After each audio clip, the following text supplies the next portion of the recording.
Good evening. Welcome to the January 21st City Council meeting. May we start off with a roll call? Councilmember Rarback? Here. Councilmember Penrose? Here. Councilmember Reddick? Here. Vice Mayor Brownstone? Here. Mayor Eisen? Here. You have a quorum. All right, thank you. May we all rise for the Pledge of Allegiance? Could you plug me in? Oops, sorry. Ready? I pledge allegiance to the flag of the United States of America and to the republic for which it stands, one nation, under God, indivisible, with liberty and justice for all. It's true. All right. Start off with the approval of the agenda. Does council approve the order of the agenda tonight? I'll plug it in. I did. Okay. Hold on just a second. Okay, plugged in. All right. Excellent. So we'll start off with public forum, and just to remind the public how this works, these are topics that are not on the agenda or that are in the consent calendar. With respect to everyone's opinions, we're asking that nobody applaud or boo or make any comments after each person speaks. We want everybody to get up and express their opinions in a nice open format, and we want everybody to be heard. It's great for council to get all that feedback. And if there is a consent item that you wish to discuss, you can submit it now, and you can talk about it during a public forum, and you'll be asked to come up and speak about it, and you can mention what item it is. And Jessica will start off by calling out the cards. First speaker is Chris Langeet, followed by Marta Bookbinder. Good evening. Is that on? Okay. You have to really get on it. Okay, so I just wanted to do 2 updates of awesome, cool chamber stuff. So first and foremost is our forthcoming Business and Community Services Center that we're working on, and I just wanted to update that we broke the wall that was in the way of getting that work done, and so construction is fully commenced on that, so hopefully that will be coming to fruition fairly soon. And then secondly, I wanted to announce the Chamber Award winners that will be celebrated on Thursday night at the IDES Hall. Tickets still available. And we are going to be celebrating our Civic Achievement Award to Matthew Chittister, Deputy City Manager. We're going to be celebrating our Green Business Award to Sea Hugger. We're going to be celebrating Innovative Business Award to Sweet 55, because you can 3D print chocolate. Yeah. Chamber Longevity Award, Shepherd Family Dentistry has been a long-standing community and chamber member since 1978. Education Award goes to our beloved Half Moon Bay Library. The mayor is going to be giving out a super secret award. I promise everybody will think it's awesome. Our role model of the year is our wonderful Joaquin Jimenez, who's also here. Please give him a little round of applause. And then last but certainly not least, our Business Hall of Fame Award is going to the Miller Dutra Cosi Chapel for all the wonderful services that they have provided for over 100 years. So thank you, and we hope again that you join us at IDS Hall Thursday night for an awesome dinner. Thanks. Marta Bookbinder, followed by Joy Alafia. Thank you. Good evening. My name is Marta Bookbinder, and I am the League of Women Voters North and Central San Mateo County President. I am here tonight wearing my sash, Votes for Women, okay? Because I am here to ask the council to consider making a proclamation, because the 19th Amendment that went in 1920, got the vote finally for women, is now celebrating 100 years, as well as the women that founded the League of Women Voters are also celebrating their centennial. So I have here a document on behalf of our chapter, and that you belong to the League of North Central San Mateo County, to consider a proclamation, and if you'd like to put it on the agenda so all of the people know about it in your area, we will come back and pick it up. So this is what I was coming to do today. I'm going all throughout our area to every one of the councils. Thank you. Oh, thank you. Congratulations, 100 years. Thanks for bringing that to our attention.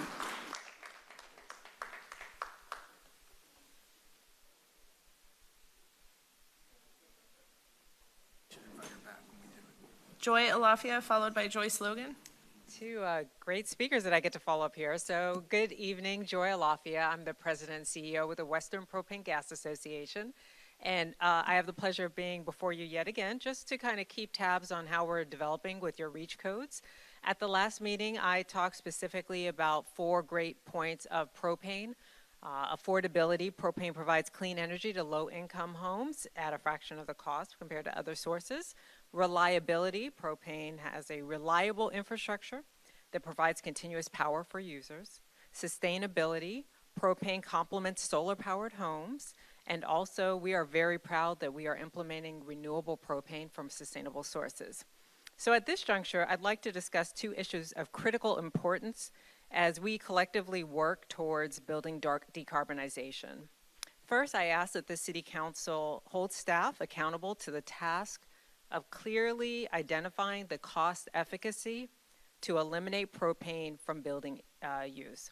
The 2019 Energy Efficiency Cost Effectiveness Study from the CEC, which is what many cities use, does not effectively illustrate propane's emissions or the cost benefits. So that's a requirement here.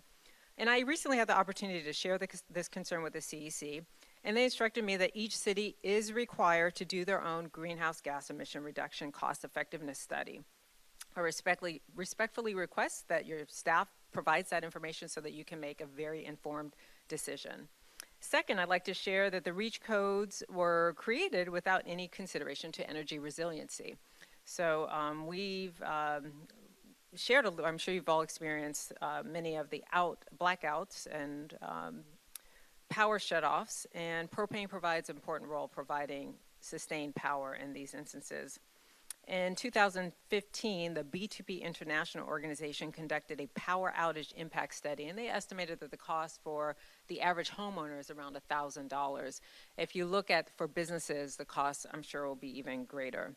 And this study does not factor in the emotional stress, nor the cost to businesses, or the unintended greenhouse gas emissions associated with backup generators that run on either diesel or gasoline.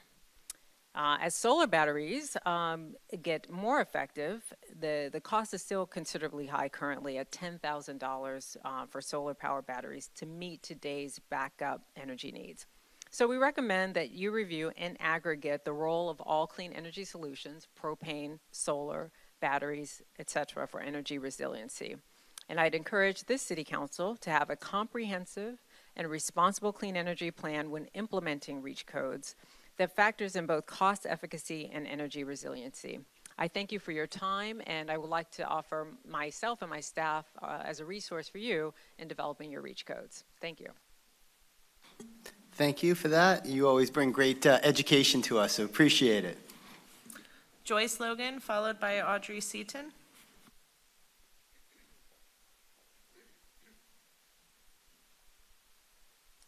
Good evening. My topic is not quite so educational. These are more my observations that I'd like to share with you. Number one is the parking lights, the lights in the parking lot are not on, or they are burnt out, and it would really be nice if the property owner, management, city, whomever could light the lights. It's dark out there.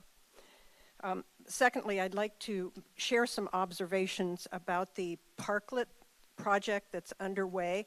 I'm not for it or against it, but these are some things I learned as a similar project went through in Pacific Grove where I lived, and that was about 8 years ago. I've given Jessica a couple of photographs of the parklet that I know about in Pacific Grove that I'd like you to refer to at some point. These observations have to do with the size and the massing and what it feels like to sit in a parklet with cars going by at your shoulder and head level. So I would also caution or mention to you that you work at City Hall, You're right across the street from where this parklet's going to be, so you have in-depth familiarity with that area. But also please consider those that are driving down Main Street for the first time, or are driving down looking for an address. Is this going to be a hindrance, a safety hindrance to them? It will feel differently. It's not going to be a big deal to those of you who are downtown all the time, but to other people it might be. And for those businesses in the area and the residents that have concerns, perhaps it would be appropriate to do kind of a story pole setup model like we do for homes to assess the mass and the height, and perhaps leave that there for a month or 2 months during this ongoing process so that you could get some feedback. How do people feel about that? And perhaps also would look at Max Dutra Park. We're talking about this parklet being something that's beautiful and attractive. My opinion of Max Dutra Park is it's cold and uninviting. Perhaps there needs to be some coordination there. I have a couple of other things, but I think this will give you the gist of, please consider factors and don't jump into this without looking at those things to decide if it's right for our town or not. Thank you. Thank you. We like that highly informed public citizenry. Thank you. Audrey Seaton, followed by Sabrina Brennan. Hello, I'm Audrey Seaton, owner of Small Town Sweets candy store at 516 Main Street. I'm located next door to Cafe Society and in the same building as the Half and Bay Bakery. I'm here tonight to oppose the Parklet project. I spoke last week with several others to the planning commissioners about losing 3 parking spaces, but more importantly, the safety issues and the parklet being a constant obstacle on Main Street. I'm asking you to really consider all the safety concerns that were brought up before any approval is made. One word that I hear a lot and is used in all the other cities is vibrancy. The parklet would bring vibrancy to downtown. We are already vibrant. Because of our history, all the agriculture here, our small town appeal, our beautiful coastline, Half and Bay has become a destination. We have fabulous parades. The Pumpkin Festival has put us on the map. We are vibrant. We don't need a 430 square foot parklet to be vibrant. Planning told me that the temporary project, if the temporary project is successful, others could apply and they would allow 1 parklet per block. What defines successful? No accidents, nobody hit it. I agree with Joyce's story pole idea. I think that's a great idea to see how far it sticks out and how close to traffic. So please consider these ideas and all of our concerns before any approval. Thank you. Great input. Thank you. Regarding consent calendar item 1E, Sabrina Brennan. Thank you for the opportunity to address the council. I am here regarding 1E, and I ask that you please consider pulling it off consent for discussion later. I've asked the city manager to make a couple of updates, and I think he'll explain that when the item comes up before the council. So regarding this agenda item, just for the people here, it's a resolution supporting equity in professional sports competitions within the city. And I'm here tonight as the co-founder of the Committee for Equity in Women's Surfing and the founder of Sport Equity. And I'm going to be speaking in support of this resolution. I'm hoping that a couple of tweaks are going to get added, which the city manager is going to be able to update you guys on. In general, what that's about is just adding equal playing time for both men and women in professional athletic competitions. And when I say professional athletic competitions, that means athletic competitions that award prize money. And then also, in addition to that, it's important that both men and women have an opportunity to compete in professional athletic competitions. So those are the two things that I think will be discussed later. And I also wanted to mention really quickly that this has been a really good day for the athletes that I work with. This morning, the Parks Committee in Honolulu, and so this would be for the city, county of Honolulu, unanimously passed a similar resolution. And that means that it will go to the full council for the city, county of Honolulu on January 29th for consideration, which means that if this resolution passes tonight, and I hope that it does, Half Moon Bay will be the first city in the U.S. to pass a resolution like this. So thank you. Thank you. Bob, did you want to make any, is that going to come up later on in the agenda as we go through it? Did you want to talk to it now? Either way, Mr. Mayor, I can do it now, or we can wait until we get to the consent calendar, whatever your desire is. All right, we'll pull it when we come to the consent calendar. Yeah, perfect.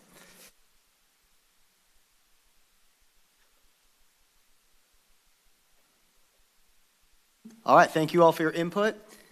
Proclamations and presentations, we don't have any tonight. We did it. For the mayor's announcement of community activities and service, tomorrow at 6 p.m. in the library, there is a hearing on the Moss Beach development. It might be of interest to people that live in Half Moon Bay, and it's also happening at the library. So if you're interested in attending, feel free to bring up your opinions there as well. And report out from recent closed session meetings.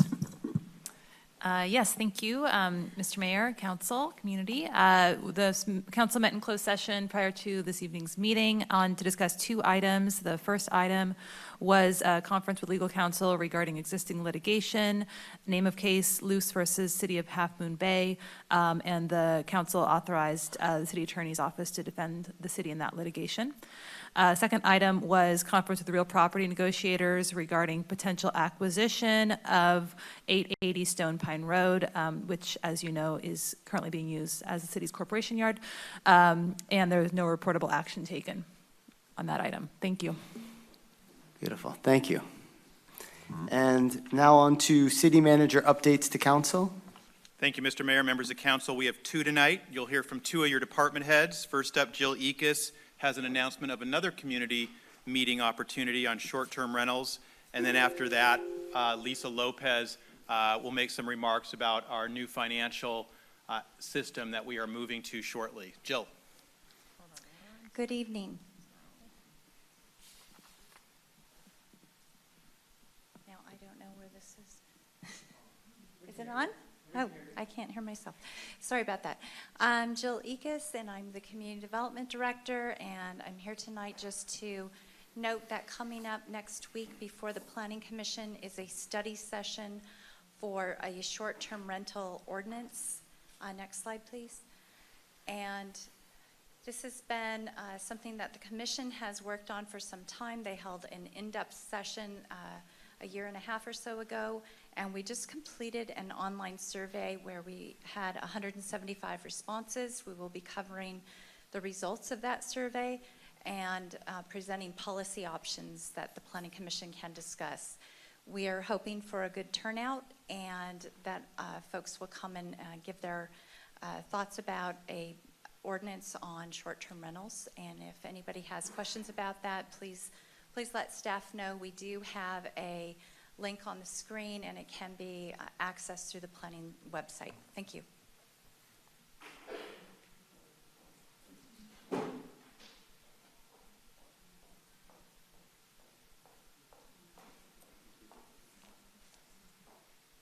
Good evening, Council. I'm Lisa Lopez, your Admin Services Director, and tonight I just wanted to bring you a brief Caselle update. As you all know, back in November of 2017, you approved the process to acquire The city's first enterprise resource planning system, or I'm sorry, solution. My staff told me to call it the solution for the city. As you know, we've had a little bit of turnover in Half Moon Bay, but now we are fully staffed and we are moving full steam ahead. Progress on the project has accelerated. So along with this, what we're doing to prepare is there's actually been 2 exciting site visits. My team in finance visited the city of Ripon, which is another city that uses this system. It is out in the Central Valley. And they were recently in Utah doing the pre-live training. So they were excited to come back with an actual go-live date. We really believe that this system is going to increase the efficiency and accuracy for the city, not only by integrating, I can't even talk today, sorry, accounting, human resources, but also community development. So we're going live with the first financial piece in March of 2020, and then we're following immediately with our payroll system and then community development. So I wanted to come here tonight on behalf of my staff and give you an update so that you know that your project is moving forward.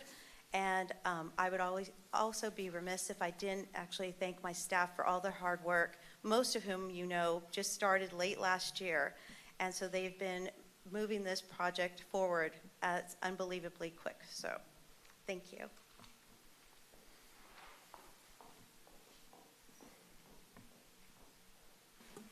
All right, thank you. Thank you for those updates. Very exciting movement ahead. Let's move on to the consent calendar. Do I have a motion?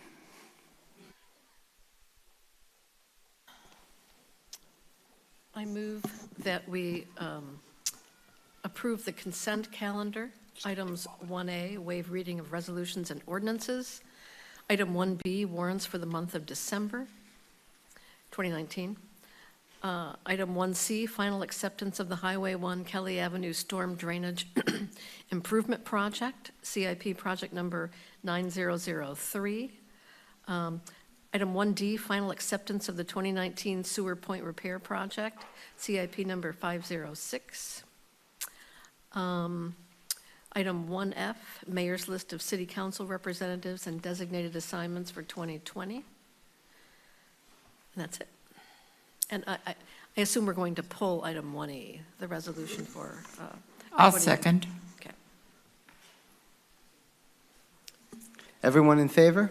Aye. Aye. Anyone opposed? The item passes 5-0 with measure 1E being pulled, which we can discuss now. Sure. Yeah, let's go for it. Be happy to, Mr. Mayor, members of council. You heard the speaker, Ms. Brennan, spoke under public forum and kind of gave an indication to the members of the public here what the item was about. She's very involved in a project having to do with equitable pay in sporting events that are held on public property. And in fact, there was a state law I assume she was very involved with that passed recently, and that law kind of set the stage by doing so on all state lands. And so the resolution that came before you and is in your packet was a template resolution, and the request was that we do something similar to the state on city lands where there are sporting events, triathlons, running events, anything where there is pro level or compensation paid to the athletes. Ms. Brennan and I, unfortunately, we missed each other last week. We're both very busy people, I assume, and we put the resolution forward, but today, as she mentioned, I did have a nice conversation with her and learned a lot more about the program and the effort that she's involved in. And there are some nuances that she explained to me that did not make it into the first resolution. So we basically took what the state did because that's what we knew at the time. And after talking to her today, the state kind of left some openings, and we felt, or at least I did, and I'm going to read you the new version, that we could go just a little bit further in assuring that there is equality, that there are events for both male and female whenever events put on, and then that then leads to equal compensation and playing time, as she called it. So those were the things that we talked about today. I agreed with it, so we quickly redrafted a portion of the resolution, and I will read it now so you can see the differences and decide if you want to go ahead with that. So all the recitals are the same, all the whereases. The only change is in the first now therefore. And so the new version reads like this. Now therefore be it resolved that the City Council of the City of Half Moon Bay supports equal access and playing time for all athletes in all sport competitions held solely on land, property, or facilities owned by the City of Half Moon Bay, and declares that for any event that awards prize compensation to competitors, the city shall require as a condition of a special event permit that the event have gendered categories and that playing time and prize compensation for each gendered category be identical at each participant level. So that was the new language, and I think it's a much better resolution because of that. So we're hoping that you would move ahead with that resolution today. And Sabrina's here to answer any other questions or make comments if you wish. Anyone else? No, I move that we accept the item 1E as amended in the new resolution just read by the city manager. Second. Perfect. All in favor? Aye. Anyone opposed? No. All right, item passes 5-0. We're going to move into the ordinances and public hearings. In this process, we are going to open the public hearing. I'll bang the gavel. That means that people can come up and talk. I'll hit the gavel again. That'll close the public hearing. We will hear a staff report first, I believe. Yep. And then once that's done, we'll open up, once the council asks any clarifying questions, we'll open it up for the public to ask their own questions or make comments on their own. Then we'll close the hearing and we'll start to deliberate from there. Matthew, would you like to take us away? Thank you, Mr. Mayor and honorable council members. We're here tonight to present you with the proposed draft minimum wage ordinance for your discussion and consideration. And of course, with me is Victor Gaitan, our management analyst in community services, who's been our project manager on this project and done a fantastic job with it. So with that, I will actually turn, I don't think this is, I'll turn the time over to Victor, and he will give the majority of the presentation. Thank you, Matthew. Good evening, Mr. Mayor, members of the council. I'll start with a little bit of background and then turn back over to Matthew. So the City Council made looking into a local minimum wage a priority for fiscal year 2019-2020. The federal minimum wage has been set at $7.25 ever since 2009. And as a result, several cities and counties across the country, and especially in California, have enacted their own local minimum wages. In 2016, SB 3 passed, making California's minimum wage $15 an hour in 2022 for larger businesses, and in 2023 for everyone else. And as part of our research, staff looked into several minimum wage studies. And overall, most of these studies agree that research on minimum wage impacts for employees and employers is outpacing policymaking because it is still relatively new policy. But that current data showed positive or at least neutral effects for employees receiving minimum wage increases. Most of our outreach included direct outreach, one-on-one meetings, roundtable business meetings, business stakeholder meetings, and a postcard that was sent to every single business on the city's, registered in the city, which is approximately 550 businesses that should have received that postcard. Majority of the feedback we received from businesses included that some businesses are already paying more than $15 an hour to their employees, but restaurants and hotels mainly expressed the greatest concern over significant increases, especially increases to tipped workers. And now concerned businesses asked for a delayed implementation and or incremental increases. And when we were approaching businesses, we were approaching them with the idea of increasing the minimum wage on July 1, 2020. So delayed implementation from that date. Now, many of the businesses in our outreach mentioned that it is difficult to compare Half Moon Bay to other cities, especially in the county, that have already passed minimum wage ordinances. The main concerns that businesses expressed in our outreach with the significant increases might cause reduced hours for employees, staffing cuts, or even business closures. Several mentioned that there's a significant payroll administration increasing wages. The wage increases also lead to increases in operating costs like Social Security, Medicare, workers' compensation, and other taxes. And some mentioned that wage compaction could also be an issue. Now, on December 17th, 2019, which is the last meeting of the last year, staff presented to the City Council its update on the research outreach and business feedback that staff had received. And after that update, the council directed staff to draft a minimum wage ordinance that would establish a $15 per hour minimum wage that would take effect on July 1, 2020. And I'll pass it back over to Matthew. So as you know, since providing that direction to staff and subsequent to that, an article published by the Review continued spreading the word about the city's exploration of this issue. We've received some feedback from additional businesses during the time between the last meeting and tonight. The most notable of which is a letter from Rocket Farms on January 7th of this year expressing their concerns about impacts on ag and specifically their business.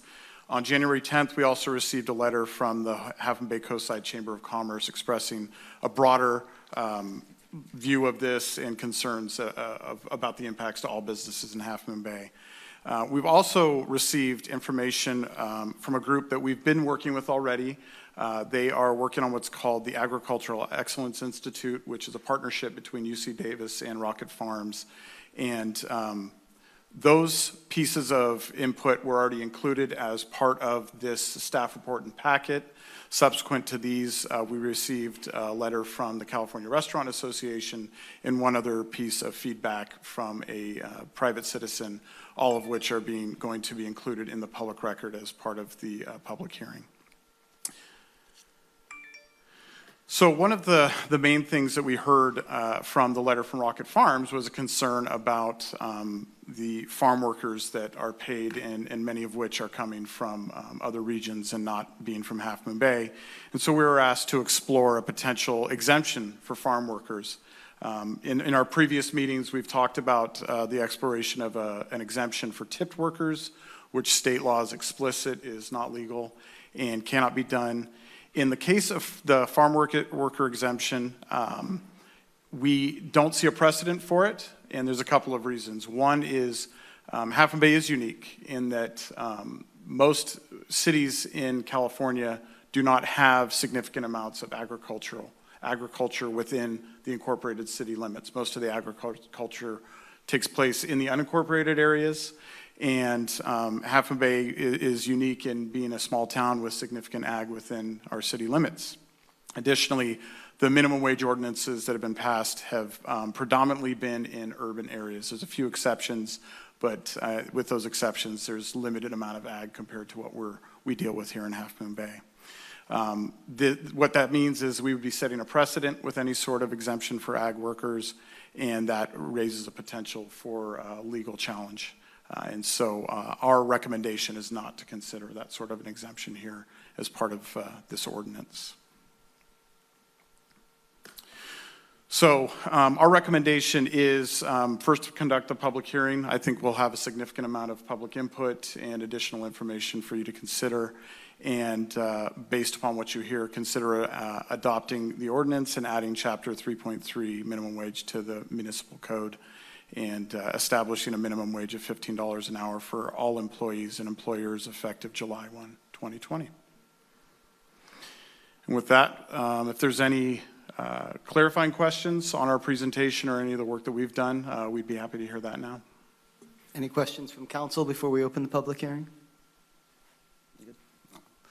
All right, for the public hearing, I'm going to ask that we go with 2 minutes. Can we set the timer for 2 minutes for public hearing instead of 3, which we usually do? And then please notice up here, there is a little light. It's 3 lights. There's a green, a yellow, and a red. When you've got 30 seconds left, that yellow light will go off, and when the red light goes off, you've got to end what you're saying, and that's your 2-minute time period. So please refer to that as your guide as you go through. Thank you. Let's open the public hearing. Thank you, Mayor Eisen. We have 14 speaker cards so far. We will start with Betsy Del Tiamo, followed by Charles Cosmont.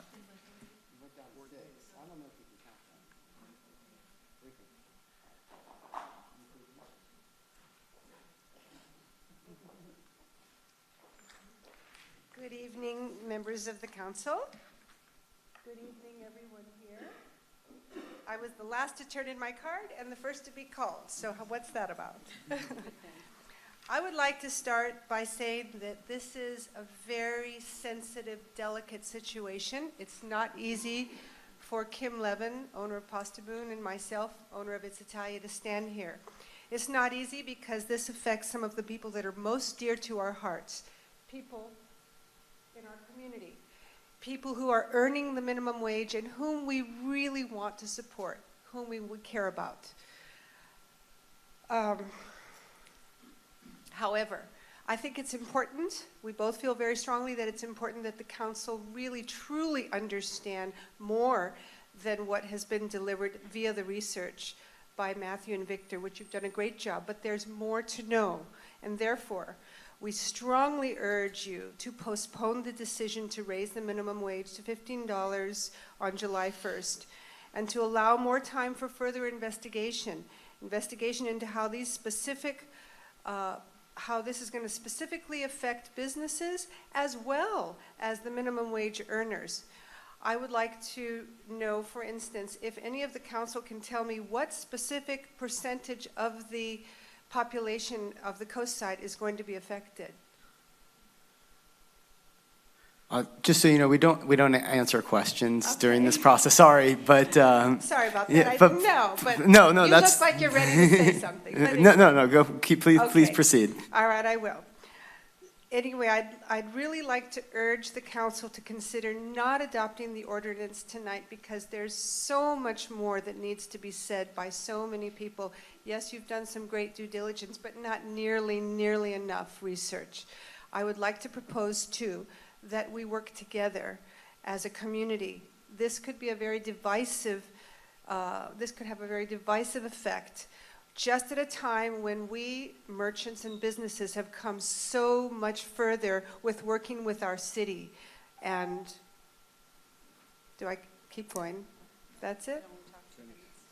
Is that it? All right. Yeah. All right, well, thank you very Thank much. you. I think you got my point.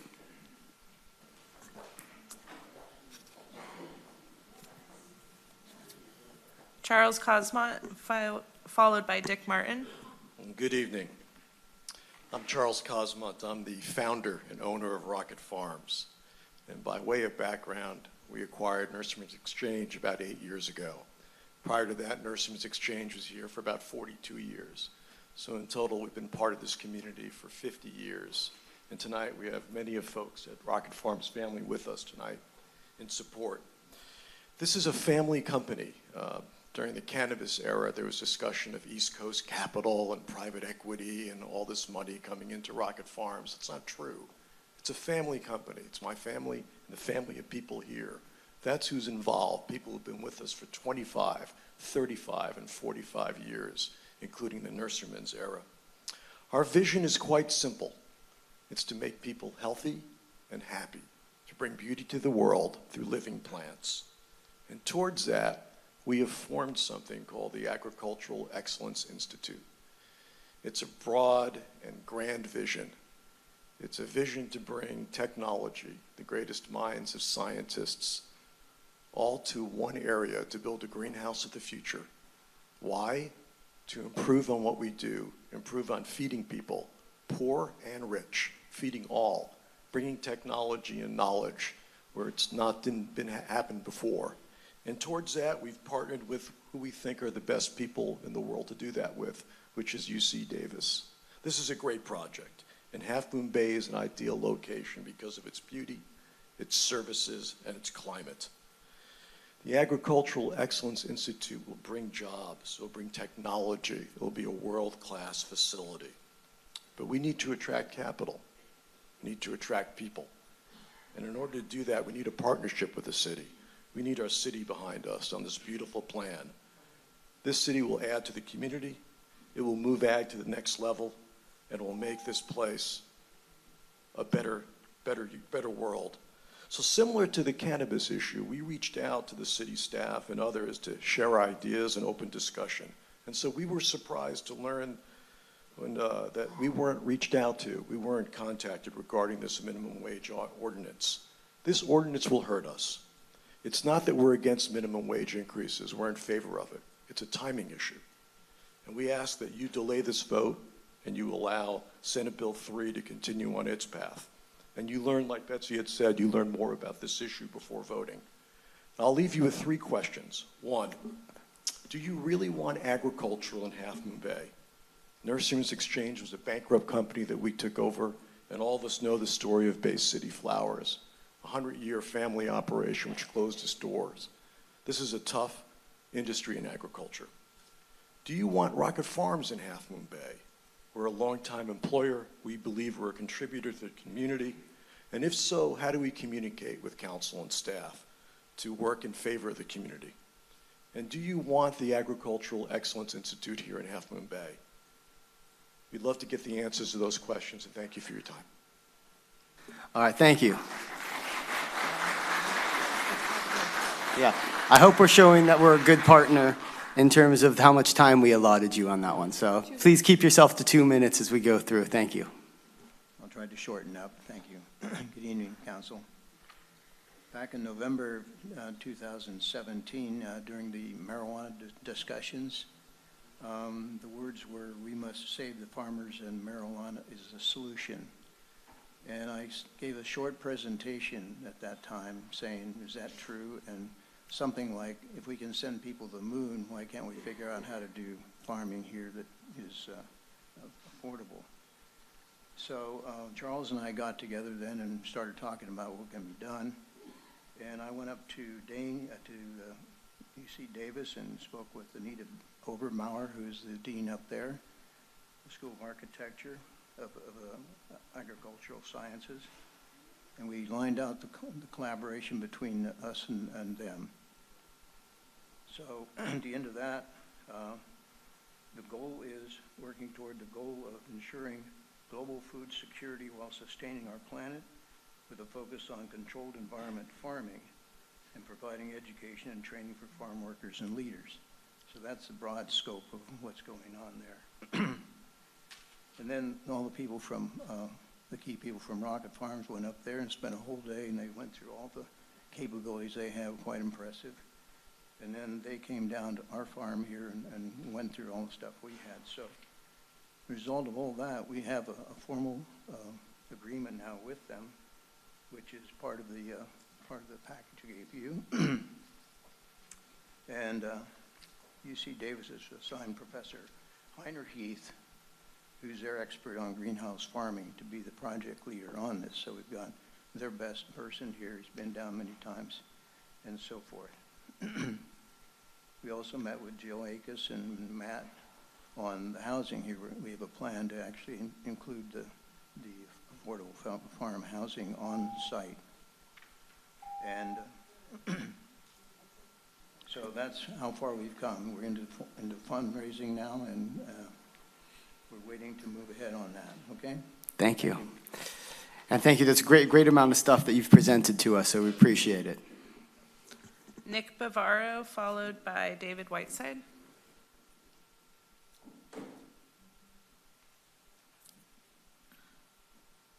Good evening, Council, and thank you for giving us this time. You've all received our letter and understand most of our concerns. Again, we are not, as a company or as a business, against the minimum wage increase as SB 3 spells it out. Everything is timing, and in agriculture and in this business, timing is everything. The way we structure our company and the way we run our business is 12 to 18 months out. I'm now pricing products for Christmas of 2021 with my customers. My prices are set. They are not negotiable. They can't go back and make changes. It's just the way the business is run. It's a difficult way to do business, which we deal with on a daily basis, but I can't change it now. So in the way I look at it, you know, again, we're a small family business. This is a family company. This is not a large corporation. We're already competing in California against companies in places like Florida where minimum wage is federally bound. They run at an $8 an hour minimum wage. We're competing against those folks. So it just adds to the struggles which we have to deal with on a day in, day out basis. But I look at it as we have a few options here. We can step back and we can make some decisions. We stick with SB 3. That would be our greatest, you know, accomplishment. But, you know, we're also negotiable. Can we exempt part-time employees from this happening? Can we say, we don't mind the increase, but can it go into effect in July of 2021? Staff member asked me, what would work for you? That would work. I can't speak for all the businesses in the city, but it would give us all time to plan and execute against it. Or the last one, which I think is a great option, put it to the vote in the November ballot. Put it to the people. What do they think? What do they feel? That's where we get our true reading of what this city really wants as a unified city. Thank you for your time. I appreciate it. Thanks for bringing your comments. Great.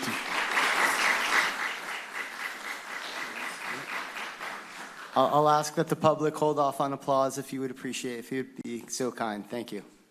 David Whiteside, followed by BJ Burns.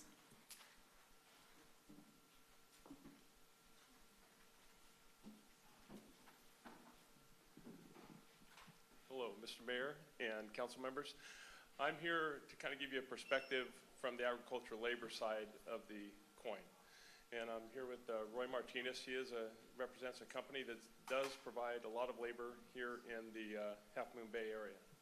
And as everybody else has said so far, SB 3 is very important for what's going on and how it's going to grow the wages to where people can really be where they need to be. So it's really difficult, as somebody mentioned earlier, to stand up here and not be for it, but it's more of a, as it was just mentioned a minute ago, the timing. I'm from a community where ag is inside the community, and it's actually the important part to the community. And you guys mentioned a city called Ripon. That's just like it. So, you know, those are the things that are going on. So one of the issues that we wanted to convey to you is that this company has been trying to recruit people locally for over a year, and it's been very difficult. And if they could recruit everybody locally, that would be great, but it's not happening. So they've got a lot of people coming from other places coming in here, and they're coming in here and contributing to the community. A lot of them want to live here, but they can't find affordable housing. It's just really difficult for what they want to do, and it's not that it's anything more than that. Now at the same time, they also had a number of their people displaced by Bay City's closing. And that's a real issue. They had to move those people somewhere else. They had no warning. It's a very difficult thing. So their company and other companies I'm aware of that are here too that are doing this, they don't have, you know, they've made a big commitment to coming here in the first place. And that's really the important part about it. And I think there's a lot of issues. We didn't even know about this, to be honest with you. And actually, this company and a couple others probably employ about 400 to 500 people at any one time here in the community. That's a big part of the community, 400 to 500 people. And these guys are trying to do this in a way, what they're afraid of is what happened to Bay City. Can I finish? Or what happened with Bay City might happen somewhere else. And then you're going to have even more people displaced. And, you know, I mean, it's just these people are buying gas. They're staying here when they can. So it's a great community. I love Half Moon Bay, so don't get me wrong. But, I mean, maybe this thing needs a little bit more examination. And we would certainly be willing to contribute some more information and point you to some places you might be able to find out a little bit more about how it has impacted other ag communities. So that's all we want to say. We want to say thank you and hope you. Thanks for expressing yourself. Perfect. Thank you. BJ Burns, followed by Stephen Chan. Good evening. Thank you very much for letting me speak here tonight. My name is BJ Burns, but I'm also the president of the County Farm Bureau, and we're very concerned about this because I don't believe it's going to stay in the city limits. It's going to go all the way down the coast. and it's going to affect us all. And we're all trying to protect family farms, and this is the way you're going to end up destroying family farms. So I urge you to not vote on this and wait until we can just sit down and talk with. I'd like to be able to sit down with the Rocket Farms, with the ideas that they got, the city council, and anybody else that's interested, because you're going to kill agriculture. And we've got a large land trust in this county, and they work a lot in the South County, and they have a lot of prime agriculture ground. Majority of it, matter of fact. They need to come up and step up here because we need a market. That's what our problem is. There's no place to sell this because we're not organized. We got the land, we got the knowledge, we got the water, but we need the markets, and that's where we need help. We need a distribution center. We need a processing center. We've had people come in from all kinds of different businesses in San Mateo County that are very interested in supporting local, but you're going to kill local. It'll all be coming from foreign countries if we're not careful. So I urge you not to pass this right now until we discuss this more and talk about it, because it's a very, very important issue, and it's going to affect all agriculture, not just in the city of Half Moon Bay. And Rocket Farms is a big concern of ours because the small guys live off the big guys here. In the winter, we haven't got any work for our workers. They go to work. They did go to work for Bay City, but we don't have that no more. I myself personally, men of mine went there. We don't have that no more. So now they're leaving. They're going to Salinas. They're not working here because there's no work in the wintertime. And you got to support Rocket Farms because they're a big player in this community. And please don't lose them because it's going to affect the small farmers. So again, thank you, and I hope that you come together with us and discuss this more. Thank you. Thank you so much. Stephen Chan, followed by Ruben Nunez. Good evening. My name is Stephen Chan, Vice President of Planning at Rocket Farms here in Half Moon Bay. Echoing what Charles and Nick talked about a little bit earlier, Rocket Farms is in favor of minimum wage increase. We believe that the state has been taking the right direction in this area with SB 3, and from a long-range planning standpoint, we have been adhering to the state guidelines for the whole time. So, like what Nick talked about earlier, from the business perspective, we have been selling to our customers. We have been planning our business 12 to 18 months in advance, right? So that means we have locked in a lot of our sales commitments with our customers way in advance. So we're talking about Christmas, Valentine's Day, Easter, and Mother's Day. These are major holidays, and it means a lot to ourselves as a business because a big chunk of our business ties to those holidays. So what that means is that our prices are locked in for the future, for the next 12 to 18 months with our key customers. In a labor-intensive industry like ours, we have to plan our operating costs very carefully, right? Especially with labor. Because by not doing that, then we can't tell whether we will be turning a profit in the future, as well as sustainability for the organization, right? We all know that in the flower industry, the profit is already running very thin. Believe me, if it is lucrative, then we should see new flower companies popping up left and right, but that is, the reality is not the case, right? If anything, is the other way around.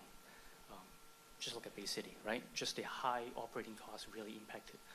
So when we have sales commitments and prices locked in the future, any unplanned or any sudden change in wage increases will severely impact our operating costs, which will turn to a big impact to our profits.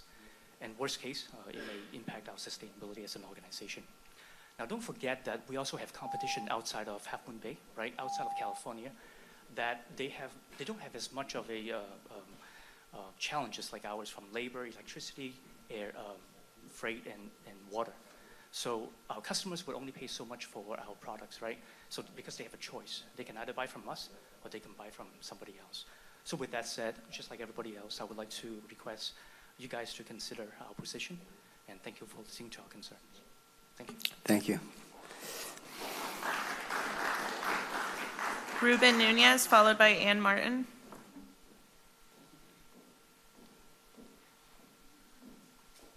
Good evening, everyone. I'm just going to share with you a very important but a short message, how I feel about Rocket Farms. Rocket Farms has been very strong supporter for all Spanish people here in Half Moon Bay. It has provided opportunities to pretty much every single employee there. Not only over the years, I've had benefit from these opportunities myself. I'm currently maintenance manager with Rocket Farms. I started with them as a field worker, and I escalated to be a forklift driver, and then maintenance supervisor, and now manager. I really appreciate what the company has done for and it continue to provide training to all the employees, including myself, because it's a never ending. Besides maintenance, I have also learned to use the computer and able to work with the different software. That's one of the things that I have learned through all these years. With the nursing exchange, Rocket Farm, still offering all those kind of help to employees.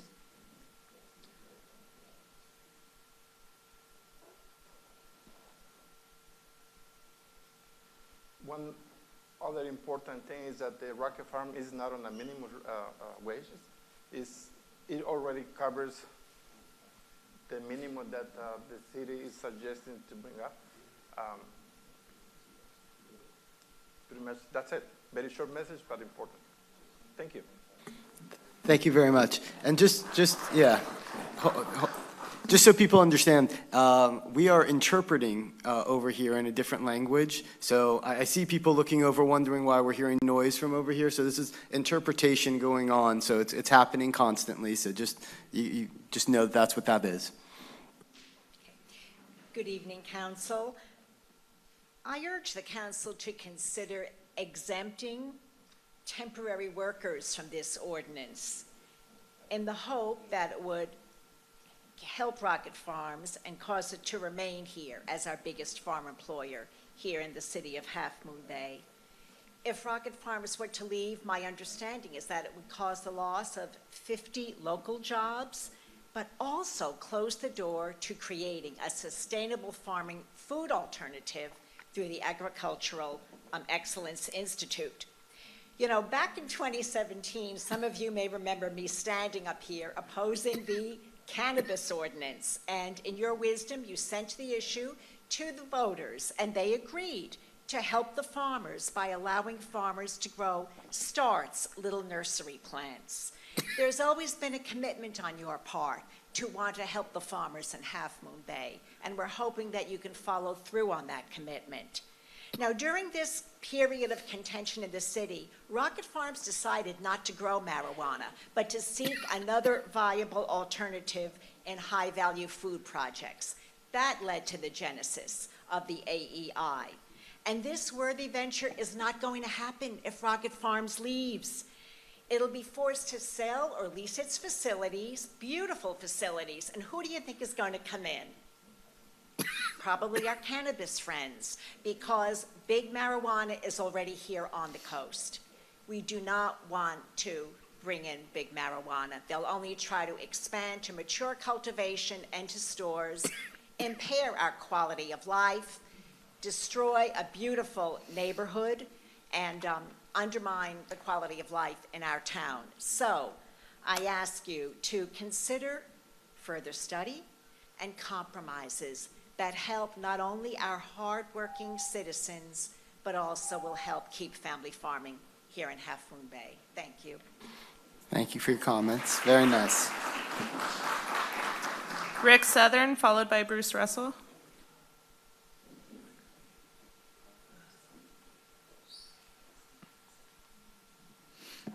Thank you.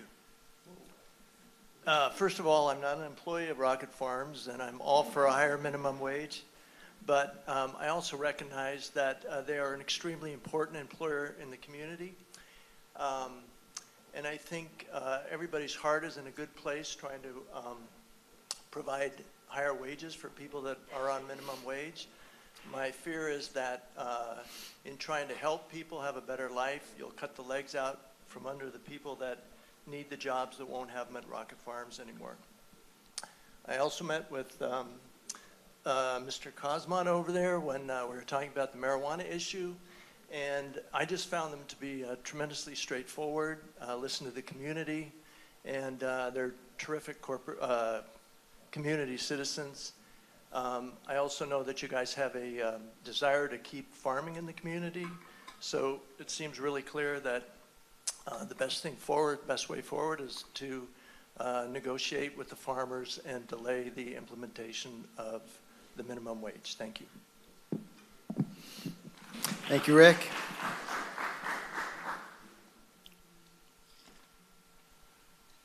Is it still on? Yeah. My name's Bruce Russell. I own the company that manages the golf course and builds all the homes in Ocean Colony. And I suspect I'm the only business here tonight that completely supports this ordinance. In fact, we implemented a $15 minimum wage last year. Not because we're floating in a lot of dough, or not because our contracts aren't 12 months in advance, but because we are, I think, the second or third largest employer on the coast. 70% of our workers live on the coast. We took a look at our contracts and said if we implement $15 an hour minimum wage for all of our employees, we'll take a real significant economic hit. But we felt that it was critical for the people that work for us and for this community that we could do what we could do so that people could have a decent wage and could have a decent amount of money to live on. And we didn't think less than 15 was enough. We had to take some drastic measures. The first thing we did was cut some executive salaries, didn't give some executives bonuses, put off some capital improvements, and took a look at what we could do between now and the time the state would enforce a $15 minimum wage. And we made some sacrifices that we had to make. In terms of the golf course and the ownership, the owners have owned that golf course for 35 years. It's owned by working class pension funds that provide retirement benefits for working people. And the owners made a decision that if they had to reduce, and golf is not a particularly profitable business, but if they had to make some sacrifices and they had to make some cuts in other areas, that was necessary to provide a decent wage for the people that work for us. And I can't speak to agricultural business, and we have a different business than they do. We do employ agricultural workers, gardeners, restaurant workers, retail workers, and all of our workers are now making no less than $15 an hour. And we've been able to pull it off. Maybe other businesses would have more difficulty. I can't speak to the nature of their business. But I encourage you to adopt an ordinance very similar to what's been proposed. Thank you. Thank you. Thank you for your message. Chris Geet, followed by Joaquin Jimenez.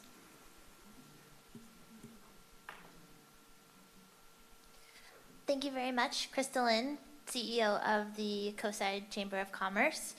And so first and foremost, I would like to point out that for all of the businesses that have had a chance to speak to this, both publicly and privately, nobody has had a problem with the $15 an hour minimum wage. It's just the timing. As was just spoken to so eloquently from the gentleman from the golf course, they made the decision to go to 15, but they got to make the decision on their time, on their budget, and make the choice themselves that they want to make those deductions to their business. And that's just the what we would like the rest of the business community to be able to do. I've had, in the last month, many of our very largest businesses on the coastside, or in Half Moon Bay, speak to me about how detrimental it's going to be to them in having to let people go and cut services, cut benefits, and things that are wholeheartedly counterintuitive to what is trying to be done, which is all in all a super good thing. But I don't think that we want to do it at the expense of our business community that is the backbone for a lot of the money that comes into this community. And then I would also like to preface that this is also on the back of the whole PG&E debacle. So Q4 of 2019, sucked for business.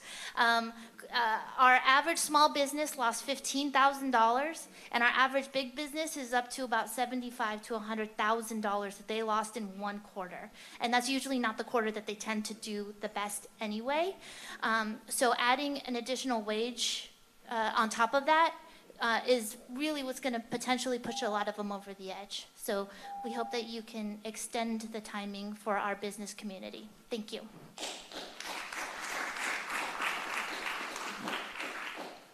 Joaquin Jimenez, followed by Sabrina Brennan.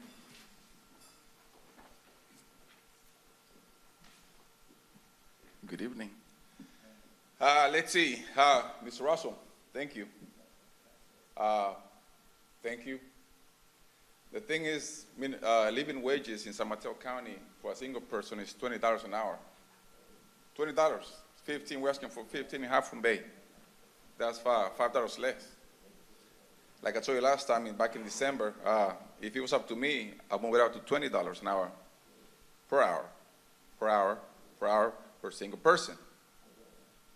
Now think about the families that have, 2 or 3 children. They're supposed to be making about $35, $45 an hour to have living wages in Half Moon Bay.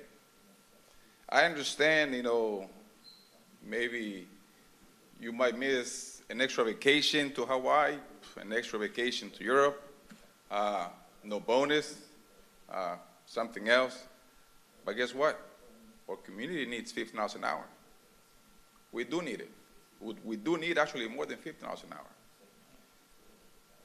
I know there's a problem, basically closing.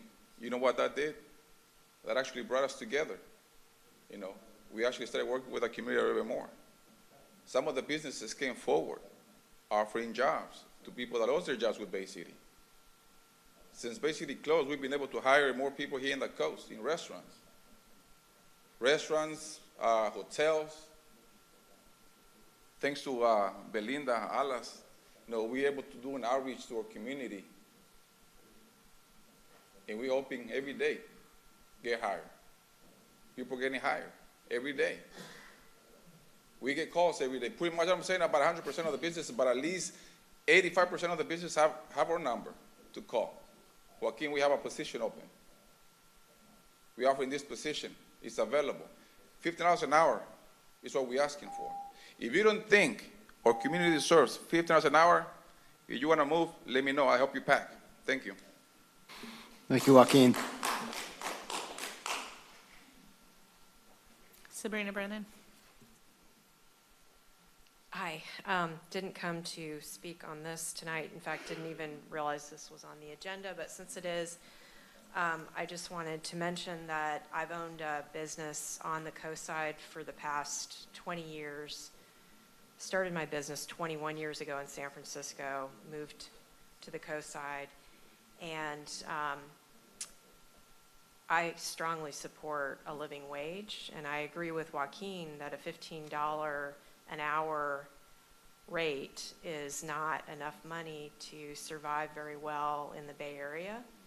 A living wage is $20 an hour, and for that reason, I think 15 is a reasonable change. And when people are not paid a living wage, they can become marginalized. And we have people in the Bay Area we're all familiar with living in vehicles. They're working people who are homeless, and they're not earning a living wage. We also have people that are working multiple jobs. At my company, I pay no less than $20 an hour, and some of my team works 2 jobs. So even with a $20 an hour wage, people are still having to work 2 or 3 jobs to get by. It's not easy living in the Bay Area, and we all do all kinds of crazy things to stay here. But I do think that this is worthwhile, and I know that there are hardships for companies, especially in farming, and I am sympathetic to that. But I think if you want to have a company in California, you have to recognize that you've got to pay people enough money so that they can survive. So I just wanted to chime in with that. Thank you. Thank you, Sabrina. All right. We are going to close the public hearing. All right, I'll bring it back to council for deliberation and questioning. Anybody want to start? Okay. I really appreciate everybody's input. Very passionate people who make very good points. They don't want the businesses closed. They want a living wage. It's a real dilemma. I don't deny that. I thought long and hard about this. The first point I want to make is since last year, City Council has made it a high priority to do a $15 minimum wage. This isn't something that came out of the blue. This has been on our agenda for over 9 months. So the businesses that have said that they were never notified, that's just simply not the case. We really did outreach to many businesses in many different ways.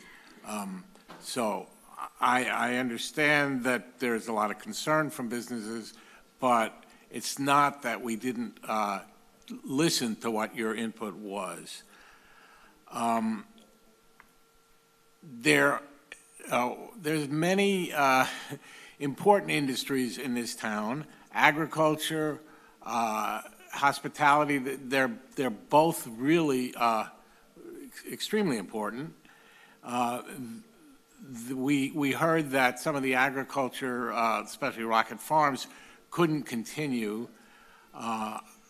I think that would be an enormous tragedy if that actually happened. I'm not sure that the $15 minimum wage would be the thing that would put them under. Okay. I think this idea of the Agricultural Excellence Institute is incredibly good, and any way that the council could work to support that would be a great boon for the city. But I'm not so sure that that is intimately tied to the idea of the $15 minimum wage. I think they're separate issues, and I think we definitely want to support the Agricultural Excellence Institute. I've heard many times now that the businesses need time to plan, and I understand that is a significant issue. So in the spirit of compromise, understanding that $15 minimum wage is really minimum for living in this town, I would urge the council to postpone the $15 minimum wage by 6 months to January 1st of 2021. That would give businesses more time to plan. It would show that we are listening.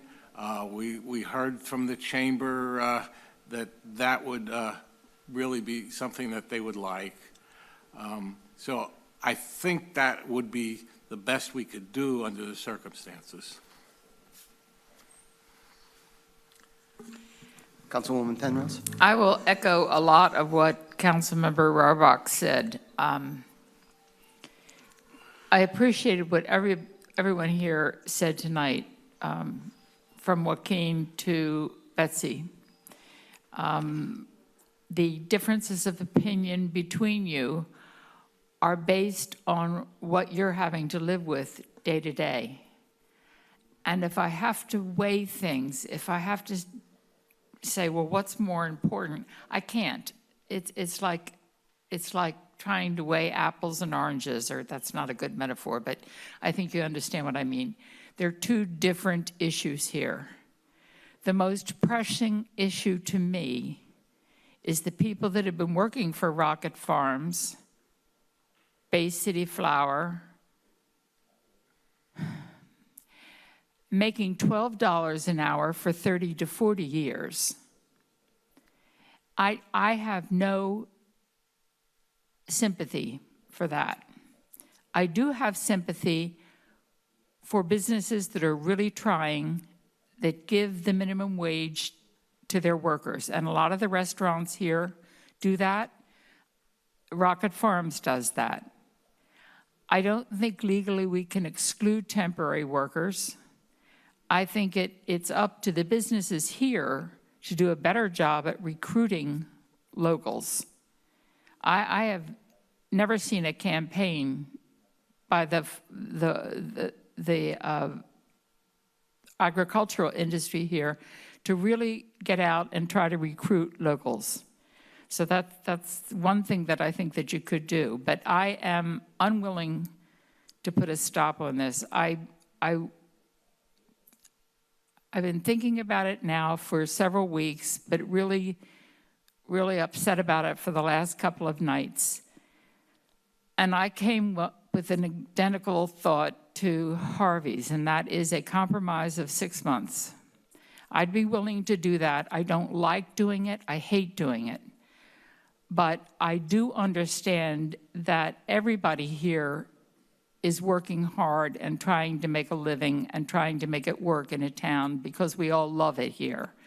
And we know we have a special place, and I think we all want to be here. So as much as I hate that, I think I'd be willing to go with a 6-month compromise. Thank you, Councilmember Penrose. May I defer to the City Attorney, Catherine, for just a second on excluding ag? Can you weigh in on that real quick, just to, for temporary workers? Yeah. Yeah, so we looked into this issue, given that we were not able to find any other ordinances that excluded farm workers or temporary workers. Basically, the legal concern there is twofold. One is it would tend to have a disparate impact on people of color that would tend to basically not receive the same types of wages that others who would benefit from the ordinance would receive.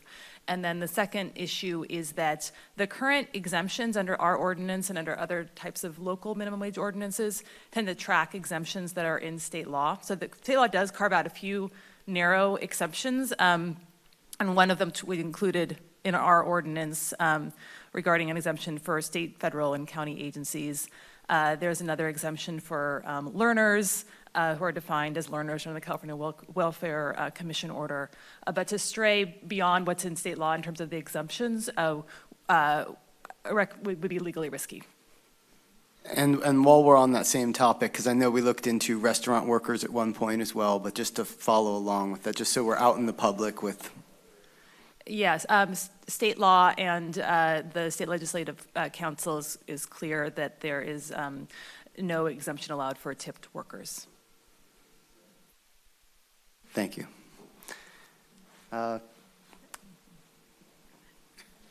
Vice Mayor Brownstone, you'd like to weigh in? Yeah. Well, one thing no one ever likes to compromise a strong principle. And sometimes we do.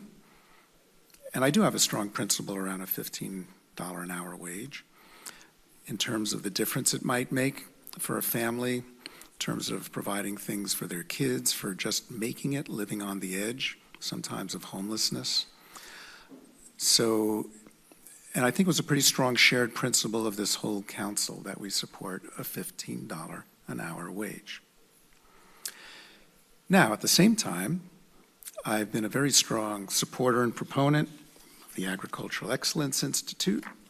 Been having a nice liaison relationship with Rocket Farms. I appreciate that Rocket Farms did not convert to a marijuana farm. And I appreciate the work that the Chamber has done in reaching out to the entire community to get their opinion. And Chrislyn, who has spoken before, wrote a very nice letter to us. And she reiterated that no business has expressed to the Chamber an unwillingness to meet a $15 hour minimum. It's really a matter of lead time. And my understanding also is the Chamber's Government Affairs Committee recently met, and voted to ask that we put it off again for 6 months till January 2021. That is, just so you know, process-wise, the full board of the chamber has to approve that, but that's the recommendation that was put forth by their own legislative committee. The last sentence in this nice letter from Crystalline was, "We truly believe there's a way to find a happy middle to support both our local workers and the businesses who employ them." So I agree with the rest of our council that, yeah, I'm willing to compromise a principle as so far as it goes to extending the implementation of a $15 minimum wage until January 2021 instead of our original July date. Thank you, Vice Mayor Brownstone. Councilmember Ruddick? For me, it's mainly a question of balance. Everything's a balance, right? We have many different interests we have to balance. We have to balance business interests, resident interests, tourist interests, all kinds of interests. So, you know, where's the sweet spot, as Robert just spoke about. And I very much appreciate the focus on the timing issue. And I understand that business has lead times, and I'm sensitive to that. So timing, I totally understand the timing issue. But you know, there's another timing issue, and it's a timing issue for those minimum wage workers who basically support a primarily service industry on the coast side. So it's restaurant workers, you know, people who work at the golf course, et cetera. And you know, we live in a very expensive area. And I noticed in the staff report you made a distinction, you know, this happens mostly in urban areas, not rural areas, but actually the cost of living, the area that we're concerned about in terms of, you know, our revenue expense picture, if you will, is the region. It's the entire metropolitan region. It's our labor pool, it's our cost of living index, all of that stuff. So I've got no problem applying, you know, $15 minimum wage here, just as Belmont or San Carlos might.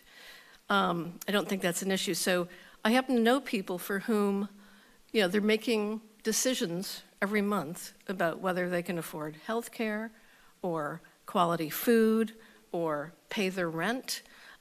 That's the state of our economy, our Silicon Valley economy, and Half Moon Bay is a part of it. I did the homeless count. I saw people sleeping in business clothes in their car, you know, waiting to go to work the next morning.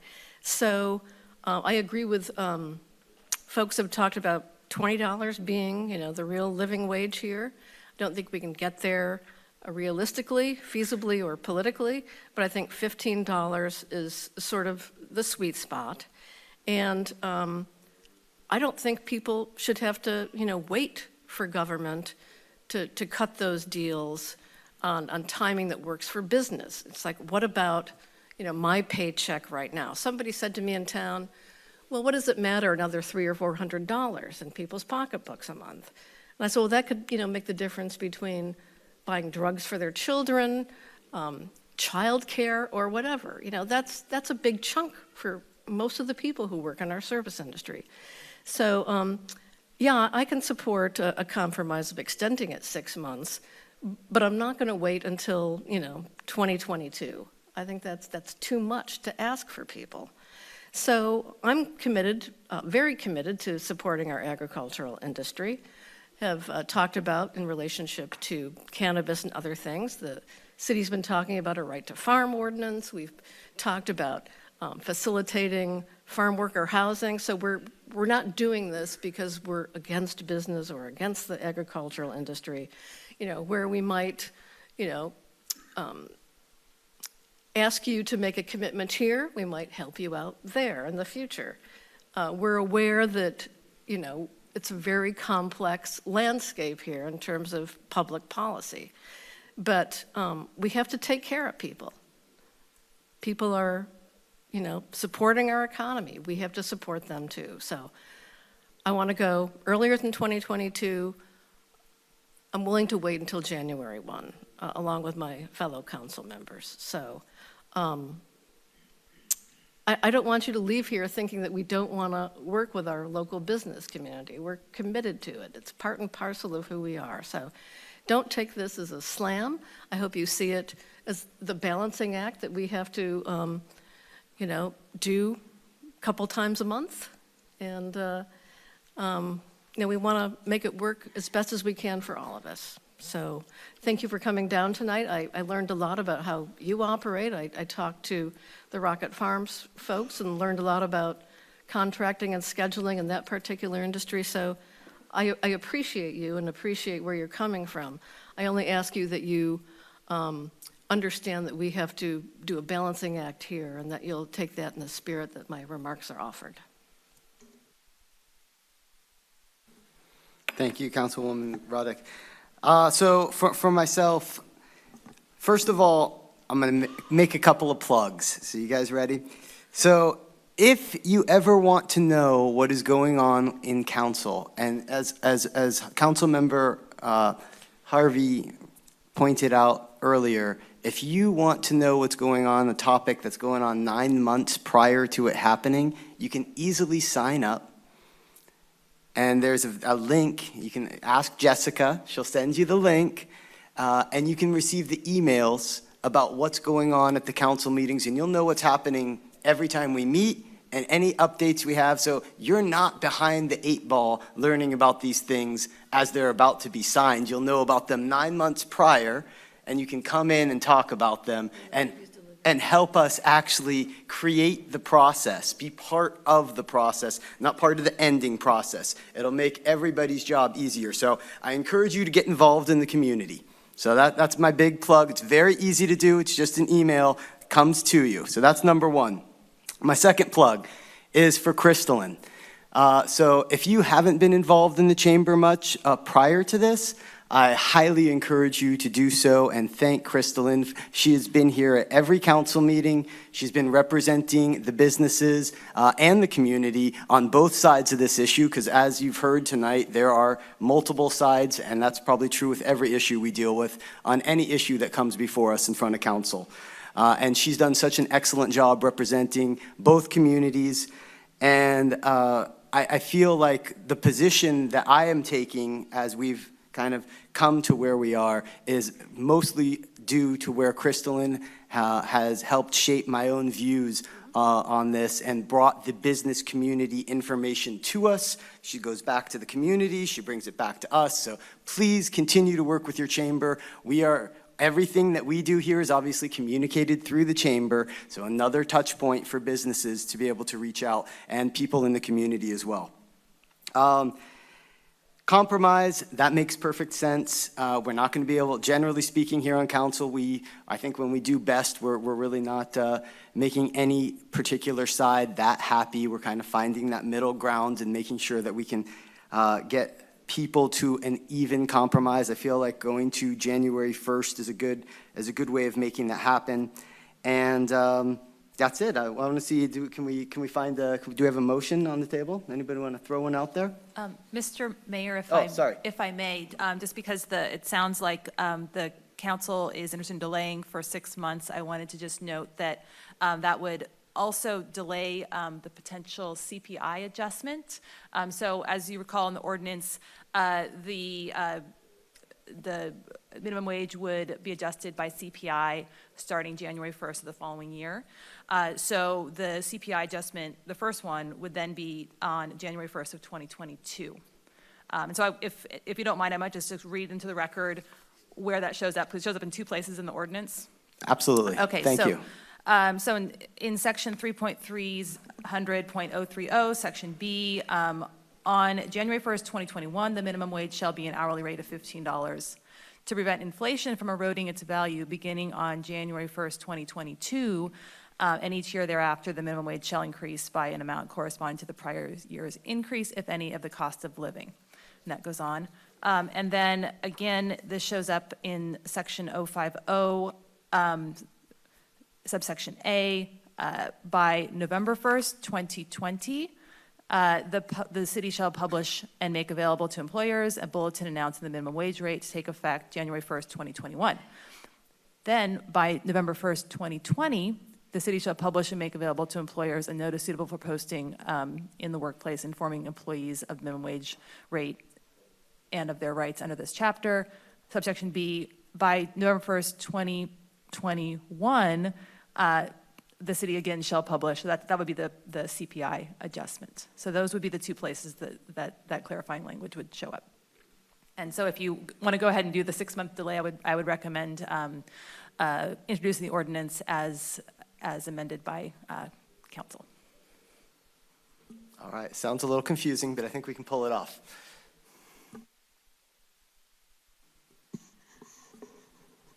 I move that we adopt an ordinance adding Chapter 3.300 minimum wage to the Half Moon Bay Municipal Code as amended per council. I'll second. Can we do a roll call vote, please? Councilmember Penrose, Aye. Councilmember Rohrbach, Yes. Councilmember Reddick, Aye. Vice Mayor Brownstone, Yes. Mayor Eisen, Yes. motion carries. All right, well, thank you all for bringing this topic. Do you have something else, Matthew, before we move on? So we'll make those modifications and bring it back for a second reading on February 4th? Is that correct? All right. Can we do a 5-minute break real quick? Sure. Thank you.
Where'd everybody go?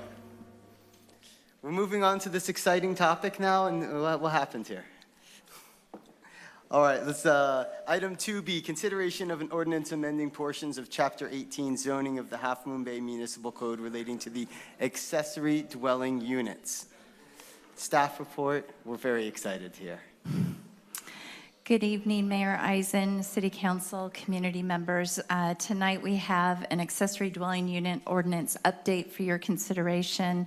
I'm joined by Sarah Clark, the Deputy City Attorney. Sarah and I will share this presentation for you, and we're going to get right into it.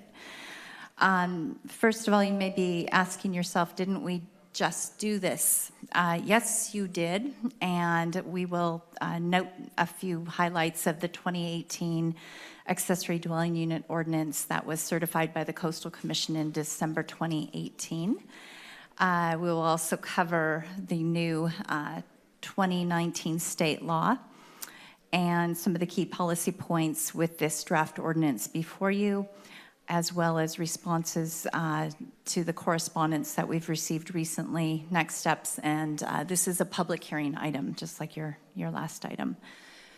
So the 2018 ADU ordinance was a response to the state law, and that came into effect on January 1st, 2017. The Planning Commission spent quite a bit of time working on it, and Council spent a lot of time on it as well, and in fact had 2 separate first readings, and we moved it through in September 2018, and it was certified at the end of the year. And we've been implementing it. What's really interesting is because it was adopted at the end of 2018, we have 1 full year under our belts working with this, this ordinance. And it's worked well. If you're really focused on having this type of unit come forward, in the past we've typically had only activity on about 3 ADUs each year. We've had 13 active building permits going on in 2019 for these. We issued 25 Measure D certificates for ADUs in 2019 that required use of 10 transferred certificates. Council, you transferred 10 from inside downtown to outside of downtown. And we're very good at reviewing these. When we need to do an administrative coastal development permit, which involves new development ADUs, we're able to get through them in about 30 days, and a typical building permit review process is 45 days, and that could include 2 rounds of review. That would be for an application that needed a little more work. So everybody is rowing together on this.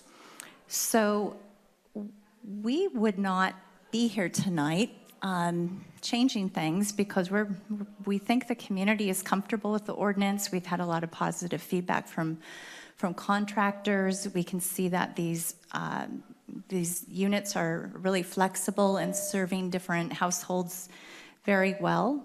And we would have been perfectly happy to continue with what we had, except we have a transition here, which is state law that kicks in on January 1st, 2020. As of that date, the city's ordinance that we just talked about is now null and void. We have to defer out to state law as of the beginning of this year. And with that, I'm going to go ahead and move this over to Sarah Clark, who's going to get into the details of the ordinance, and we'll get back to next steps later. Thank you, Jill. Thank you, Council, for having me. So first, I just want to speak at a very high level. What I'm going to go through tonight really does represent quite a sea change in the law, and I know that it is not certainly something that the city would choose to do of its own volition. We work with a number of different cities in our offices, and I can assure you that city councils throughout the state are really grappling with ADUs and how to address these changes, and I know it's difficult. And so I hope to help explain and provide clarity where changes are required by state law, and then also to suggest some of the places where we do retain some discretion. a little bit about sort of the very high level of the sort of sea change we saw on January 1st. As Jill said, your current ordinance unfortunately became null and void because it doesn't comply with state law requirements. And so now we're operating with a background of state law. What state law now does is it breaks ADUs into two broad categories. The first category is what we are referring to as streamlined ADUs. It's terminology that we've come up with. It's not actually found in state law, so if you're searching for it, you won't find it. But streamlined ADUs really refers to 4 categories of ADUs for which, if the city receives an application that meets criteria that are outlined in state law, then the city has to allow the property owner to build those units. I'm going to talk about how this is modified a little bit in the coastal zone in a bit, but know if we were not in a coastal zone, if the city was presented with those applications and it met the really short list of enumerated criteria, the property owner would be allowed to build. I'm not going to go into the details of what those requirements are, but at a high level, those 4 categories of streamlined ADUs are ADUs that are wholly within existing structures on a single-family residential lot. These can include a subcategory of ADUs called junior accessory dwelling units that are small, so they're under 500 square feet.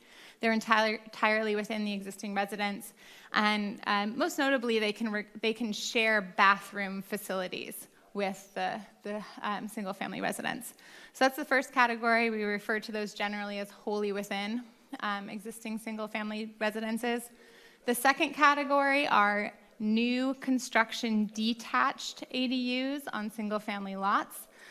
These are the ones that are getting the most attention, and rightfully so. And this category includes ADUs that are smaller than 800 square feet, that are detached, that are new construction on a single-family lot, and that meet pretty minimal height and setback requirements. And again, if a property owner meets those requirements, they can move forward with that type of construction. Then there are 2 other categories which are roughly parallel to these ideas, but for multifamily units. So we have a category of streamlined ADUs that applies to wholly within existing structures in multifamily units, and multifamily can include duplexes or triplexes. And then we also have a new detached accessory dwelling unit on a multifamily lot. Notably, this can include up to 2 accessory dwelling units on the same lot. So those are the 4 categories of streamlined ADUs, and those really do represent a complete sea change, I think, in California law. Sorry, I just lost this. Okay, great, thank you. And then, no, go back. Yeah. So to talk a little bit about this other category of non-streamlined ADUs, for these, the city does retain a fair amount of discretion over how and where these can be built. However, the state has also ratcheted back some of the ways that the city can regulate these. So it's changed the minimum sizes, it's changed the setback requirements, and sort of taken away some of the city's discretion in this category as well. So that's the broad structures of how the state ADU law works. 2 other really notable changes in state law.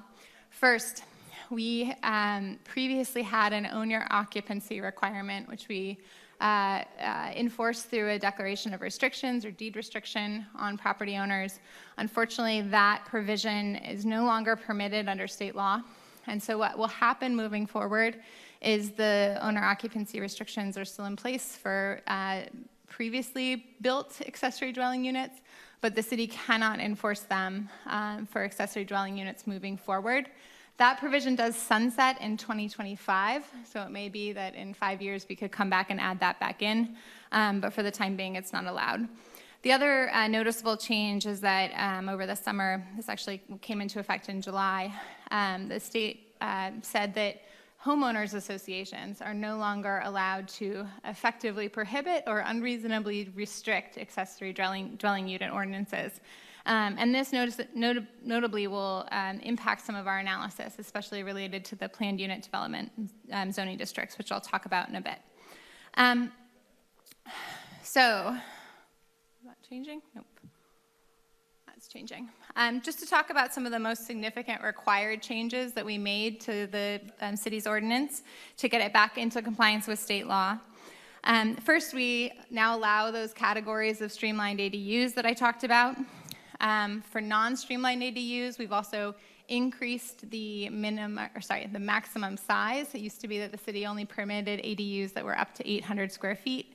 Because of changes in state law, we now allow ADUs, non-streamlined ADUs up to 850 square feet for studios or one bedrooms, or up to 1,000 square feet for larger units. The next thing that we've done is we've opened up development of accessory dwelling units in the planned unit development districts, zoning districts. Before you get into that, could you clarify to me or give me an example of what a non-streamlined ADU is? Sure. Yes. Yes. To repeat the question, I was asked what a non-streamlined ADU is. I think the two most obvious examples are ADUs that are attached to an existing single-family residence, but are new construction. So if someone wants to kick out, say they have the back of their property and they have room in their backyard and they want to have it connected to their house, for whatever reason, under state law, those are not considered streamlined. Also, detached new construction ADUs that are larger than 800 square feet are not streamlined either. And there's some additional ones, but those are the two main categories. And then one question about junior ADUs. We're talking about existing bedrooms in homes. That used to be the requirement. So the question was, do junior ADUs require conversion of existing bedrooms? Under previous state law, the requirement was that you had to convert an existing bedroom to make an junior ADU. Now it just has to be within the existing space. So it could be you could convert a kitchen or a sort of rec room or something that didn't qualify as a bedroom. It doesn't need to be a bedroom. And what is the kitchen facility that it has to have? Sure. So again, it used to be the case that we had requirements on what types of services you had to have in the kitchen, what size drain pipe, and what kind of voltage you needed. It's no longer the case that the state law requires those particulars. Instead, it just needs to be kitchen facilities that could serve as an independent living facility. Thank you. You're welcome. Let's see, talking about some of the most significant changes. The last one here was just that we have removed that owner occupancy requirement, and that's, again, per state law requirements. Yeah, okay. So just to make sure I was clear, on the planned unit development districts, what we've done here is we have now required ADUs to be built in planned unit development districts, but for state Coastal Act reasons, we've limited the types of ADUs. And I'll talk about this more in a bit because we received some public correspondence on this. But just to be clear as to what we've done, in PUD districts moving forward, where there's residential use, property owners will be allowed to build wholly within existing structure ADUs. So that first category of streamlined ADUs, but not any of the other streamlined categories or the non-streamlined ADUs. So also proposed in this ordinance, we do have a little bit of discretion, and these are a couple things that your staff really, in reviewing the ordinance with Sarah and the state law with her, in terms of trying to hone it into what works for Half Moon Bay, we are recommending these things. In the past, we've not charged impact fees for accessory dwelling units. We're talking about the park impact fee, it's a facility fee, the traffic impact fee, and a number of other impact fees. State law allows jurisdictions to charge impact fees for larger ADUs that are over 750 square feet. We're recommending, although we're very supportive of ADUs and understand the intent is to support more affordable types of housing, ADUs have really become a big part of the units that are getting built in Half Moon Bay, and they are going to bring more folks and have some impacts. And this is something that the Planning Commission has been really concerned about through the land use plan update. So we're suggesting following that state law allowance and charging those fees for those larger units. It may have a consequence of encouraging developers and property owners to reduce the unit size. So that might have a different kind of positive impact in terms of having the smaller unit, which is probably more affordable. Also in the 2018 ordinance, we thought it was a good idea at the time to not charge for Measure D certificates. The city had not been issuing Measure D certificates for ADUs for quite a while, as far as I know, and we found that we had some conflicts in our code and a conflict with the ballot measure language, and we presented that to you in quite a bit of detail. So the ADU ordinance from 2018 actually requires that the Measure D allocation be issued to ADUs, but that there not be a charge for it. ADUs we're spending a bit of time on them, and so we're recommending actually that we would charge for them in the future. This would be something that you would see in a fee schedule update the next go around with your fees. It's on the order of $580 per unit, regardless of the unit type, whether it's a single family home, a multifamily unit. We're also proposing, and it's a modest amount of money, and we can report out on this in more detail with your budget work, but that any funds collected for maybe Measure D in whole, or maybe just for the ADUs, be put into the Affordable Housing Fund as one small funding source. So have a relationship between collecting Measure D allocation money and the intent to support affordable housing. And I'll bring it back to Sarah. So next I'll go through some of the smaller changes, and I'll do these fairly quickly. State law now requires jurisdictions to process ADUs more quickly, dropping from 120 days down to 60 days. Thankfully, Jill and her team have been doing quite a good job on this front already, and so the change I don't think is going to have much impact on the ground. We'll be able to comply with these tighter timelines for review. And then we've also increased the maximum square footage that's allowed from 800 to those 850 and 1,000 square foot requirements. We are permitted to maintain lot coverage and floor area ratio requirements to a certain extent, and so those remain in the ordinance with some modifications. The places where there's no changes proposed and where we've brought through items from the previous ordinance, carried it forward for City Council's review here, are threefold. I mean, there's more, but these are the main ones. First, we're continuing to propose that short-term rentals are not allowed in accessory dwelling units, except for the small handful of accessory dwelling units that were grandfathered under the previous ordinance. Jill estimates that there's about 10 of these.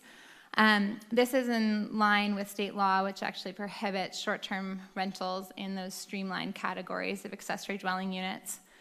The second change that we are carrying forward is the city is permitted to make modifications to state law to accommodate protection of Coastal Act resources. One of the items that we worked quite a bit on last time was an exception from the restriction on parking requirements in areas that are impacted for coastal access. So certain locations in the jurisdiction where folks use it to access the beach, and there's parking issues there. And so in those limited neighborhoods, ADUs would be required to have parking on site for those new developments. And then finally, the other major thing that we're continuing to carry forward is requiring administrative coastal development permits for new development ADUs. And that's different than elsewhere in the state. There's not that type of layer of permitting requirement, but because of our Coastal Act requirements, those are continuing to be carried forward. So I wanted to talk briefly about some of the ramifications for the city if the city were to not move forward with this ordinance tonight, and sort of a picture of what we're facing, given that the current ordinance is null and void. And I think that these two things fall into two separate categories. So first, by adopting a compliant ordinance, the city has the ability to apply development standards to these non-streamlined ADUs. Without an ordinance in place, those development standards cannot be applied. And those relate to things like maximum size, height limits, floor area ratios, front yard setbacks. There's a number of other ones as well, but those are the most salient ones. For this reason, quite a few jurisdictions throughout the state have really rushed to enact compliant ordinances in the face of these new changes to state law. We saw a rash of urgency ordinances before we hit 2020 and right after.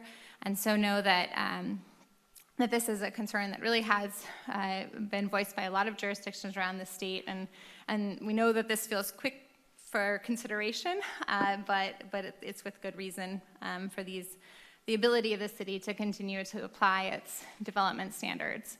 The other item that we're concerned about is the Coastal Act exemptions that you have built into your ordinance. Because your current ordinance has become null and void, I think there's a question about the continued application of those that just has led to some legal uncertainty. Those are no longer codified.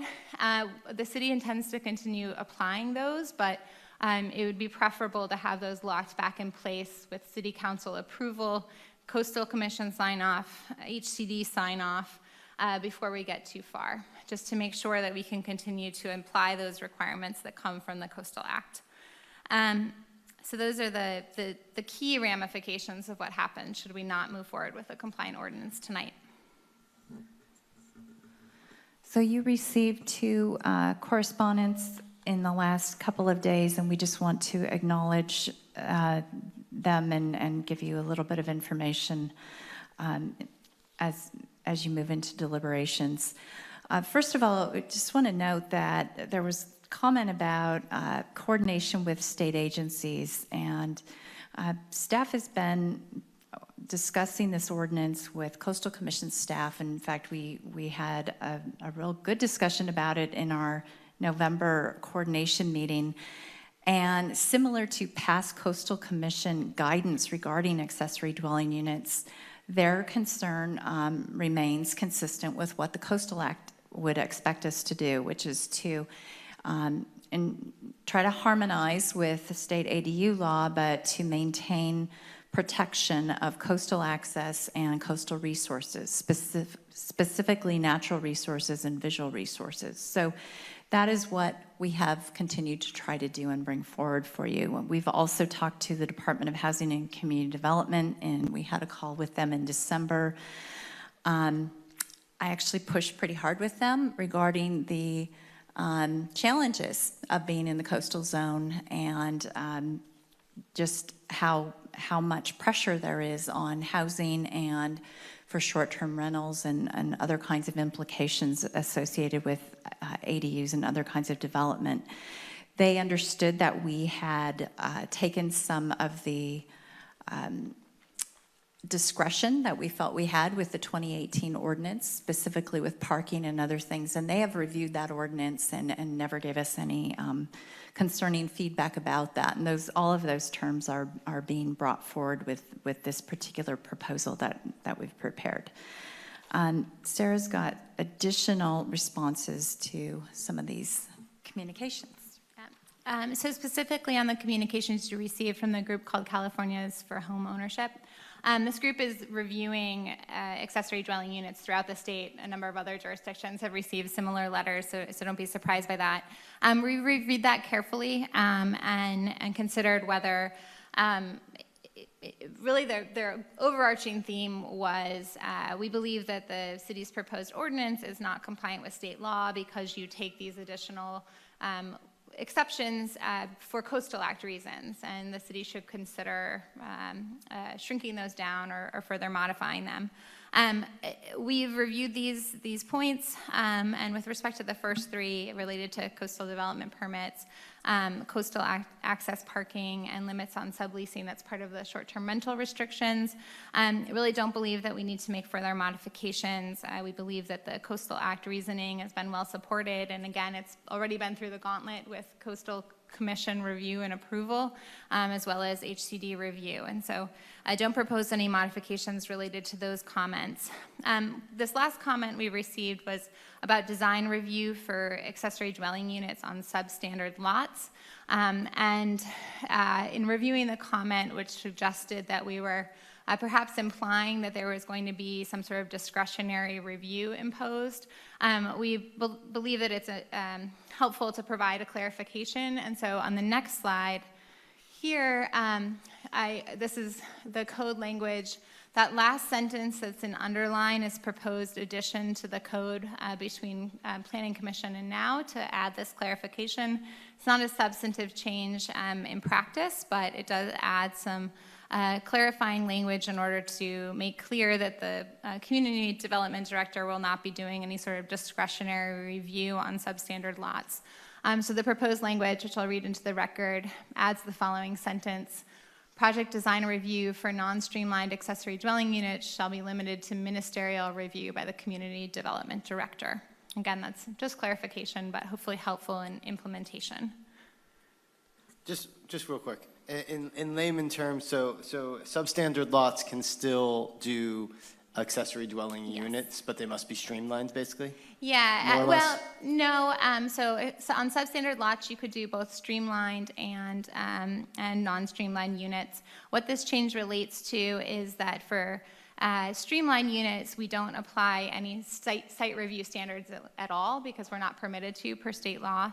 But for non-streamlined units, we want to continue to apply our site standards. But if you read the site standard section of the code, it could imply that we're trying to impose some sort of discretionary review on ADUs, and that has never been our intent or practice. So it's just clarifying that it's ministerial review. The other correspondence we received related first to impact fees and infrastructure. And a concern that accessory dwelling units might overwhelm the city's infrastructure without appropriate payment. As Jill mentioned, this is one of the reasons why we are proposing to add a collection of impact fees for these larger ADUs where we can. The other thing that I wanted to note that we discussed with Planning Commission is that the city's infrastructure is reviewed in part through the Measure D allocation program. And there is a provision in Measure D that allows the city to either curtail or prohibit or sort of refuse to allow additional Measure D certificates in a year where it determines that infrastructure has been stretched to the point of being unable to serve either water or sewer or other critical infrastructure for the city. And those sort of limitations would still apply, even with respect to ADUs. So if we got to the point that the sort of critical infrastructure was unable to serve future development, we could use the Measure D process to help address those issues. With respect to ADUs in the planned unit development districts, the primary comment we received here is a belief that the state legislation does not require the city to allow accessory dwelling units in these planned unit development zones. We've reviewed these comments carefully and appreciate the time and effort that was put into them. However, we don't believe that the comments are supported by state law, and that includes the text of state law, or the legislative history in adopting the accessory dwelling units. So the primary issue is that the argument elevates form over substance and looks at planned unit development districts as something other than residential use, when in practice in the city, planned unit development districts are for residential use almost entirely. There are a couple of planned unit development districts where we do have solely commercial use or other uses, public facilities. This ordinance would not require ADUs to be built in those areas, but for other planned unit development districts, they are zoned for residential use. Just to talk a little bit about the specifics in the state law, because I know it will come up. The state law used to say that accessory dwelling units were required in single-family and multifamily residential zones. In response to concerns that some jurisdictions were sort of artificially limiting where accessory dwelling units could be located based on the formality of what a district was called. So jurisdictions were limiting it to explicitly to single-family zones, ignoring places where single-family residential use was otherwise allowed. So areas like a specific plan area or a precise plan area. What the state legislature did was change the language of the law, and now it reads that jurisdictions have to allow accessory dwelling units in areas zoned to allow single-family or multifamily use, or in residential or mixed-use zones. And there's legislative history that states that the reason for this change was because ADUs must be allowed on a lot zoned to allow single-family or multifamily use, as opposed to a lot that is specifically labeled as zoned for these uses. So the legislature was worried that cities were elevating form over substance and wanted to direct them.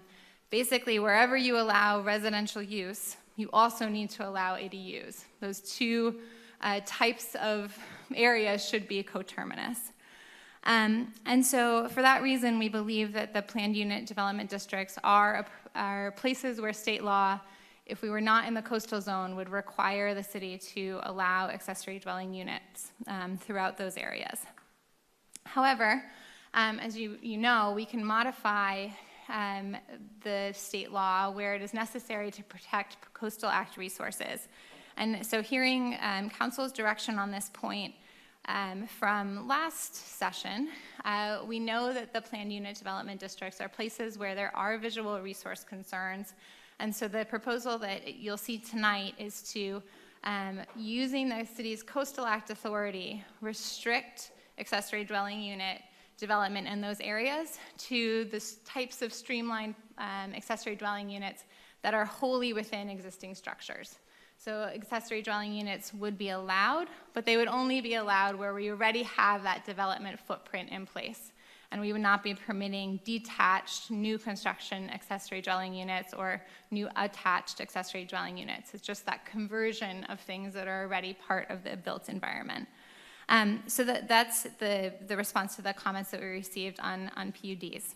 And I'm going to turn it back over to Jill to talk a little bit more about that. So we are wrapping up. I wanted to acknowledge just a little bit of data for you because there's been comments about street widths and parking, and as you've seen in the state law that we can't really require replacement parking and other kinds of parking requirements for accessory dwelling units in many, many cases. And so there's some concern about the ability to have adequate parking in different neighborhoods. In particular, this came up with the PUDs. So we just did some spot checking. We were looking at the right-of-way widths in a number of neighborhoods. These are specifically from the subdivision maps. These are typical streets in the subdivisions, not every street. Most neighborhoods have a feeder street that's probably wider than the other streets. These are kind of the network streets, and so these are very, very typical. In bold is, we did some spot checking of the effective typical roadway service width so that you have a sense of really how much room is there for parking or passing or two-way traffic to get down the street. And so despite the wide range of right-of-way widths, the range of functional street width is actually pretty narrow, between 25 and 35 feet. And we can talk about that more, but we just thought you'd want to see that information in case this topic comes up. So for next steps, if you introduce the ordinance tonight, the next steps would be to have a second reading and move this to the Coastal Commission as we did with the 2018 ordinance. In any case, regardless of what you do, we're going to keep monitoring what's going on because state cleanup legislation may come through and Coastal Commission guidance may come forward, although we are not hearing that it's on the brink. We're not sure when it would come. The last go round, they produced two pieces of guidance. One didn't come until April of 2017, and then it actually created some confusion, so they had follow-up guidance that they put out in November. We would be very concerned about waiting that long with this, but if you don't move forward, we just want to be clear that we will keep watching that. If you do move forward, we will watch that as well, and if there's things about state ledge cleanup or coastal commission guidance that would be favorable to the city that we could put into the ordinance, we're nimble and we would bring it to you as quickly as we could. Again, this is a public hearing item, and your recommendation per the staff report is here on this slide. We are available to answer your questions, and we appreciate your patience with our detailed presentation. There's a lot to this, and it is an item that goes to the Coastal Commission. They expect a really full record, so thank you very much. No, yeah, really, thanks for condensing. I appreciate it. Any clarifying questions before we open it for public comment? Boom. We're ready for public comment. We have 2 speakers, Bruce Russell, followed by Mike Ferrara. Is this on? Yes. I submitted an email to all the council members today outlining our position on this. And I'll do the best I can do in 3 minutes. But I want to clarify something because Councilwoman Penrose asked a question. Wholly within streamlined ADUs are not just within the existing house. They're within the existing structure, including the garage. And they are any accessory structure, including a detached garage that could be a 3-car garage. So I think there might have been a suggestion there that we're only talking about within the existing habitable space of a house in the PUDs. We're not talking about that. In section 1833.030B4 of the new ordinance, it's anything within an existing structure, which includes the garage, or a detached accessory structure, which is a garage, plus 150 more feet that you can add on to either one for quote unquote ingress and egress. And this is in your proposed ordinance. That was not part of the compromise I heard suggested for dealing with the Coastal Act compromise issue. The question really for you is whether or not 2 or 3 changes in statutes, in all the statutes were adopted, meant to include every single zone in this city where there could be a residential unit. I'm not aware of the legislative history quoted by the Deputy City Attorney. Perhaps that could be made available, but there's nothing in the Legislative Council's digest on any of these Assembly bills or Senate bills that talk about PUDs. Let it be clear that the phrase PUD zone is not used in any legislation, in any legislative history, or in any digest review. The question here is about whether or not state law requires you to now open up streamlined accessory dwelling units for which you have almost no discretion under your ordinance in an entirely new area such as PUD zones. They're not like mixed-use zones. They're not like residential zones. They're very unique land use zones. And it's not about the existing PUDs, the 1 or 2 that are in the city. It's about the 8 or 10 that you still have in your zoning and that are enormous pieces of property. I don't think unless state law is absolutely clear that it preempts your local jurisdiction, and it's unequivocal, I don't think you should give up local jurisdiction over future PUDs that frankly could have a density level twice the size of the current city. Thank you. Yeah, thank you. Good evening, Mayor and Council. Mike Ferrara. The Sierra Club lately has been going out and visiting Assembly members and saying, Do you understand that what you did with these laws was to create automotive entitlements in areas with no transit? Indeed, most of the areas where you've done this have no transit. All this holy water that they throw around about greenhouse gas reductions and vehicle miles traveled, they threw it in the toilet with this thing. This is terrible. But you know what their answer is? We never thought of that. So here in Half Moon Bay, we've had a thing called lot retirement because we thought it was a big deal to create a new entitlement, and the Coastal Commission also, on our infrastructure, and therefore you need to retire a lot. In good conscience, how could we do that with all of this entitlement creation?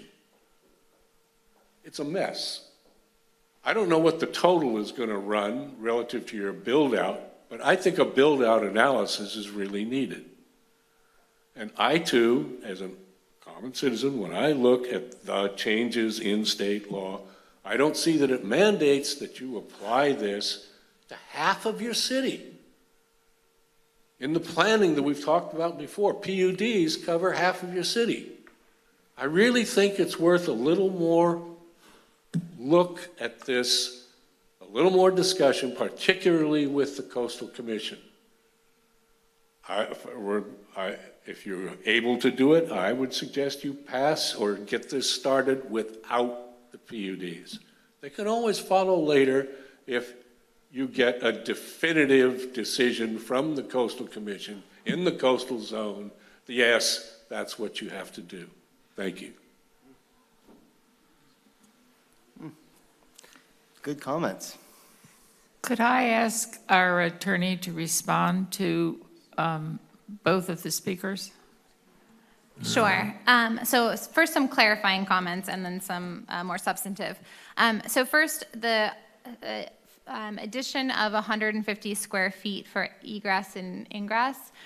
Just to clarify both what is in our code and what is in state law, that addition is only allowed for accessory structures and not to the single-family residence. So anytime you're expanding the footprint of the single-family residence, that means you are not a streamlined ADU, and that type of addition will not be permitted under the draft ordinance for PUDs. Second, there's, I think, some confusion on the question that Councilwoman Penrose asked about. I heard you asking a question about junior accessory dwelling units and whether those need to be within an existing bedroom or habitable space. That is true for existing or for junior accessory dwelling unit or accessory dwelling units. However, for the wholly within streamlined category, our speaker is correct that those can be within single-family residences or accessory structures, which do include things like garages, detached garages, that sort of thing. And that is per state law. That's not a modification that we've made here. Finally, there's a lot of comments, and this is a more substantive one, about the PUDs that have not yet been sort of formally zoned through a planned unit development process or built out. For those, the city would still need to do its discretionary review to understand what the densities of those units or those areas should be. And in that process could take into consideration the fact that we now have state law that permits accessory dwelling units. And likewise, we now have state law that permits density bonus. And so in that process would be able to understand what full build out of those areas would look like through that discretionary planning review and process. And so I don't think it's correct to say that automatically we would have a doubling of the units. That could be considered as we move forward with planning those areas. And I know Jill has some additional comments on that as well. We really appreciate the comment about build out of the land use plan, because as you have seen the work that we've been doing on it, the build out analysis is highly technical and it's conservative in the sense that we counted everything we possibly could. So what our intention has been with the build out analysis is to count ADUs, not towards density, because we're not supposed to count them in density counts, but we are counting them as units.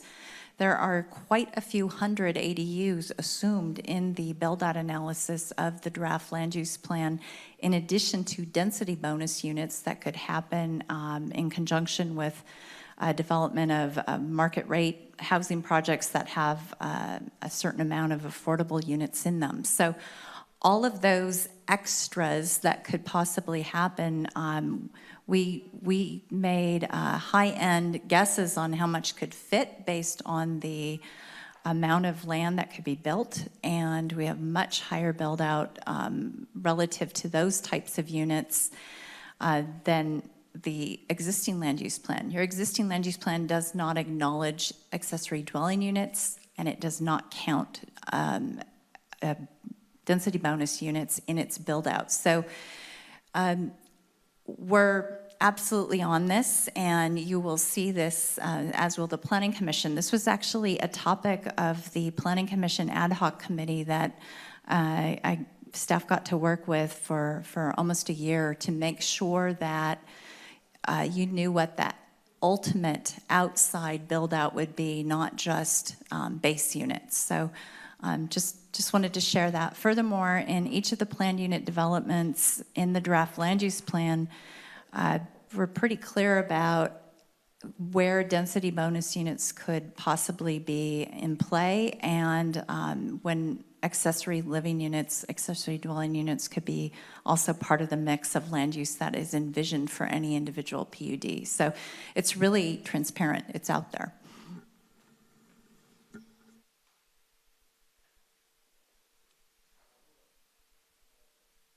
Do we have any other clarifying questions before we close the public comment? Yeah, well, I want to see if staff can also Yeah. respond. Oh, sorry, did you have something? Nope, go. Okay. Could you also respond to the notion, why wouldn't we wait to hear from the Coastal Commission to see if we definitively have to apply state law to all PUDs and continue on with what we're doing, but without the PUDs until we're absolutely sure? Sure. So our experience in working with Coastal Commission in the past and in hearing comments thus far, the Coastal Commission is really not so far in the business of directing answers to those types of specific questions.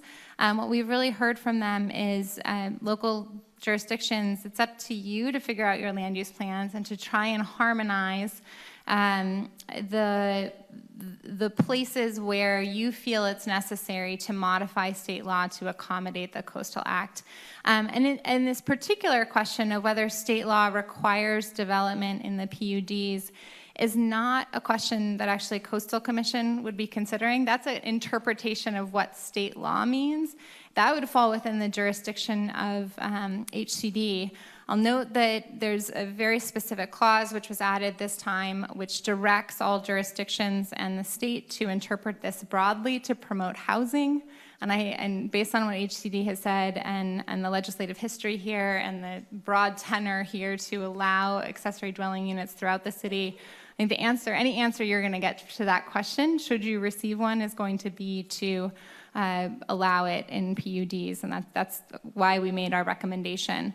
As for the sort of general question of whether we should wait for the Coastal Commission to provide guidance more generally, I had a slide up about sort of the risks to the city of waiting, and so for that reason we've worked diligently with the city staff, the Planning Commission, to bring you an ordinance here tonight to really try and retain some of that discretion over non-streamlined ADUs in the interim period, and really to shore up the city's position with respect to the modifications we've made for Coastal Act resources. So that's why the recommendation on the table is to move forward now, but we understand that there may be other considerations at play. Yeah, well, I certainly don't want to give up our discretion. No city council, no city should ever do that if they don't have to. And I would like to see us ask the Coastal Commission anyway and see if they give us an opinion. I realize in the past maybe they haven't seen to it, but I don't want to be caught off guard that all of a sudden they do have and frankly, I'm not convinced that they shouldn't be giving a decision on something like that, actually. So I don't think it hurts. And if they want to just say, sorry, we can't tell you, because it's one thing to say they would allow it, but we're really talking about whether it's required. So there's a difference. I mean, use the word that they would agree that it might be allowed, but I want to also be quite sure if it's required or not. I'm happy to do that. Just to be clear, I don't think the Coastal Commission is going to offer interpretations of state law. They're going to be willing to tell us how we could modify if we have a Coastal Act reason for modifying. But the question of whether a PUD counts under the state accessory dwelling unit, I don't think is likely to be viewed by the Coastal Commission as sort of within their jurisdiction of what they're going to opine on. It doesn't mean we're not willing to ask, and if that's the direction, we will do so. I just want to make clear what I think we're going to get from them. All right, before we continue, hold on. I'm just going to close the public comment, and then we're going to, boom, and then we can open up the floor. It sounded like Councilmember Ruddock was ready, and then Harvey, you're ready next. So here we go. So, to Councilmember Brownstone's point, yeah, I would like to see a letter signed by the mayor to the Coastal Commission asking for guidance and asking for expedited guidance. You know, it might be, rather than sitting around and waiting for them to weigh in, if we can prod them with a letter from a local city council, all of which is located within the coastal zone, you know, that might move things along more quickly. I definitely want to do that. I'm hoping there's support for that. I'm looking at the April 18, 2017 guidance, and I don't see anything from that in the proposed ordinance. You know, they outline a process of determining what is development with respect to ADUs, what isn't, what needs to receive a CDP, and what's appealable. And, you know, I think we want to include, you know, like that language. You know, if it's development and it's not exempted and it doesn't receive a waiver, then you must have a CDP. And if the ADU qualifies as appealable development, a local government action to approve a CDP for the ADU may be appealed to the Coastal Commission. So everything between the mean high tide line and the nearest, you know, north-south road is in the appealable zone. So I think we should call that out. If I could. So that we reviewed that language the last time we considered this ordinance, and so it's in the section currently, the second section of our ordinance. We've done our best to harmonize our ordinance with that guidance from the Coastal Commission, and so we've done those revisions already. So there is language about the appealable zone in this ordinance? It's in the section of the city's code on CDPs more generally, which is cross-referenced in the ordinance. Let me answer. Sure. Rather than referring to some sort of little section in some other thing, it'd be nice to actually have the language. So, and I just wanted to share with you one of the things that I don't know. One of the things we worked very hard on the 2018 ordinance with the Coastal Commission was right around that April guidance with respect to the kind of that fine line of when an administrative coastal development permit would be required and when an ADU would be exempt. And it was about that idea of new development ADUs. They require a coastal development permit, and that's really specific to this. We don't have any way to do waivers, so we didn't follow that guidance because we couldn't. And exemptions were related to wholly within if there was not a change of use. So for example, the conversion of a garage, we still would require an administrative CDP because the garage was not living space, and we considered that to be new development, as opposed to conversion of maybe an office space that's in the backyard that's already habitable space.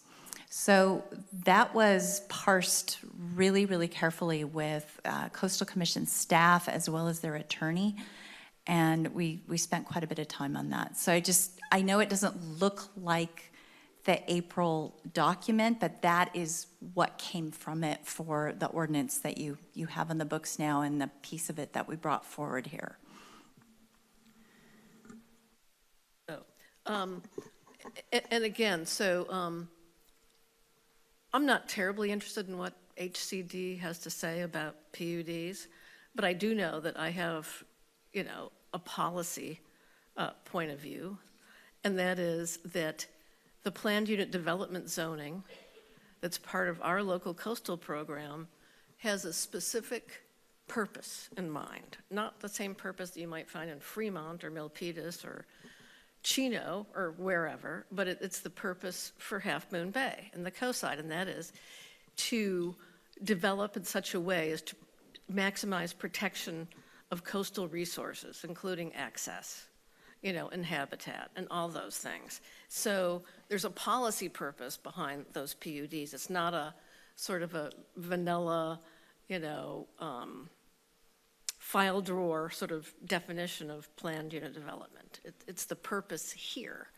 And I bet you if we're not doing it right, there will be a citizen initiative doing it for us. So given that I think, PUDs here represent a policy position of the people of Half Moon Bay, specific to our concerns, I may be happy to move along this ordinance if, for the time being, we either use the existing language related to PUDs or we only deal with non-PUDs area of the city, put a moratorium on PUDs while we work this out and get our guidance from the Coastal Commission.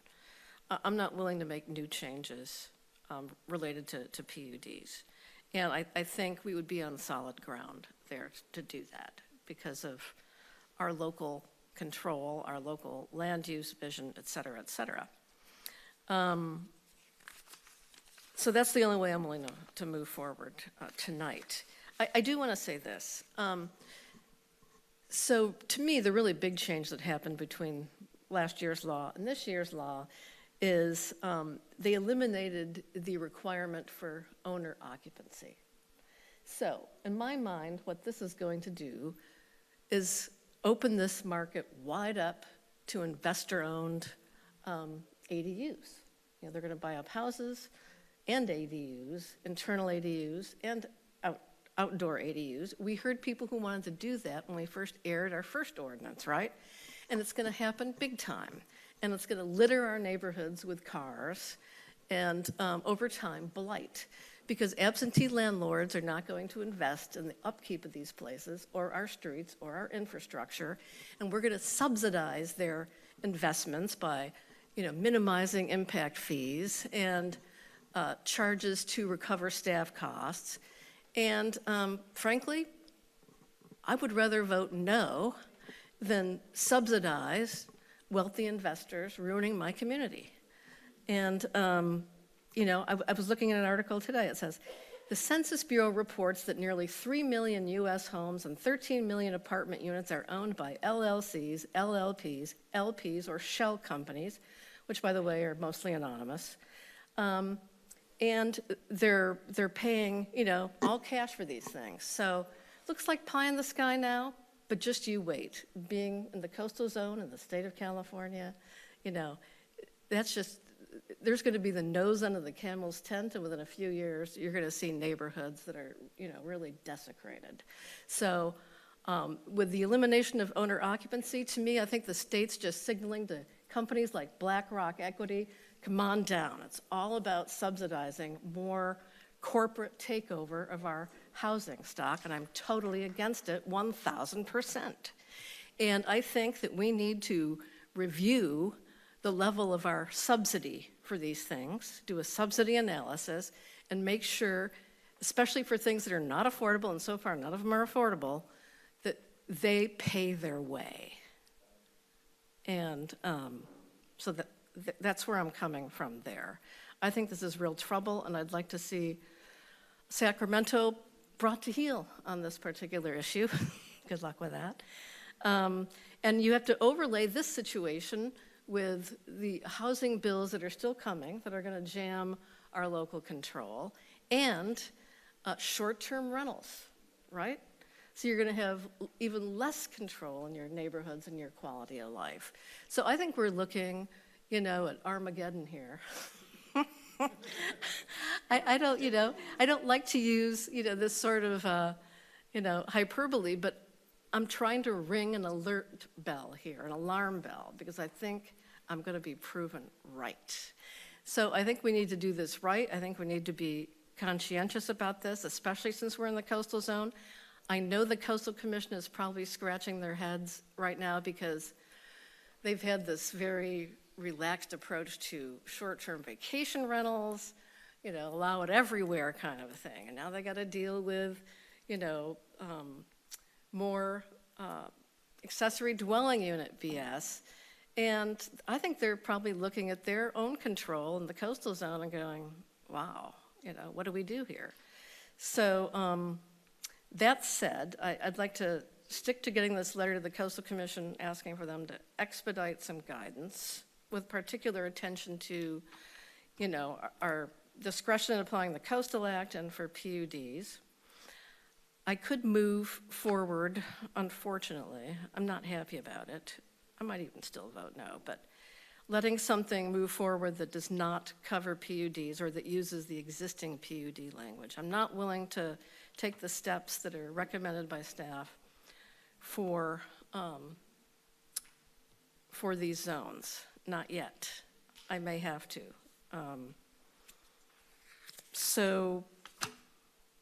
And I agree with the speaker that talked about, the need for a build-out analysis, start looking at the number of units and what's the takeaway from the build-out we currently have, which is about 8,000 units, and look seriously at that. And I think we're going to have to accommodate that in our updated LCP somehow. So I think staff recognizes that. You guys do great work. I'm not here to criticize, but I am trying to give policy direction and express my concerns, about, you mentioned overwhelming. Yeah, I think easily we're overwhelmed here. So that's where I am, folks. Stuff, Harvey, and then Councilmember Varback. Would you like to weigh in? I'd like to restrict my comments not to changing state law or the Armageddon, all of which are serious problems, but concentrate on PUDs. And it was clear the will of the council when we passed the last ordinance that we thought it was inappropriate to allow any ADUs in PUDs, existing or future ones. Now, we get this statement from staff that we have no choice. State law requires us to build ADUs or allow ADUs in PUDs. But we just heard from a distinguished lawyer and builder who has an alternative opinion, and who knows? I mean, he's very convincing to me. So it's not clear whether or not we are required by state law to allow ADUs in existing or future PUDs. So I agree with Councilman Ruddick that the smart thing to do is to approve this ordinance without the provision for allowing ADUs in PUDs. Thank you, Councilmember Varback. Councilwoman Penrose? Yes, one of the things we haven't talked about are Measure D allocations. And I am sick the way I thought I was going to be sick a year ago when we first started about giving Measure D allocations to ADUs. You give away 30 this year, and we've got an allocation of what, 40 total that we can give out in a year? That means no development of affordable housing. So I don't know what we do about that. I don't think we can get around giving a Measure D certificate since it's required by state law. But I do think we can look at what Measure D is all about and try to figure out why we want to preserve which Measure D allocations that we've got.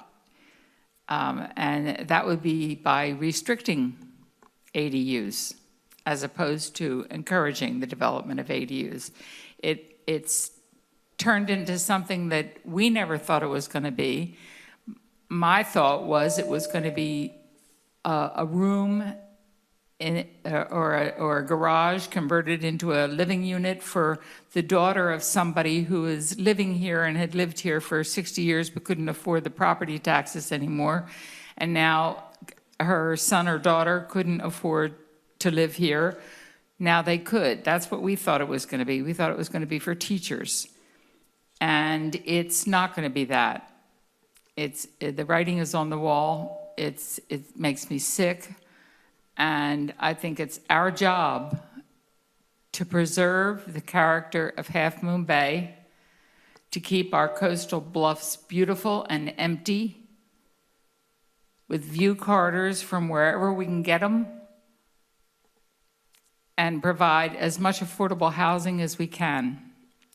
And by affordable, I'm talking about affordable for people with extremely low, and moderate incomes.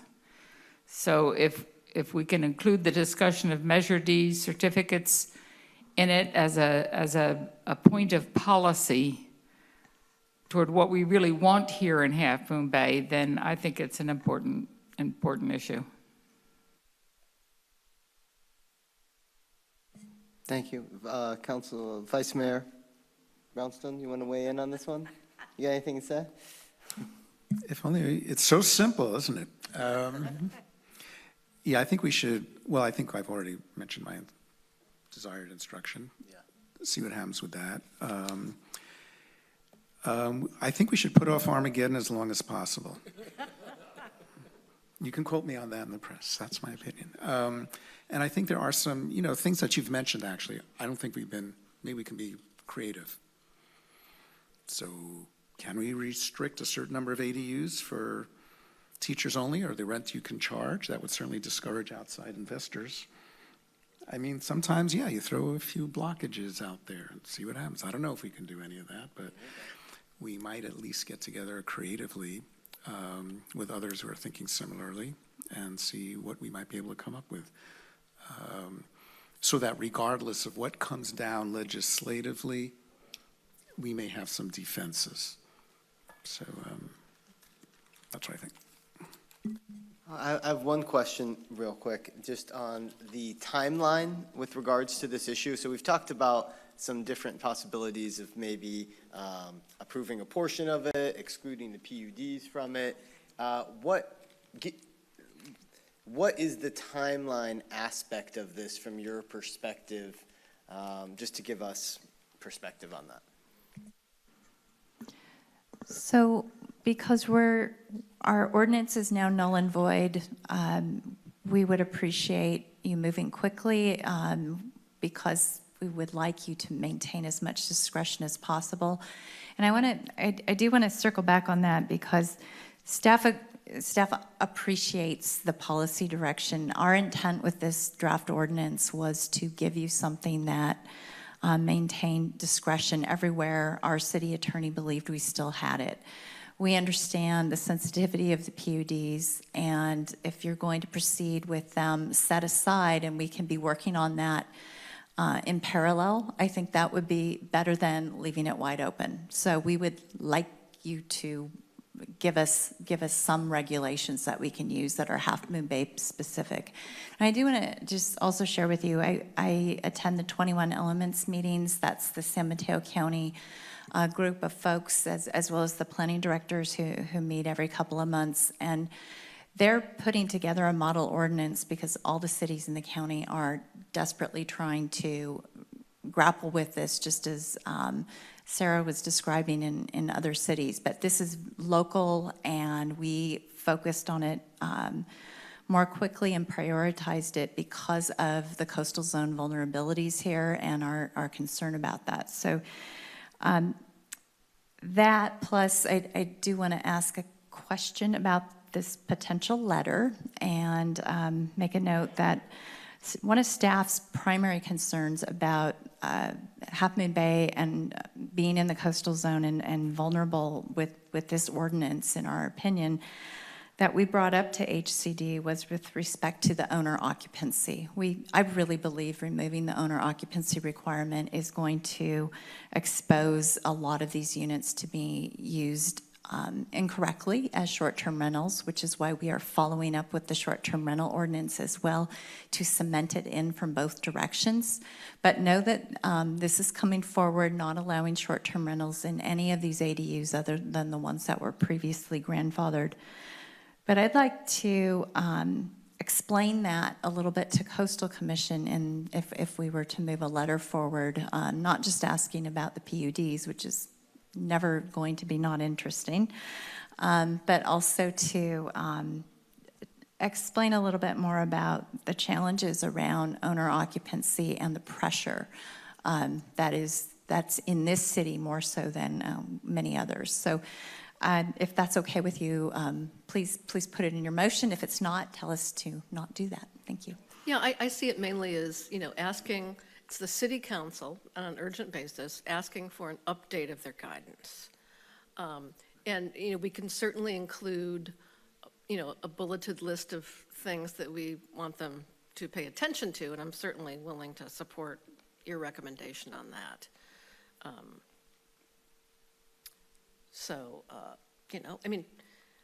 Like I said, I'm still willing to proceed with something that doesn't include PUDs, a parallel track. So getting that letter out, moving forward. Mr. Mayor, if I may chime in. So I think we got the direction on the letter, and I think that's a good move. I'm hearing enough tonight to recommend a continuance of the item. I think we need a month to look into these issues, the legal issues, the policy issues that have been discussed. Getting a letter to the Coastal Commission takes some time. I do not think it would be prudent to move ahead tonight with an ordinance that makes a change on the spot like that, given what we've heard. So I would ask for a 1-month continuance, and we'll look into all these things. I think we could even try to write a letter to the Attorney General and see if we can get an opinion from them. As Sarah mentioned, we'll certainly write a letter to the Coastal Commission and ask for updated guidance and get everything we can out of them. But we're going to be hard-pressed to get a legal opinion out of them on the validity of state law. And if we also are not completely convinced that what we get from HCD is of value, then maybe we got to kick it up and get a third opinion here. This is obviously a very important issue, and there are risks involved here. So we've heard different legal opinions of if the state law applies, and if it doesn't. You heard a pretty strong opinion from your city attorney. And I think before we move too quickly, we want to assess the risks involved here of what might happen if we do decide to kind of in any way challenge the state law. So I would ask for a month continuance. I do think a separate letter to the AG's office. Yeah, I'm guessing that the commission will work with the AG's office and produce guidance, but it won't be like a legal opinion from the AG's office. Absolutely, So, yeah. thought of them as separate. If they coordinate, that's fine. I think there's a lot more we can get out of the Coastal Commission, as has been stated here. It goes beyond legal opinion on the policy and so forth and so on, where the AG might just look at it purely, obviously, as a legal question here, based on what the intent of the law as was interpreted by our city attorney today. And of course, I'm assuming we're talking about the state attorney general, not the national attorney general. Just kidding. I think getting these kind of opinions out there, it creates extra protection for us. Yeah. Because other groups are just going to come in and start trying to say, hey, this is what was meant, this is what you seem to agree with, and start suing investment groups to sue us to do whatever they want. This way, we'll say, you know what, there's some conflicting opinions out there. We did get opinion from Coastal. We were acting in good faith by trying to get as many good opinions. And you know how things work down the road, I'm thinking years from now and giving us again some speed bumps along the way that we can. So it's a legal protection strategy, I think, that aligns with, what we're really trying to do in terms of our LCP and protect all these pieces down the road. So, thanks. Jill, I'll offer perspective on this because I felt like the wind fly out of your sails when this was mentioned. So just real quick, so I can I understand. I appreciate how the city manager described his intent and strategy, and of course the wind is out of the sails when we're working so hard to get things done. We love checking boxes, and we like to protect the city, and we were trying to do that here. But I think what we heard tonight with this perspective is in alignment with that. So we're comfortable with whatever direction you give us, and we'll move as fast as we can and diligently, and you'll see the fruits of that soon.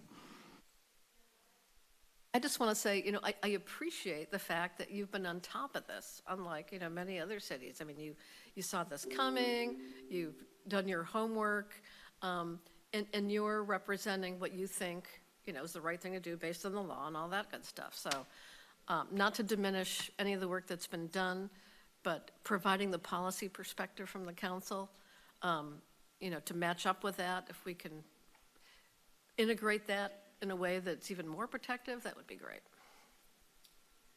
I want to second what Debbie just said. Anybody else, or can we entertain a motion?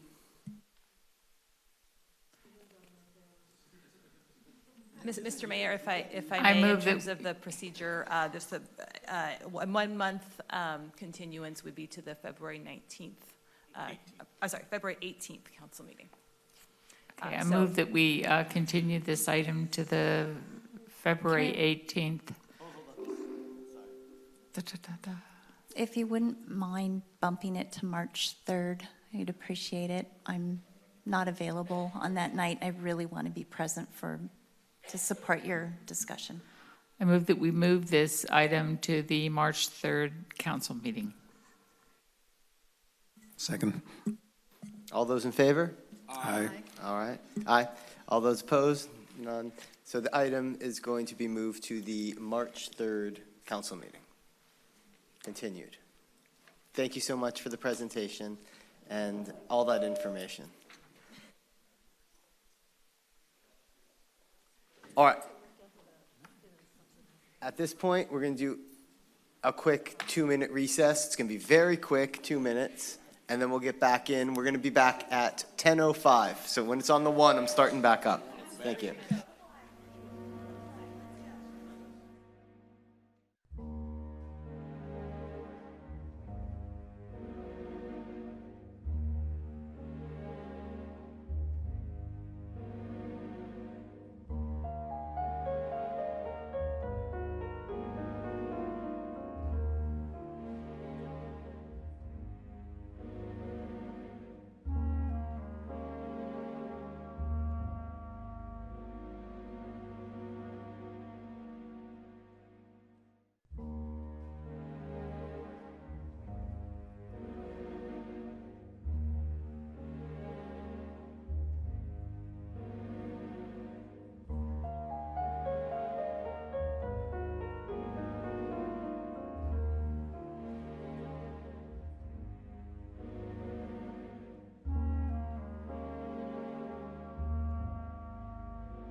you guys next? We're not doing the whole thing? Them next? That's part of the whole thing? That's your group. All the same stuff. The next hour and a half. Here we go. So we're moving to resolutions and staff reports. We're starting with item 3A, the summary report from the Climate Action and Adaptation Plan Outreach Pilot Project. Good evening, Honorable Mayor, members of the City Council. My name is Jennifer Chong, and I'm the Public Works Program Manager. And with me, I have John Daddy, our Public Works Director. I'm so pleased to be here today, and I'm so proud of the individuals that are in the audience tonight who partnered with us on this outreach pilot project. I do want to acknowledge Hannah Dress from the Office of Sustainability. Hannah, go ahead and wave. So they were the ones that funded this project. And we also have our consultant from Urban Permaculture Institute, E.E. Sumai, who also helped develop a lot of the content that our partners used for this outreach effort. I would love to introduce each of these individuals, but they'll get a chance to do that themselves. So I'm just going to go ahead and move on to a quick presentation overview.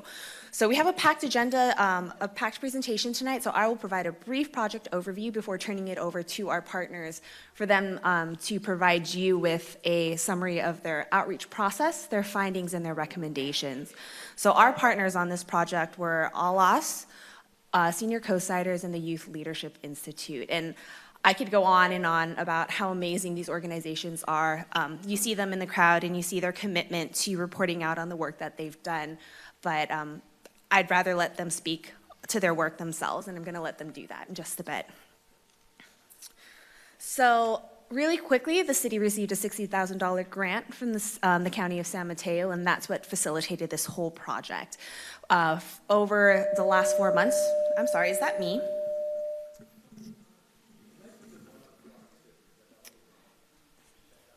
Thank you, Jaime. I'm going to charge ahead here. So over 4 months, from September to December, our partners organized 15 different outreach events. Yes, 15 different outreach events. It's really remarkable the amount of work that these individuals did, which is why I'm so proud that they're here today to tell you about all that wonderful work that has happened. When we embarked upon this project, we had some very specific goals in mind, and they included reaching out to our vulnerable populations in Half Moon Bay and really giving them a chance to engage with us.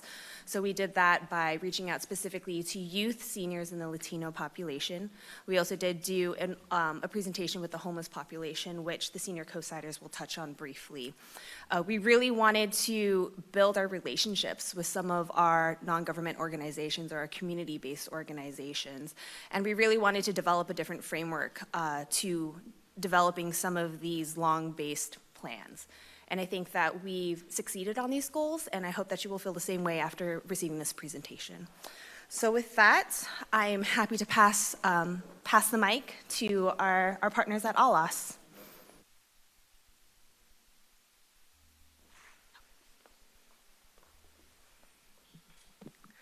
Good evening, everyone, and thanks to all of you that stayed to listen, and to the council. It's great to be here in this capacity.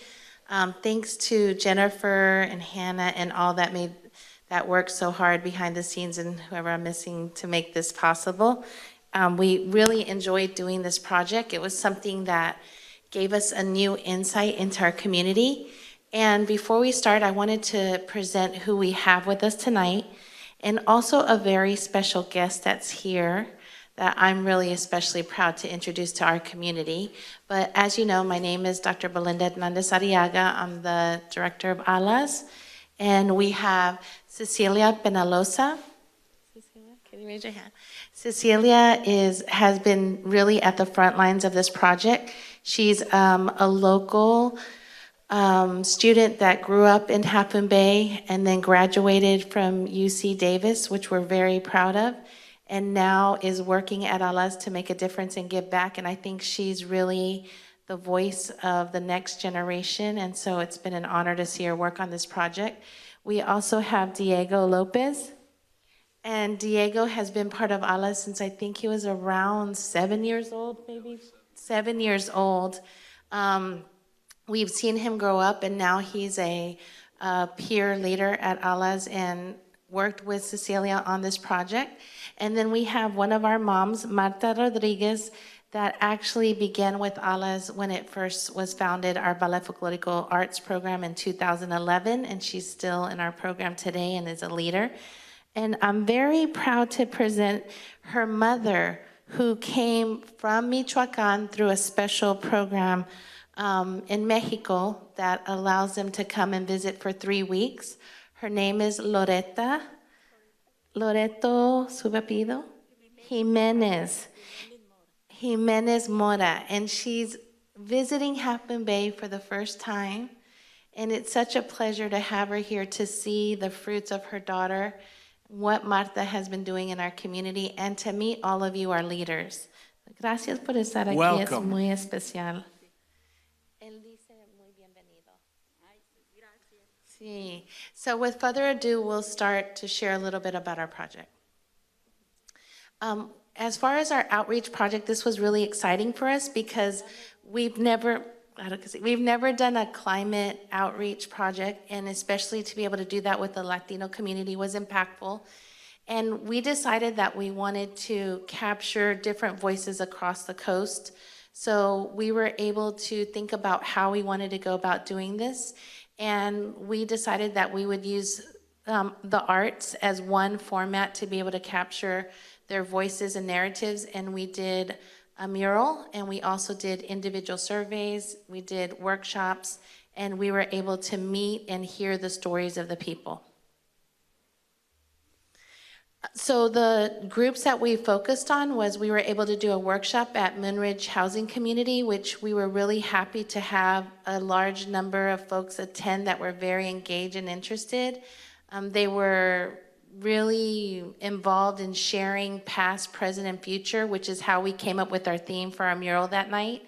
We also then went to our ALAS Arts programs, where we were able to engage the mothers of our program and fathers and talk to them about climate change, hear what they thought, and also get their feedback as far as input into what we were working on and the mural.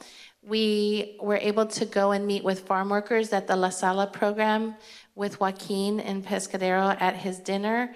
As I don't know if you all know that Joaquin is also working at ALAS now as part of the Bay City Nursery and Philanthropic Venture Foundation grant. We've been able to have him work on that effort. So it was really great to be able to talk to the farm workers, and we thought that that was important to be able to hear from them as well.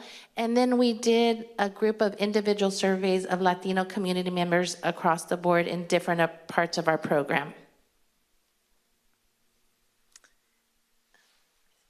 Okay, so that's for me, and now I'll let Cecilia share the next part. Good evening, City Council.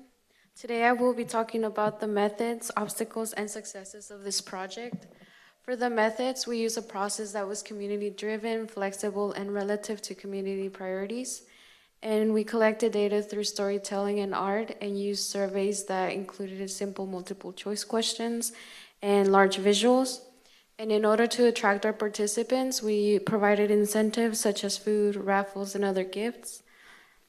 For the obstacles, we had scheduling conflicts. We couldn't accommodate everybody's schedules to meet to attend our events, and some of the people had transportation issues. We also had language barriers. Not many of the people in our Latino community know how to write or are comfortable writing. And it was difficult to translate terms into Spanish that could be understood by everyone.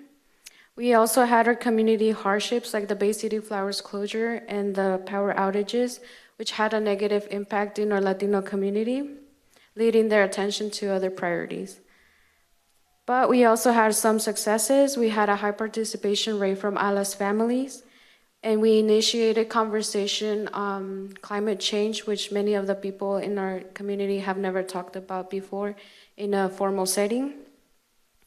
And in addition, we had a city and county representative attend with some of our events where they were able to interact with our community in Spanish, and they really appreciated that. And we believe that our Latino community is empowered to engage with the city on this project moving forward. Thank you, and next, Diego will speak further on our successes. Good evening, Half Moon Bay Council. I am Ryan Lopez, a youth representative for ALAS. And as Cecilia stated, one of our major successes was the creation of our mural. In one of our events, we asked community members to write or draw how they perceive Half Moon Bay in the past, present, as well as the future. Through this collection of art and words, we were able to come up with the following mural, which was also painted by the community members. The title of this mural is Live, Work, and Play in a Healthy Environment, and it shows the Latino population sees Half Moon Bay in the past, present, and future. In the past, residents remember Half Moon Bay as being very cold, very foggy, and with most noticeably, heavy rain days. This changed a little over 10 years ago, as many noticed the sun coming out more often and temperatures getting warmer throughout the year. In the present, residents have noticed a lot of artificial grass, which reduces water usage, but our climate has also become more humid, making it difficult to grow crops, such as artichoke and pumpkin, which, as we all know, are seasonal hallmarks of our town. It is difficult to imagine how Half Moon Bay will look in the future, but there are warning signs suggesting it won't look great. The tide is coming closer to shore, threatening wildlife and beaches. Traffic continually builds as our town grows and tourists come to visit, leading to air pollution and eventually health hazards. And these conditions worsen when there are wildfires in the surrounding areas. Finally, the statement at the bottom of the mural says that a safe community needs an emergency plan for all Half Moon Bay coastside community members, more bike paths, and lighting, as well as an alternative route for coastside residents to leave Half Moon Bay in emergencies. I'll be passing the microphone to Martha, who will be talking about her findings. She will be reading the following slides in Spanish, and Cecilia will be translating. Thank you for your time, and I, like many others, hope that you will take the proper steps to ensure a safer and a more environmentally friendly future for our beloved town. Thank you.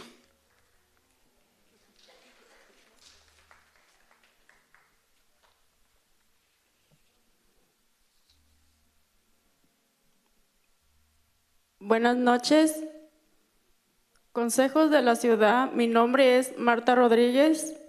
Como miembro de la comunidad latina, estamos de diapositiva. Contiene una lista de todas las preocupaciones de la comunidad latina. Los tres principales problemas son el tráfico, el transporte y un plan de emergencia. Muchos de los otros problemas tienen que ver con el transporte, tráfico pesado, la falta de rutas de transporte público, la falta de banquetas y senderos para bicicletas y la mala iluminación por la noche. Además, hay pocas rutas de emergencia fuera de Half Moon Bay. Aquellos que viven más lejos de la ciudad como Moss Beach, Monterey, están traspasados con menos rutas que los que viven en la ciudad. Esto dio lugar a que los miembros de la comunidad desearan tener un plan de emergencia para la ciudad y media más aplicas para comunicar emergencias a la comunidad latina. This slide contains a list of all the concerns of the Latino community, the main three issues being traffic, transportation, and an emergency plan. Many of the other issues have to do with transportation, heavy traffic, lack of public transportation routes, lack of pedestrian walkways and bike paths, and poor lighting at night. Additionally, there are a few emergency routes out of Half Moon Bay, and those leaving further from the city, such as Moss Beach and Moonridge, are stuck with even fewer routes than those living in town. This resulted in the community members desiring to have an emergency plan for the city and more extensive measures in communicating emergencies to the Latino community.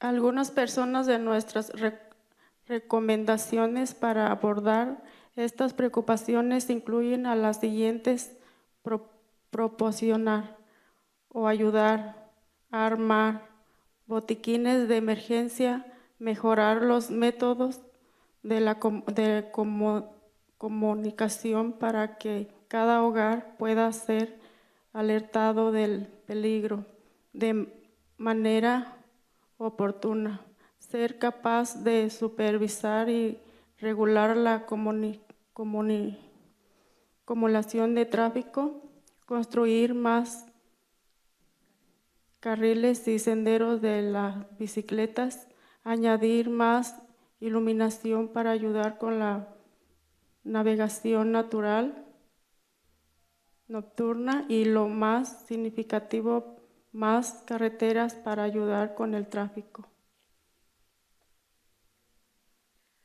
Some of our recommendations to address these concerns include the following: provide or help put together emergency kits, improve communication methods so every household can be alerted of danger in a timely manner, be able to monitor and regulate traffic buildup, build more bike paths and bike lanes, add more lighting to help with nighttime navigation, and most significantly, more roads to help with traffic.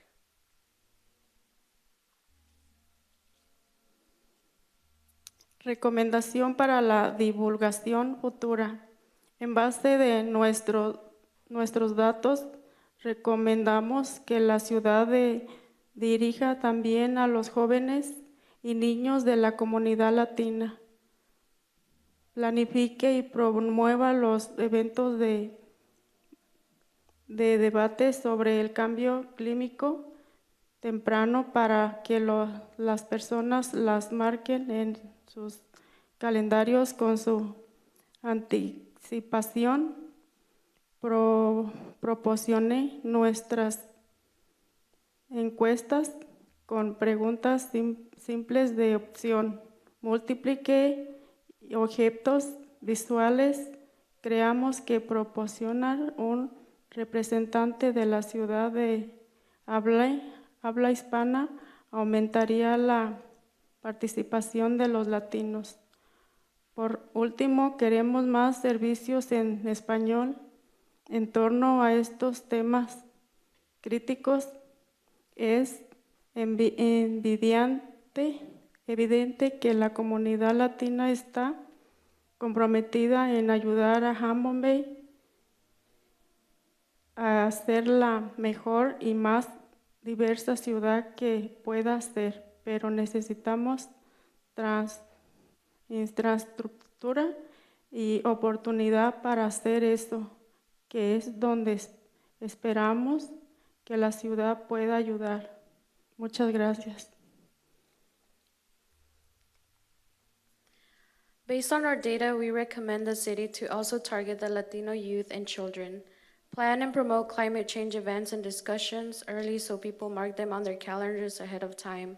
Provide surveys with simple multiple choice questions and visuals. We believe that providing a Spanish-speaking city representative would increase Latino participation.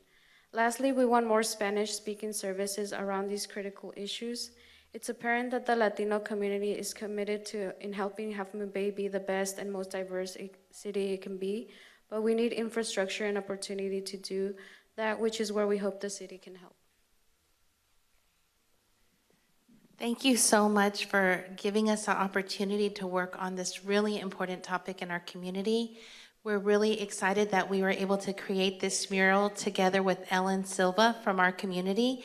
And this mural will actually go home to the city, and you all will be able to show the work that we did with the Latino voices in our community, and we can use it for future storytelling of what folks shared. And also a big thank you to our team. A special thank you to Marta for representing so many voices, Diego and Cecilia and her mom. Thank you, City of Half Moon Bay, and all of you that made this possible. Gracias.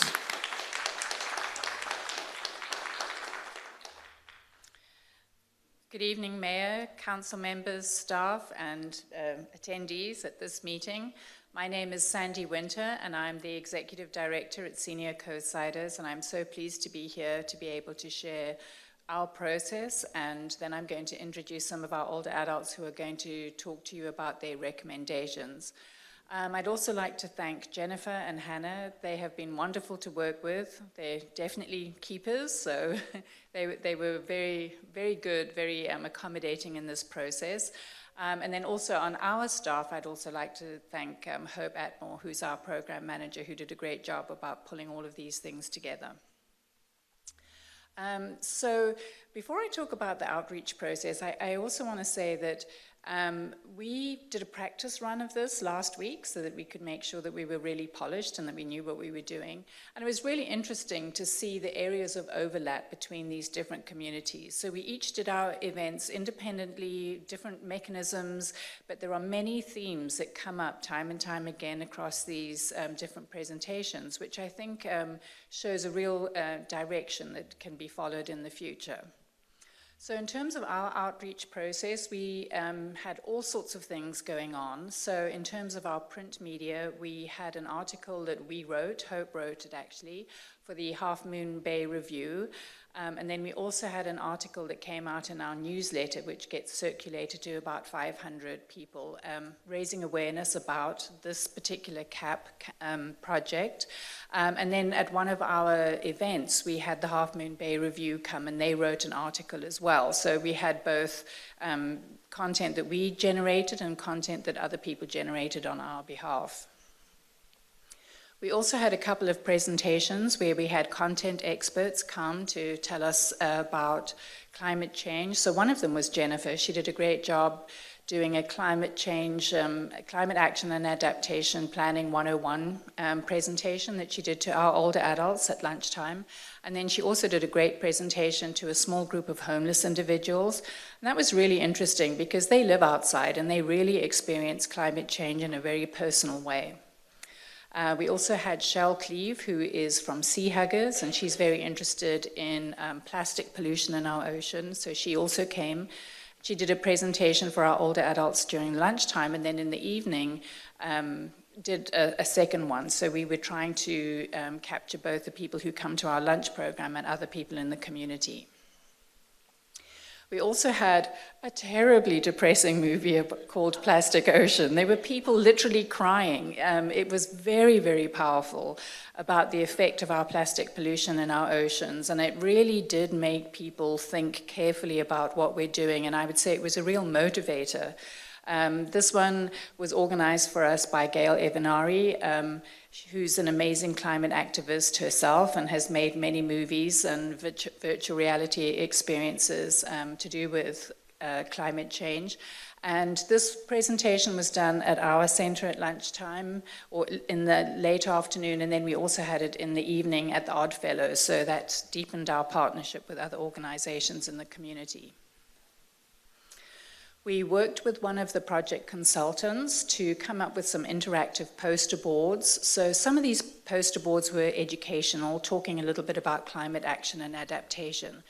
But one of them in particular was also a mechanism where people could respond to the posters using dot voting, and with little post-it notes, they could add additional information. So it was a way of gathering information from our participants. And these were put up in our dining room over a period of a few weeks. I think one of the coolest things we did is have our virtual reality experience. So never let people tell you that older adults can't do technology. It's just absolutely not true. We had a wonderful time. We had about 40 different virtual reality sets. We had somebody come up from Southern California to share their sets with us. And we had all of these older adults watching 2 short clips about fire, and the other one was about ice, and really thinking about the devastation that climate change is causing, but in a very intense and personal way. You looked over your shoulder and there was a firefighter standing right there. We went into ice caves and it felt like these ice things were going to plop on your head and people were jumping. It was very fun. And that also was organized by Gail Evanari. So then right at the end, we wanted to tie all of these things together. So we worked with a facilitator to do a cafe workshop, which is a small group discussion where people circulate around different tables and they answer particularly different questions. And the output is on the mural at the back there. As we were talking, the facilitator was making this beautiful artwork about what people were actually talking about. So that is the very different kinds of interactive activities that we had. So I think that we definitely achieved what we felt was the goal of this project. We raised awareness among older adults about the importance of climate change. We definitely engaged them in a way where they felt that they could have a say and that their voices would be listened to. And I think, importantly, we were able to connect with people who would not normally have been part of this policy-making process. So at some of our events, we handed out a survey, and the survey results indicated that about 35% of the people who were at those meetings had never been to a city council meeting. Over half of them had never been involved in local government issues before, but we had over 62% of the people who were interested in being involved in the policy-making process moving forward. So one of my recommendations would be to make sure that you harness all of this energy. There's been so much creativity and so much thought and effort put into this that it would be a shame to let it just waste away. So I think while it's still fresh in everybody's minds, it would be important for the city to acknowledge and to hear in a very active and practical way. So these are just some bullet points of some of the things that people said were important to them. And what I'm going to do now is I'm going to turn over to 3 of our older adults who are going to talk in a little bit more detail about what their recommendations are of issues that should be included in the CAP. And so I'm going to start off with Steve, who's going to be talking about preparing for natural disasters. Thank you, Sandy. I'm going to be sharing some comments on preparation and responses, preparation for natural disasters, and some additional considerations for seniors, isolation. We have inadequate routes for evacuation and incoming first responders during natural disasters.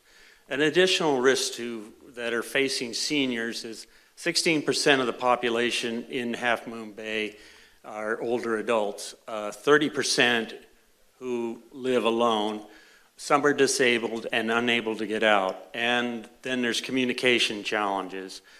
Some seniors do not have cell phones or computers. Some have hardwired landlines, but in the case of telecommunication or utility disruptions, those won't work either.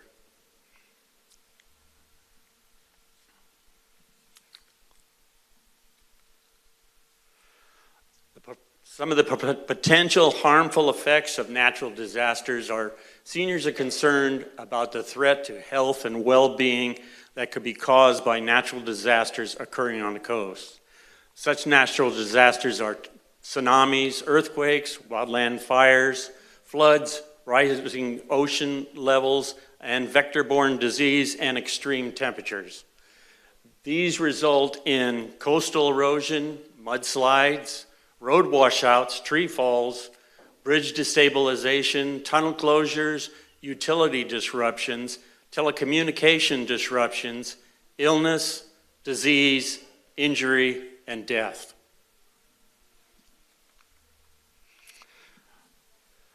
An emergency operation plan. Develop a coordinated plan to address the needs of the vulnerable population before, during, and after a natural disaster. Include policies and procedures within the Climate Action and Adaptation Plan. Halt population expansion on the coast until safe and adequate routes for evacuation and for incoming first responders during natural disasters are provided. Contact and communicate with vulnerable populations on the coast, including seniors, and assist seniors to evacuate and relocate to a safe zone. Thank you.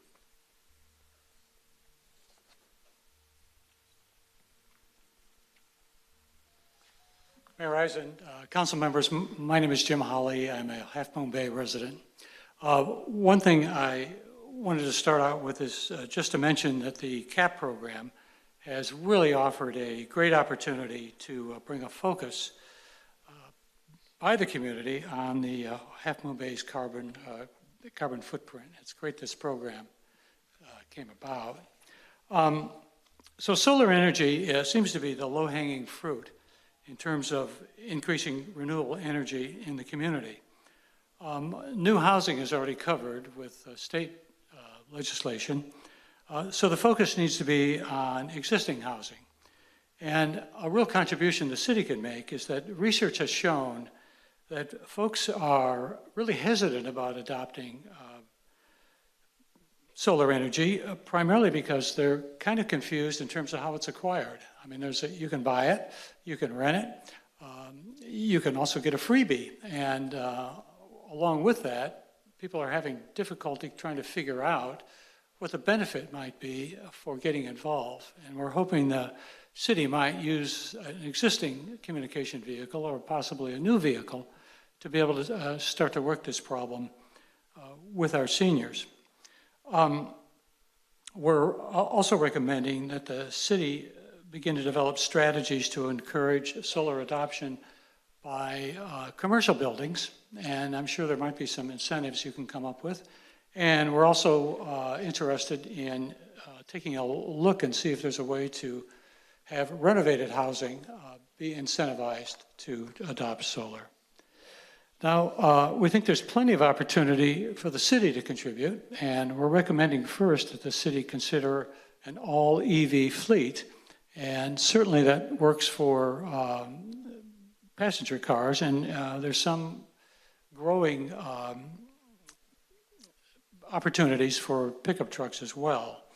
We're also recommending that the city support, in any way they can, new e-charging stations around the community for EV vehicles. In terms of the long-term focus, there's some interesting things going on. There are many evolving green energy sources, including wind and water-based energy sources, nuclear and biomass, and these are rather difficult for one individual city to adopt, but there are agencies that are forming agreements and partnerships to be able to bring these things into communities. And we're hoping that the city will take a look at joining some of these groups if it seems to make sense. We'd also like to ask that you come up with a metric so that we can, on a quarterly basis or a 6-month basis, get an idea just how well all this work is paying off. And lastly, there's a lot of benefits to green energy, but we're concerned that these benefits are not going to be available to low-income people or moderate-income people, or especially renters. And I wouldn't be surprised if some cities are working this problem, and we would suggest that you research it and see if you can come up with some sort of plan so that the whole community benefits by this. So thank you very much.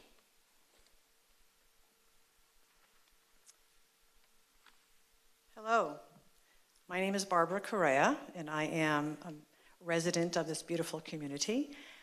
Mayor, council members, I do represent the senior community, and I have a lot of recommendations for you. So please, I ask for your forgiveness up front because I'm going to be rapid firing these to you, and I only have 3 minutes. Otherwise, Jennifer's going to get the hook and take me out. So the following recommendations focus on your leadership, your advocacy, specific to sustainable business practices.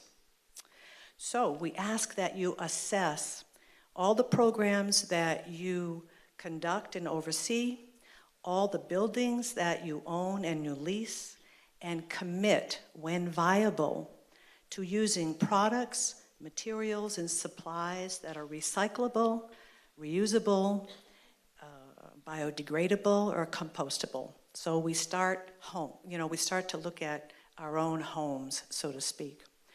We also, likewise, ask that you seek out and prefer vendors and suppliers with whom you contract, who conduct their businesses in an environmentally friendly manner. Eco-tourists provide a lot of revenue to the cities that they visit. So please declare, as the leaders of this community, in action, word, and print, that our city is a green vacation destination.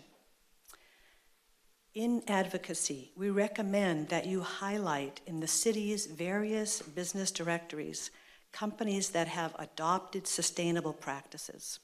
This designation will attract customers who are concerned about the health of our environment.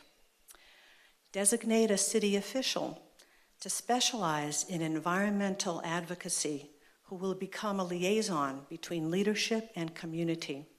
And consider that that specialist might provide a monthly column in the Review, our local paper, focusing on raising community awareness of climate issues and information on how leadership is responding to climate concerns. We are all stewards of this beautiful community, and as leaders, you have particular responsibility to safeguard the culture of the coast. Please use a balanced approach when managing the inherent tension between the preservation of our natural resources and growth. We ask that you audit Republic Services periodically to confirm they are compliant with their recycling contract, and we would appreciate ongoing reporting about this. Turning to businesses and events, we ask that you require new businesses to submit their green plan when applying for a business license, and that sustainability compliance become part of our expectation for conducting business in our city. This goes beyond single-use plastics and plastic bags and includes water management, waste management, and energy-efficient technologies. Likewise, we recommend that you approach existing businesses and explore how they are reducing their environmental impact and support their efforts. Finally, I'm coming to the end. Yes, big breath. Please engage and support organizers of the city's events to adopt more environmentally friendly operations, particularly the Pumpkin Festival, but as you know, there are other events that you sponsor and support. I really want to thank you for the senior community to allow us to present these to you. Thanks.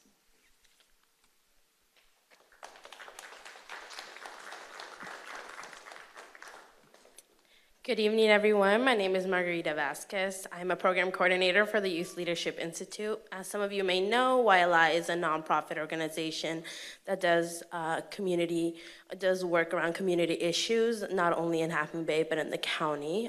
We currently do have 2 local sites here in Half Moon Bay, at the Half Moon Bay High School and at Pilarcitos. Today, I'll be talking a little bit about our outreach process, starting with our goals. Our overall goal was to engage as many youth as possible in Half Moon Bay, be sure to educate them around climate change science, build their capacity, and make sure they're engaged through mitigation and adaptation strategies. With that being said, this couldn't have been done with the support of the high school administration and all the science staff there, as well as our staff. There were multiple days that we came down to Half Moon Bay very early, and the commute was a little hard for some of our staff.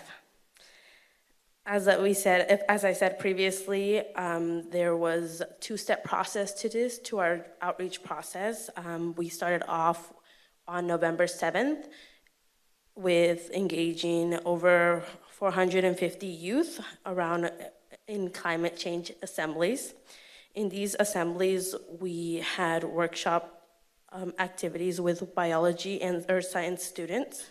We provided climate change presentations and show to students how these climate change activities impacted Half Moon Bay and what can be done and what they can do in Half Moon Bay. Through these presentations, we also had small group activities and a live polling activity. For the activity that we mainly had, which is presented there on the screen, was our hazard card activity. The hazard card activity was designed to develop youth capacity in understanding climate change and experience extreme weather changes and how it would affect Half Moon Bay. So, and then the following week, we returned to Half Moon Bay High School and engaged 400 students in a smaller group setting. These focus groups were conducted throughout 17 classrooms. These conversations including helping youth identify concerns around climate change and looking more in depth into their priorities for the city of Half Moon Bay. They also discussed their top priorities within their groups, had group conversations, and then at the end we administered a survey. And now Adam will be talking a little bit more about the research that we found. Hi everybody, my name is Adam Wilson. I am a assistant program manager at the Youth Leadership Institute, and I'll keep our findings brief. I think I sent over about 80 pages worth of findings to Jennifer earlier today, so I'll just go over some of the main things. So this came from the live polling that we did at the assembly days. So we had 2 full days of full, like 90-minute assemblies that we had with the youth, engaging in climate science and climate education. And so at the end, we asked what their biggest concerns around climate change were. Initially, this was an open-ended question where they could just text in whatever answer they wanted. As you might imagine, that's not maybe the best idea to have with a group of high schoolers when they can just text in whatever they want. So we did actually have this preset list of priorities or concerns, and we were conducting these while the Kincaid wildfires were going and right as the power outages were happening in Half Moon Bay. So that I think contributes to some of the highest concerns or priorities there being fire, transportation and traffic, sea level rise, floods, and power were the biggest concerns that young people talked about. And then in the focus groups then that we did in the classrooms, at the end, after kind of doing some more conversations and going over some more educational materials, we wanted to know what they thought the city should be prioritizing for its CAP. And similarly to some of their priorities or concerns that they had power, fire again, transportation and traffic, sea level rise, drought, erosion, and heat. I think kind of one of the coolest parts of the findings is just one of the open-ended questions that we had on there that all of our staff took a lot of time to input manually because they were written surveys. But some of the biggest findings that came out in asking kind of in what ways could the city of Half Moon Bay make it easier for you to go green or for your family to go green. As you can see, public transportation is one of the biggest things on there. Something that came up a lot was a more comprehensive or robust recycling and composting program within the city. Whether that's just people don't know it exists, some of them, or how to access some of those services, that came up a lot. I think another big priority was safer and easier walking, especially around Highway 1. I think the folks from ALAS actually had a lot of the exact same findings that we came up with, so we don't need to really belabor that too much, but I think one of the other interesting things that's almost all the way at the top is beach cleanups. There were a lot of young people that wanted to get involved through having these kind of community events as an entry point to learn more about the environment and climate change. So I will pass it off to Smitha, who can talk about our recommendations.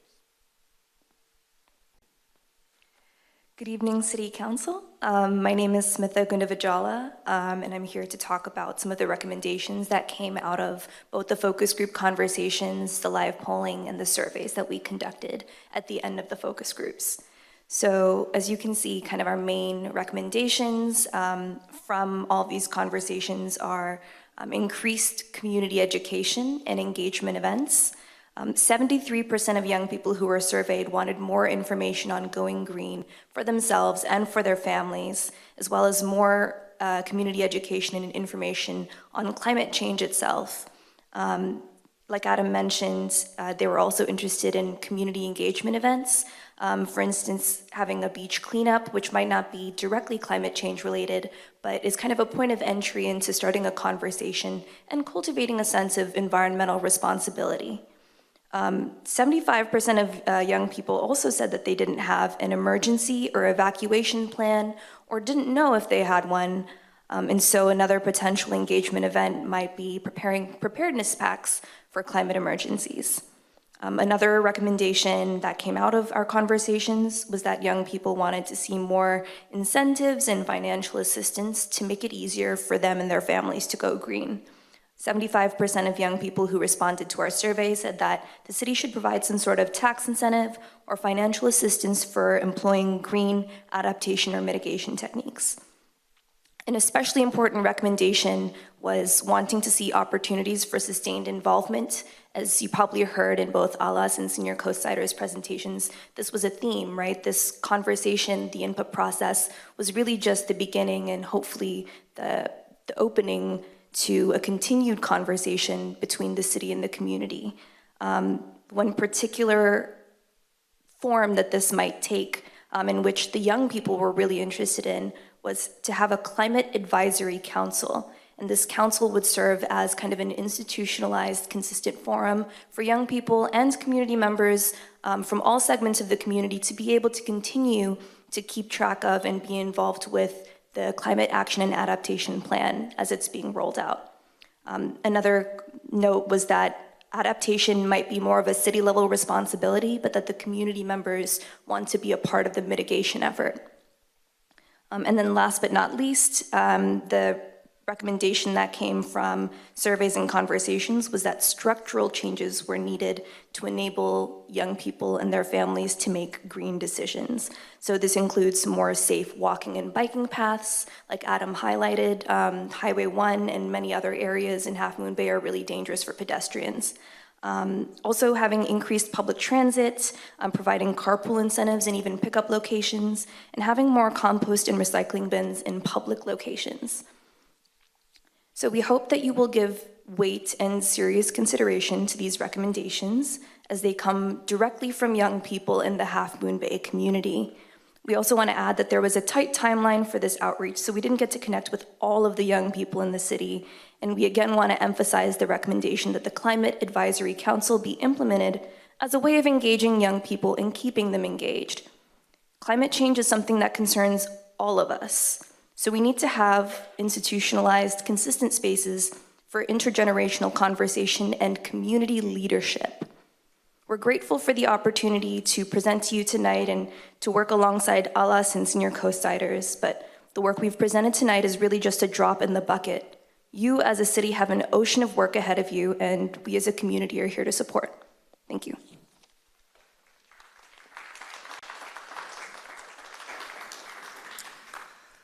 So before I go through my last two slides, I just really want to thank the partners for the amazing amount of work that you've done, for giving up your evening. They've been here since 8 o'clock waiting in the back room to provide this information to the City Council, and I'm so proud of the work that you have done. So if we could give them one more round of applause before we close this out.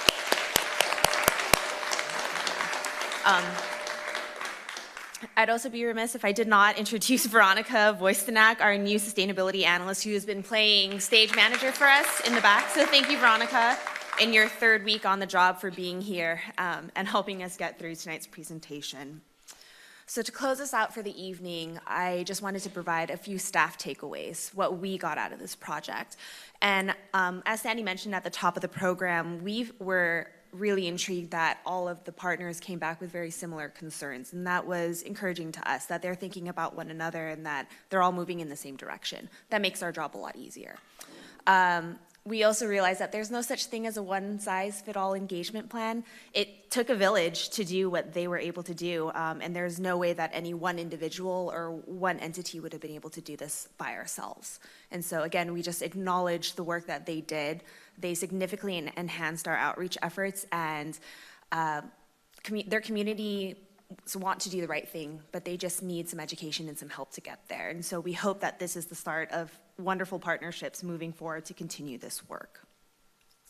So our next steps, we are in the process of finalizing our request for proposals for a CAP writing consultant. So we can take all this information, the 80 pages I got from Adam and the Google Drive that I got from Sandy and the amazing amount of reports I got from All Us, to consolidate that and put that into a planning document that we can then roll out with their help. We are planning to host additional community engagement events to get the rest of the community up to speed to where these groups are. We have a sustainability volunteer and education fair tentatively scheduled for March 11th, which is a collaboration with the library. We're also looking to host our Earth Day celebration on April 18th. We're looking to develop a sustainability website page so that way our community can find the information and the efforts that we're already in the process of doing, make it easier for the community to get the information they want. And we are committed to continuing to implement our sustainability implementation plan and the transportation strategies implementation plan that the council approved back in November. And so again, this project took a village, and this is a snapshot of everyone that was involved from start to finish. And again, this was a 5-month project. It was a whirlwind. There's no way that I would have been able to do this without the support of our partners and with the leaders in the room. And I cannot express how grateful I am for you for sticking out tonight and being here at almost 11 o'clock. And so with that, we are happy to entertain any questions or comments from the council, and thank you so much for having us here tonight. Councilwoman Penrose? Yeah, I am so overwhelmed. I am really impressed. I spend so much of my time going to meetings. I haven't been to one as professionally, excellently done as this in a long, long time. I understood everything you said. Each one of the slides made total sense to me. The visuals were perfect. It just gives me so much hope and faith in our city. We know that you're all out there and you all have this amazing talent, but now you're showing it. And I really hope you can show it off and get it published finally, because I think it's quite impressive. Thank you. Councilwoman Ruddick? I just want to say ditto, totally impressed. I mean, it's an amazing process. And I want to say thanks to staff, too. I mean, you had to sort of, wrap your arms around this and keep it going in a good direction, so thank you for that. I think it just shows real leadership. I think we've been crying out for some leadership on the climate change front, and now we've sort of kicked it off, and you guys have taken it to the next level, so it's really exciting, and looking forward to more.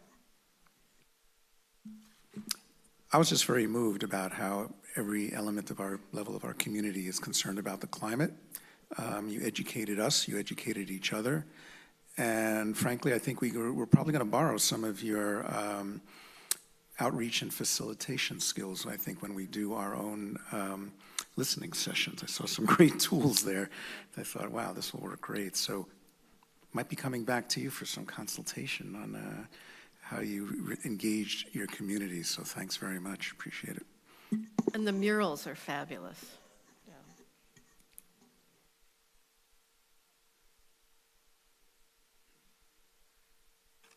What are you going to do with that mural? Where's it going to go? So I can answer that. So we are actually in conversations with the library to find a temporary space for the mural in the maker space. Nice. Thank you all. This is also... Mayor Eisen, we do have 2 public speakers on this item.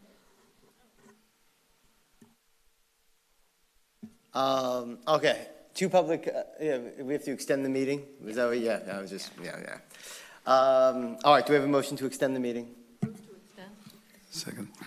All right, so that's approved. We only do that once now, and instead of, we don't have to go. No, you have to give it time.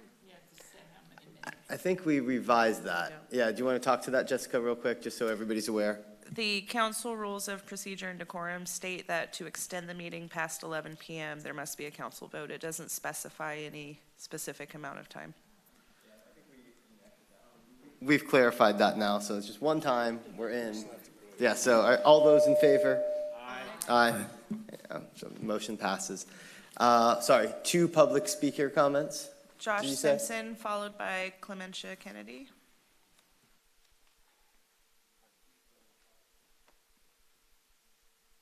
Wow, we're all up late. My name's Josh Simpson. I work for John Camps. John started Camps Propane in Manteca, another what used to be small ag town. And 50 years later, I'm standing here in front of you because we're all worried about climate change. And I'd actually like to take a moment and say thank you to all of these groups who've done such a tremendous job. Outreach is a big part of the process of getting our hands around how all of our communities can come up with solutions to change the ways that we live on the planet, change the way that we use energy, and become safer and have a healthier planet in the process. What I came here to tell you is that, like my colleague Joy Alafia, who was here at the beginning of the meeting, what we really want you to understand is that there's a way for propane to be an important companion energy source in that process. Things that a lot of people don't really understand about propane. It's not a greenhouse gas. My company is actually going to be the first company in California to introduce renewable propane. That's going to happen in February in Sacramento. We're bringing the fuel in from out of state, but there's a sustainable, renewable way to use propane that reduces greenhouse gases and allows us to continue living the way that we want to live in places like Half Moon Bay. I think that what you've done in this meeting tonight, frankly, is amazing and inspiring. And I love the way that your community, I love the way you talk to each other. I love the way you listen to each other. I think that if you continue to do the kind of things you did tonight, that if other communities can model after what happened here tonight, we'll get where we need to go as far as climate change is concerned. I appreciate your time. Thank you. Thank you.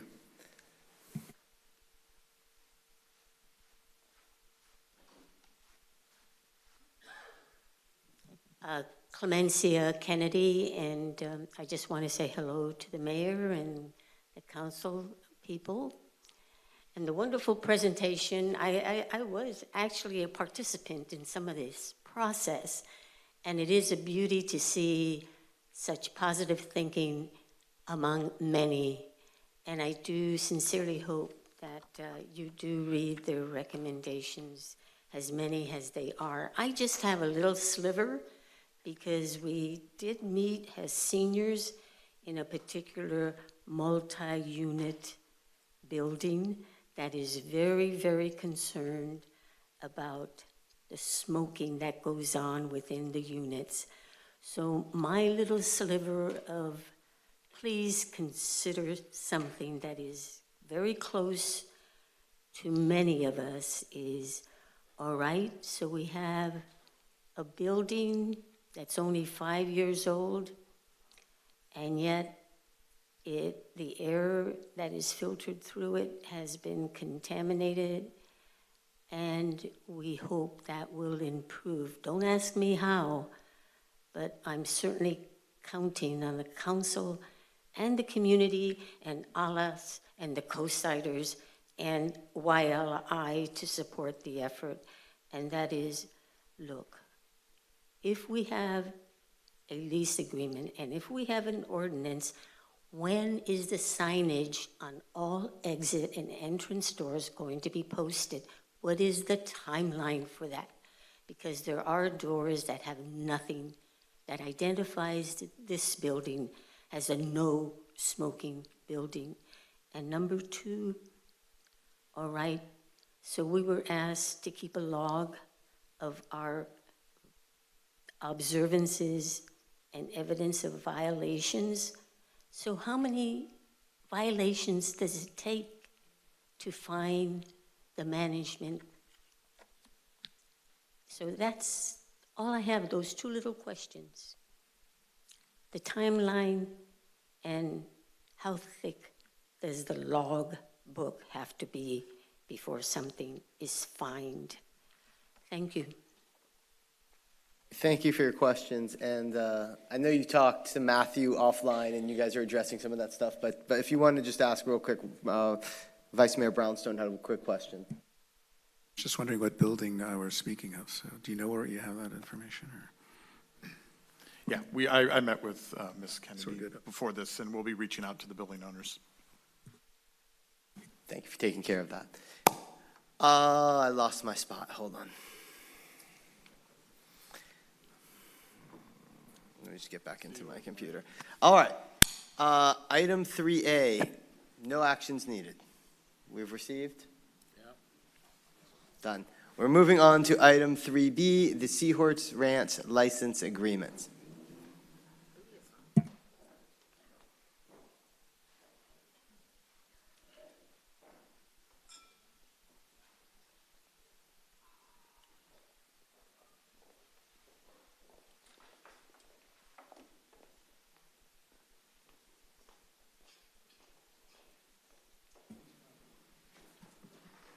Is there a staff report coming? Yes. Thank you, Honorable Mayor. You're going to see my other side now.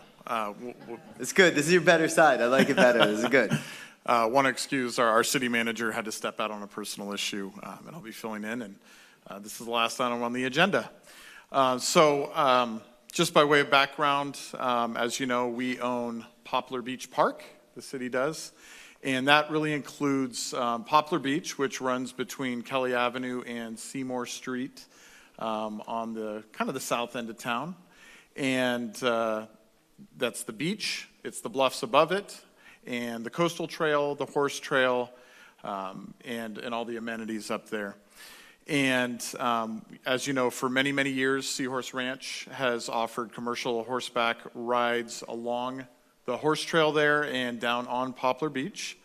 And they have a separate agreement with the state for the portion of the coastal trail that they use, or the horse trail they use between their property and Kelly Avenue. And they have a current agreement with the city that was adopted in 2011. It expires at the end of this year. As you recall, in late 2018, based on concerns we heard from the community, from staff, and from council members, we held a public hearing and had a discussion about some of these concerns. And Seahorse Ranch came and shared some of their concerns as well. And at that meeting, we were directed to, one, issue the notice of non-renewal that was required 1 year in advance of the expiration of that previous agreement. And two, to work with the owner of Seahorse Ranch, Ms. Willa Chapman, on negotiating a new agreement that would address the concerns that all the parties had, and hopefully maintain a relationship going forward in a way that was better for the community and for everybody involved. So the current agreement, the annual fee is just around $10,000. Just by way of background, this map shows you the area in which Seahorse Ranch operates on city property. The horse trail begins, as you see on the left-hand side of the screen, right at the end of Kelly Avenue, and it is about 15 to 20 feet east of the coastal trail, and it's a separate dirt trail that follows parallel to that, and maybe a couple hundred feet down from Kelly Avenue is a vertical access point where the horse trail crosses over the coastal trail and down a narrow slot and down onto the beach. And then the horse trails, depending on the timing of the ride and what is included in the ride that's been purchased, can go down as far as Seymour Ditch and beyond, and then circles back and up through on the trail. So the new agreement that we've negotiated is for a term of 6 years, and the reason being is it's been written in a way that the current agreement will terminate upon the commencement of the new agreement. The current agreement has a year left, and so in recognition of that, we did the traditional 5 years plus one more year in recognition of the year that they had remaining on the existing agreement. All parties preferred to get into the new agreement with better terms, and so that's how we proceeded with that. The concession fee, which was based on calculations from gross income on the use of our property, is $13,281 for the initial year, and then increases 3% per year going forward. I think a really important item that addresses one of the concerns is that vertical access point where the horse trail goes down onto Poplar Beach, and it's mainly used by Seahorse Ranch to access the beach for their trail rides, but of course it's available to anyone using horses and frankly anybody on foot as well that wants to access the beach. It's a much shorter and easier access point than the main Poplar access point near the Poplar parking lot. Of course, it's not near parking, so you have to travel quite a distance in either direction to use it, and so the main use is for the horseback rides. We are concerned about the ongoing use of it and erosion and breakdown of the bluffs there. And so we expect in the future and in coordination with our Poplar Bluffs project that there will be some work that is necessary there to make it safer for individuals and horses to access the beach there, and also protect the bluffs from any further erosion that might be caused by anybody using that access point. Another item that was of concern was horse waste on the crossing of the coastal trail down that vertical access point and on Poplar Beach. And I think part of the concern was a lack of clarity in the previous agreement on who was responsible for what. It was clear where on the horse trail and where it crossed that Seahorse Ranch was responsible for it. It was pretty silent other than that. There's language that said the city was responsible for maintaining the beach. I think that's a little too subject to interpretation, and therefore there was disputes about who would need to clean up the horse waste under the current agreement. Some of that's been mitigated by our work with Abundant Grace and the Coastal Cleanup Team, but ultimately in this negotiation we determined that the simplest and most effective route would be make Seahorse Ranch responsible for the removal of all horse waste on the trail crossing and on the beach.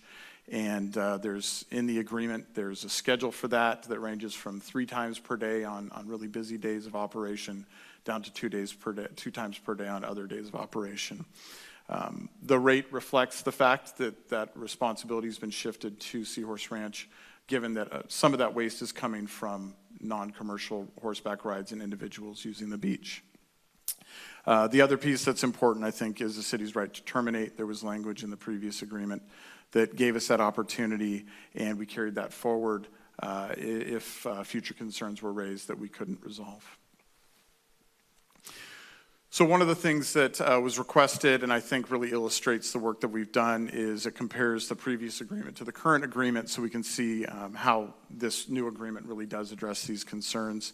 Under the old agreement, the term was 5 years. The new agreement is 6 years, and we've explained how that was calculated. The previous agreement had automatic 5-year extensions unless the city or the operator gave a year notice that they were going to terminate the agreement or not renew the agreement.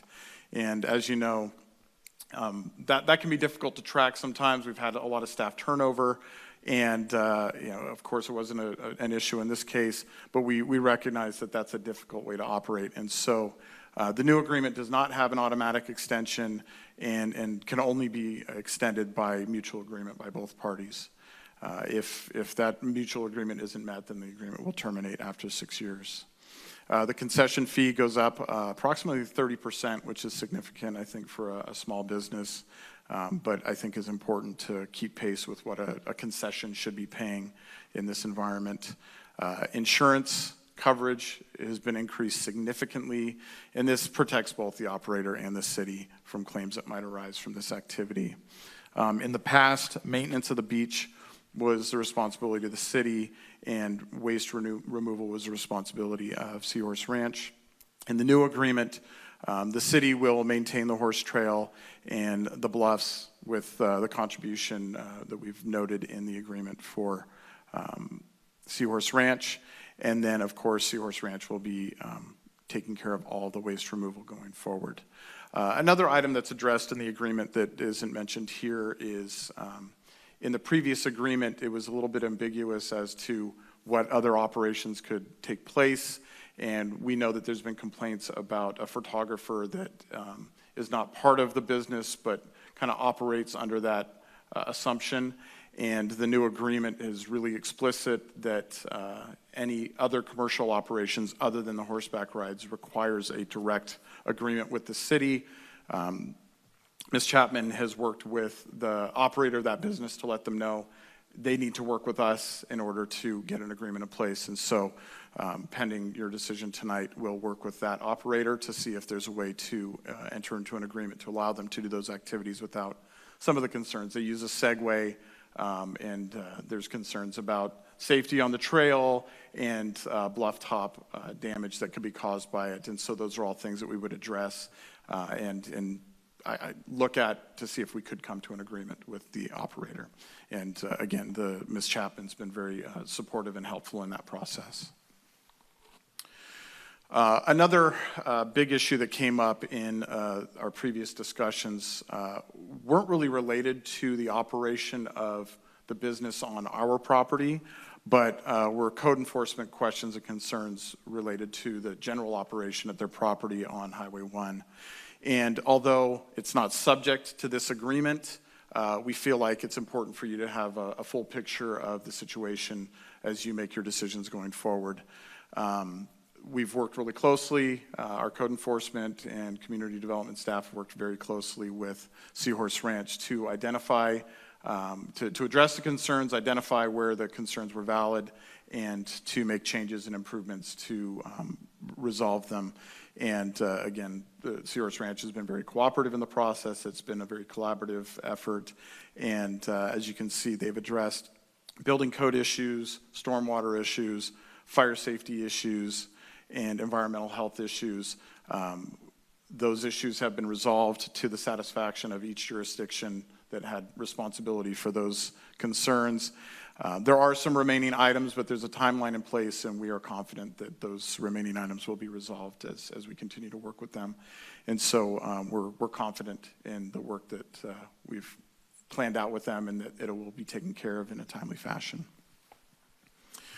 So with that, our recommendation is to adopt a resolution authorizing us to execute the agreement as written for a term of 6 years at an initial rate of $13,281 with 3% annual increases throughout the term. Ms. Chapman is here in the audience and available, I think, to answer questions. And I believe we have a few public comments on this item as well. Do we have some clarifying questions, anything before we go to public comment? I have a clarifying question. So if we were to approve this tonight, there would be an initial reading and then a second reading, or would this be the first reading tonight, or is this just a one-time? No, this is not an ordinance. This is a license agreement. It just requires your approval, and we'll execute it, and it'll go into effect. In this case, it would go into effect February 1st. And as mentioned before, the previous agreement would then terminate on February 1st, and the new agreement would take effect. In the past, there had been some question about the horses having being outside all the time, not being treated humanely. Is that not an issue anymore? We've received complaints in the past and heard questions about that in the past, and we've had several discussions with Animal Control and the Peninsula Humane Society, and they've responded to complaints about the welfare of the animals as well. They've had no findings, they have no concerns, and they believe that the horses are well taken care of at this property and cared for in a proper manner. Excellent. Well, let's go to the public comment, and then we can bring it back to council. We have 5 public speakers. Renee Gutierrez, followed by Crystalline Geet.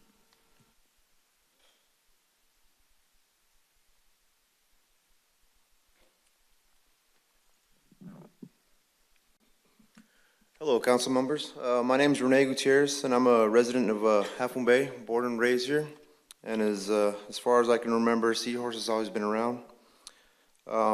Seahorse, I board my horse there at Seahorse, and I could say I'm privileged to have the coastal trails open to the beach. It's an incredible experience that you can't do anywhere else close around. Seahorse is one of the business that brings a lot of revenue to and attractions to the city. As the previous topic of the $15 minimum wage, I truly believe that this business helps most local companies' revenue. I mean, after a long horse ride on the beach, people, go and grab something to eat, which maintains a lot of this local businesses busy.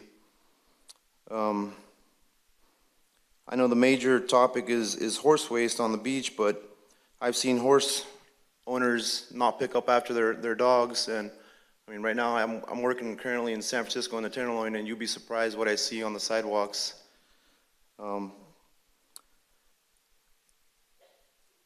It's something that can get fixed, and all I'm asking is you guys keep up with, or all I'm asking is that you guys compromise a solution for the cleanup and to leave this historic experience in the coast continue operating. Thanks.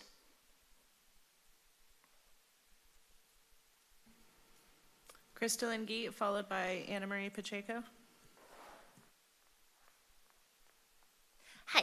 I just wanted to thank the city for working so wonderfully with Seahorse Ranch on working out all the particulars, to which I believe there was 1,001.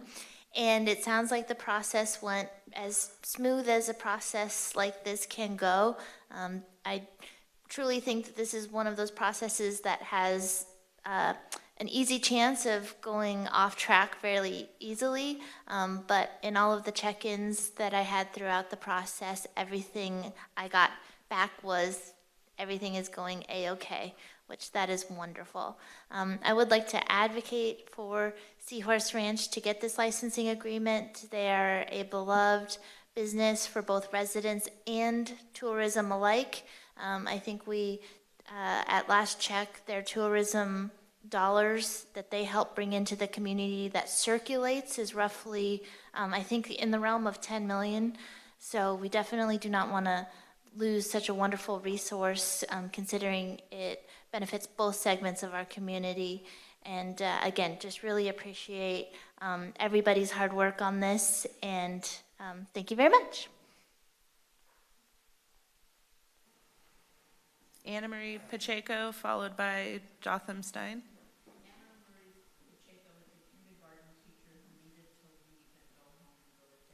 Okay. So she's not here, but was here to express support for the ranch. Thanks. Jotham Stein, followed by Sarah Polgar. Thank you. I'm Jotham Stein, 534 Alsace Lorraine. Thank you very much, Mr. Mayor and Council, for giving me the opportunity to speak. The first thing I'd like you to do is not make a decision today, but to give us a chance, the public a chance, to respond to this contract and the things you've been told. I mark up contracts for a living, and I would like to do that for you. And I tried to do that. I called the city staff and asked for the contract early so that I could give my thoughts and opinions on it. I got the contract Thursday night after city attorney had the last opportunity to read it.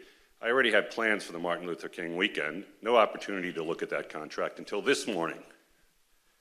And I have a lot of comments to make for you that I think that you need to see so you can make an informed decision. First question, so that's the most important thing here.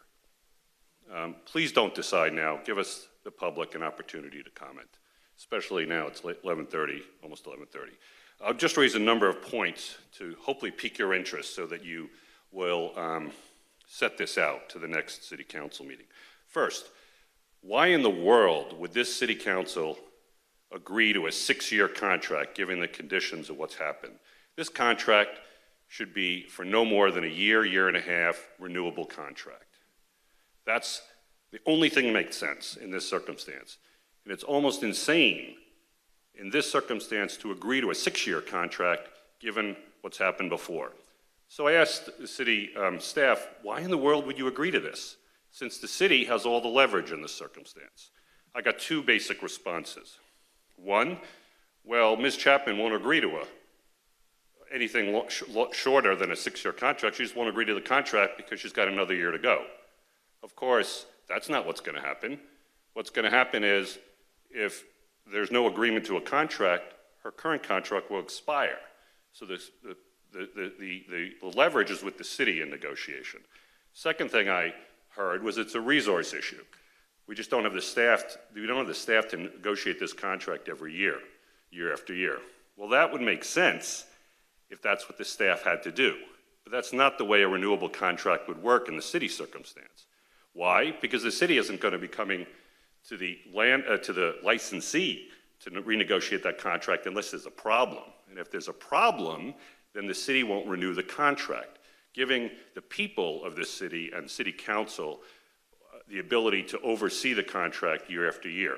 If on the other hand, Seahorse Ranch comes to ask for renegotiation of the contract, city staff isn't overworked because if the direction of the council is, no, we don't want to renegotiate the contract, it'll just renew on its terms. Secondly, you've been told about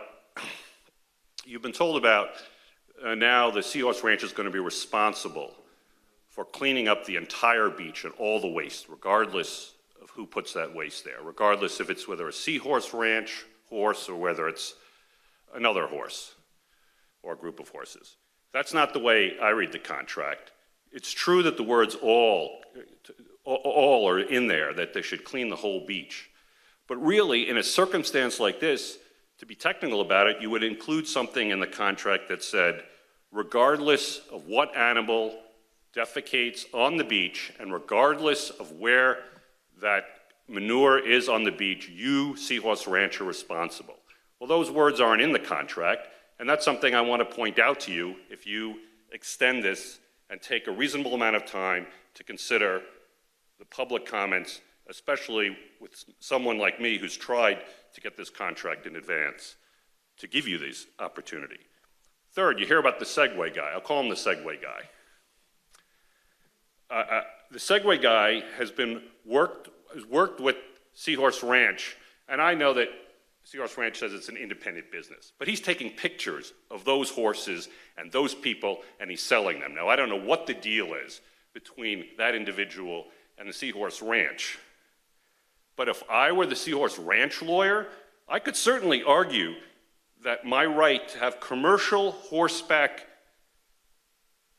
and horseback activities would include taking pictures of the people who I am bringing on horsebacks. And if I were the Seahorse Ranch lawyer, I would say, let's go out to all the other enterprises and see how many of those enterprises also have somebody taking pictures of their riders.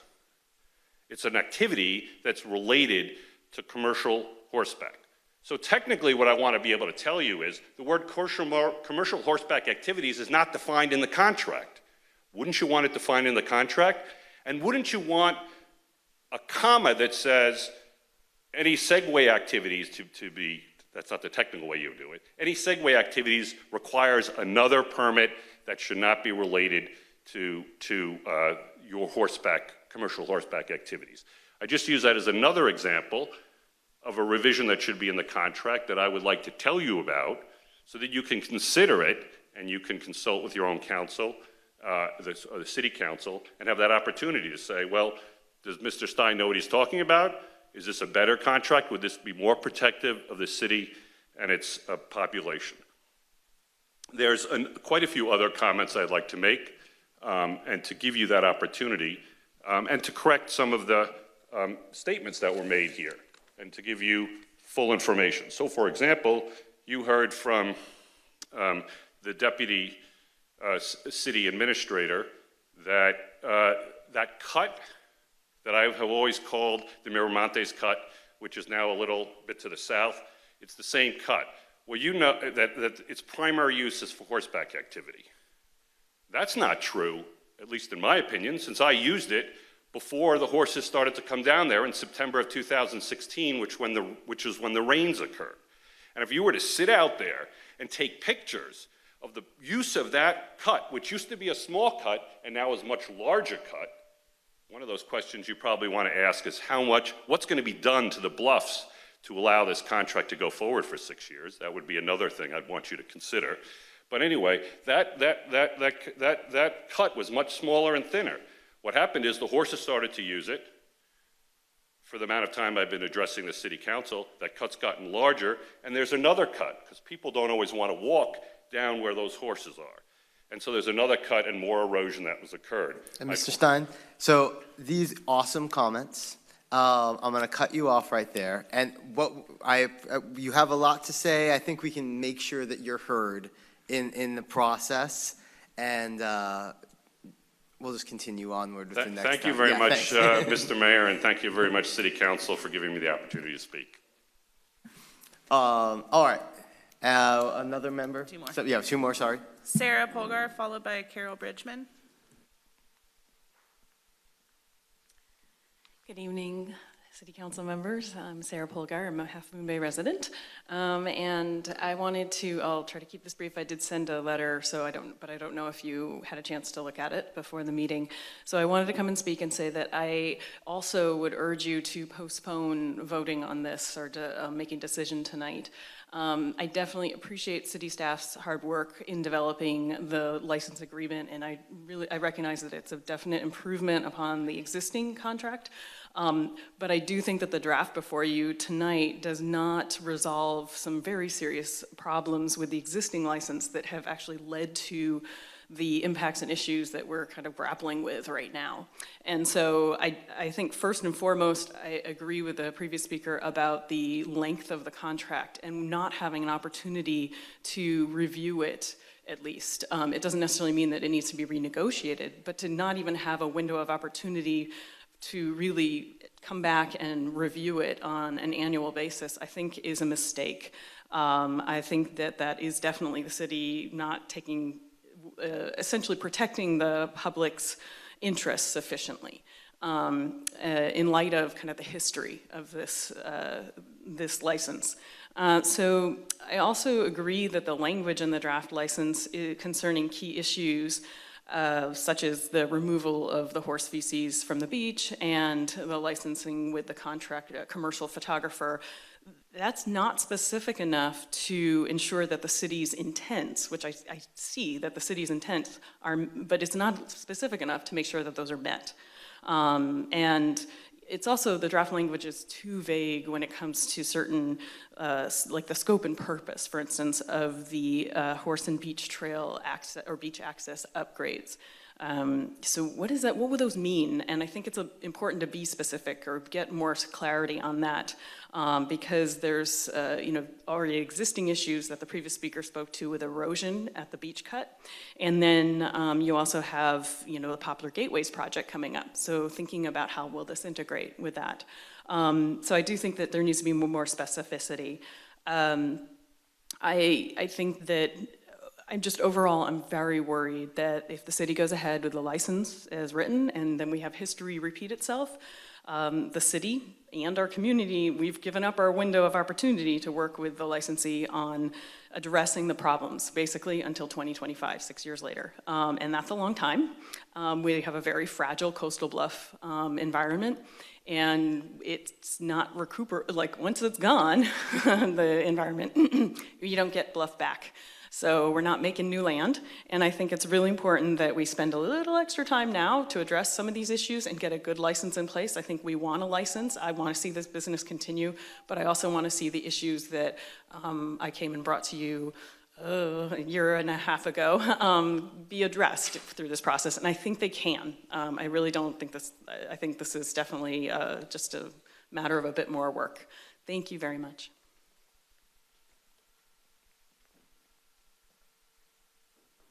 My name is Carol Bridgman. I am an equestrian. I do not live here in Half Moon Bay, but I have been one of these other people that has brought my horse over and with other people and ridden along on the coastal trail, not the coastal trail, but I mean the horse trail and then ridden on Poplar Beach.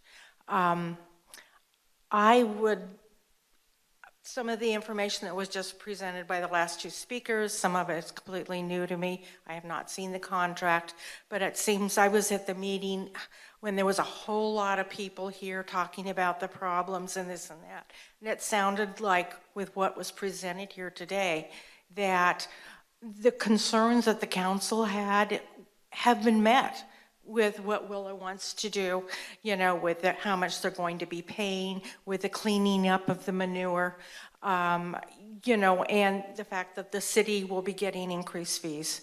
And there's already in the contract for increases as, you know, as the useful of the term goes on. Anyway, I just would, it doesn't have to necessarily be done today, but I would like to see that the contract be, or something be approved so that members, she can have her business, horseback riders can come over here and ride, because what scares me is that if the public is not allowed to ride over here, that you may take away the parking lot, and then that if what has been proposed now with the stair steps going down, or the improvements being done on that cut, that'll cut it off for everybody. Not only Seahorse Ranch, but equestrians from the county. Thank you.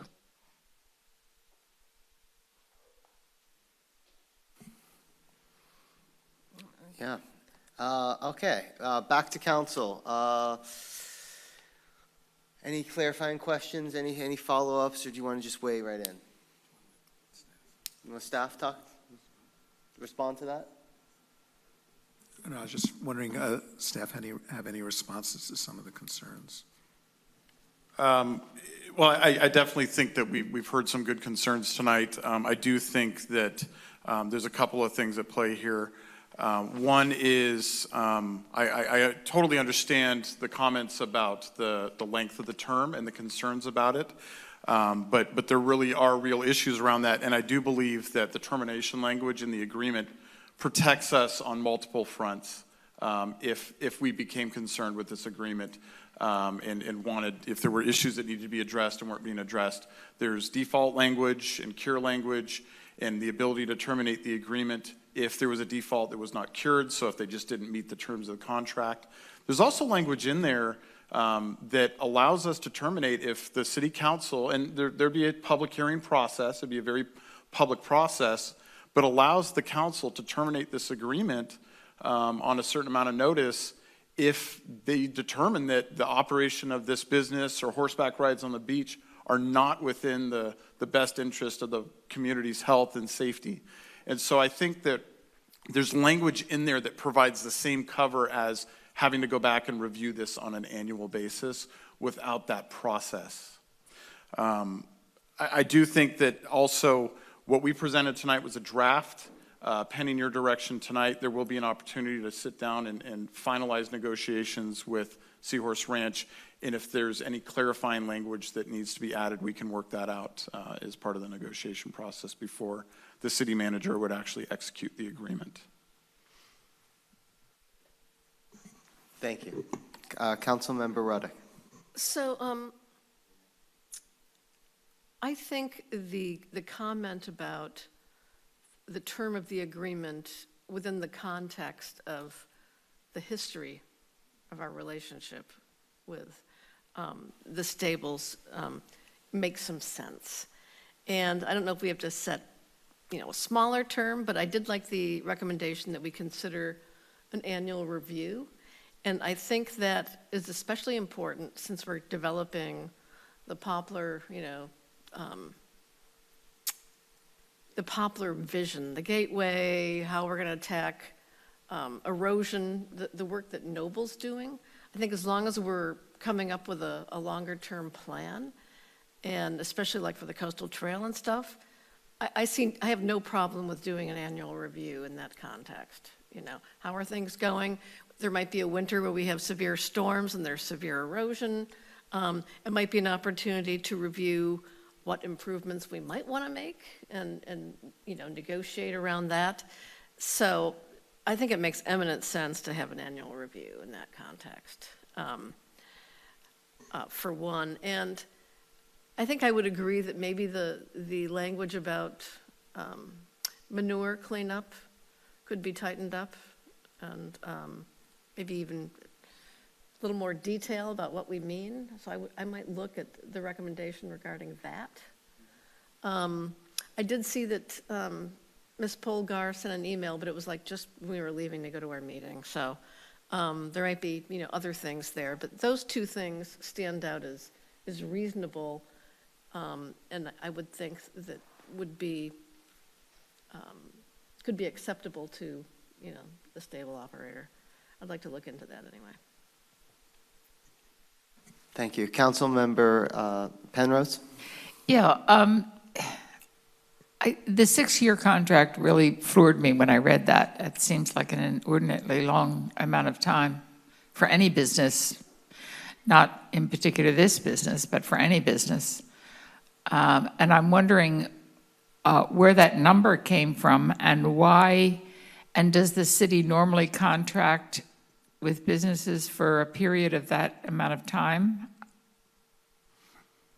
So I negotiated concession agreements for the county for 10 years, and 5 years is a pretty, for a major business concession, is pretty standard.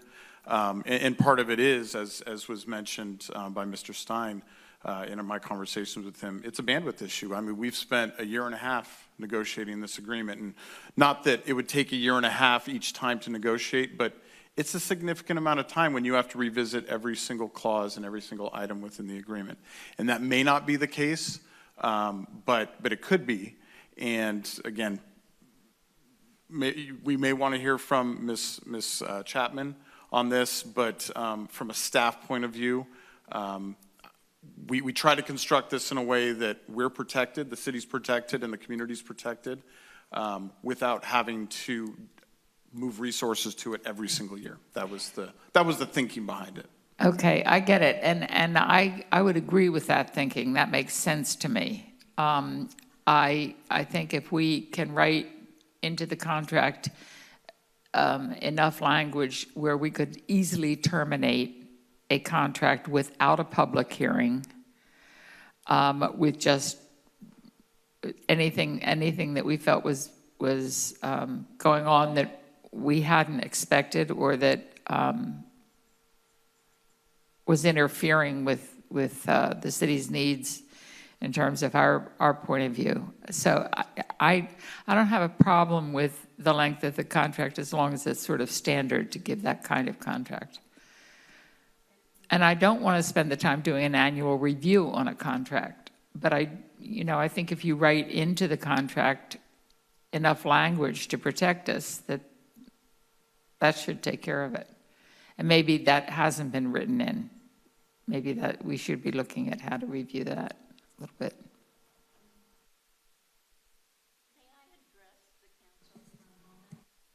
Matthew, what is your perspective on that? I think maybe after you finish your comments, it would be, I think Ms. Chapman could have put in a speaker card, but she was kind of waiting to see if it was worthwhile to share comments, and I think she's recognizing that it may be helpful for her to share some of her perspectives. So I would recommend maybe finish your comments and then give her a moment to respond. All right, let's finish our comments, and then I will absolutely go to you.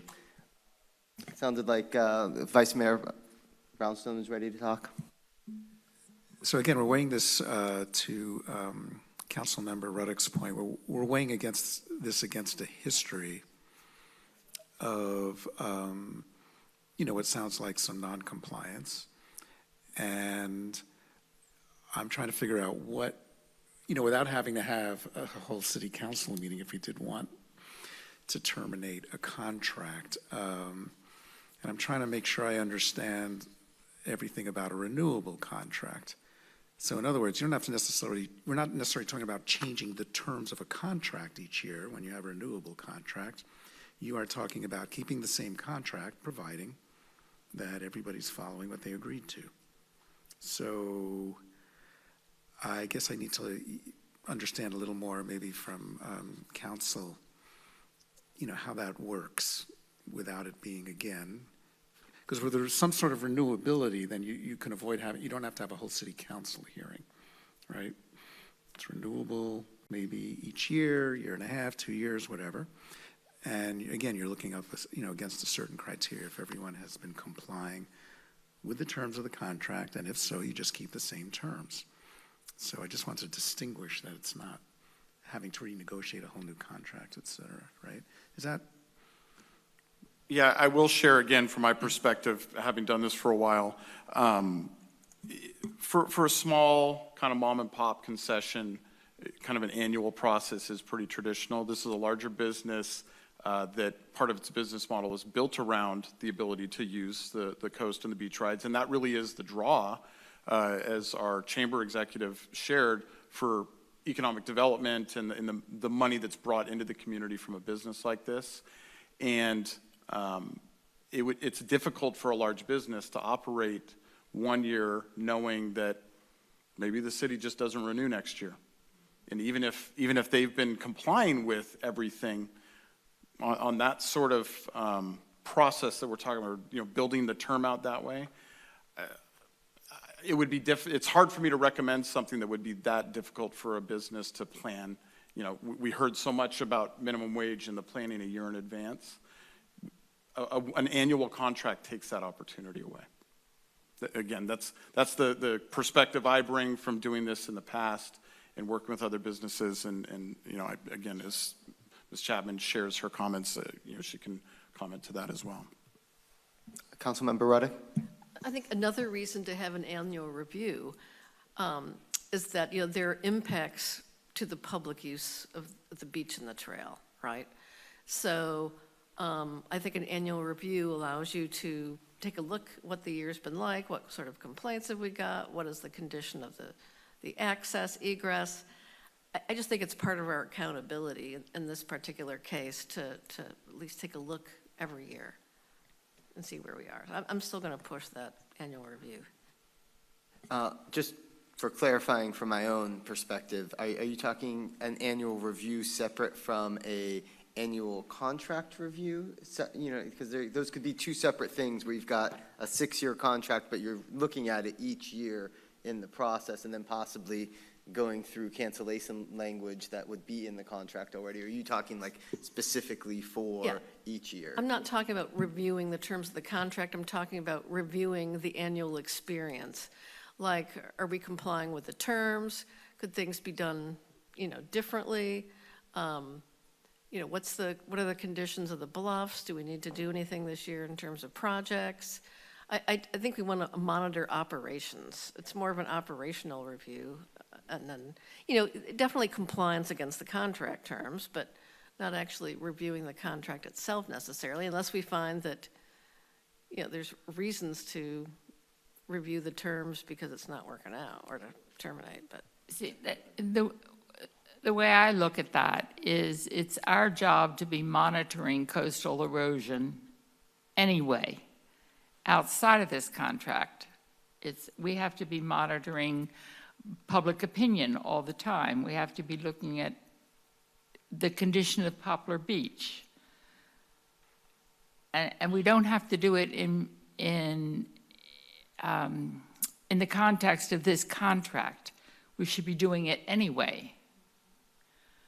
So if we're doing it anyway, if we're looking at our coastal erosion anyway, why put the onus on this contract?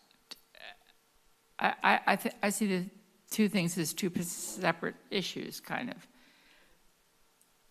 No, I know you don't, but I do. And so there. Get it.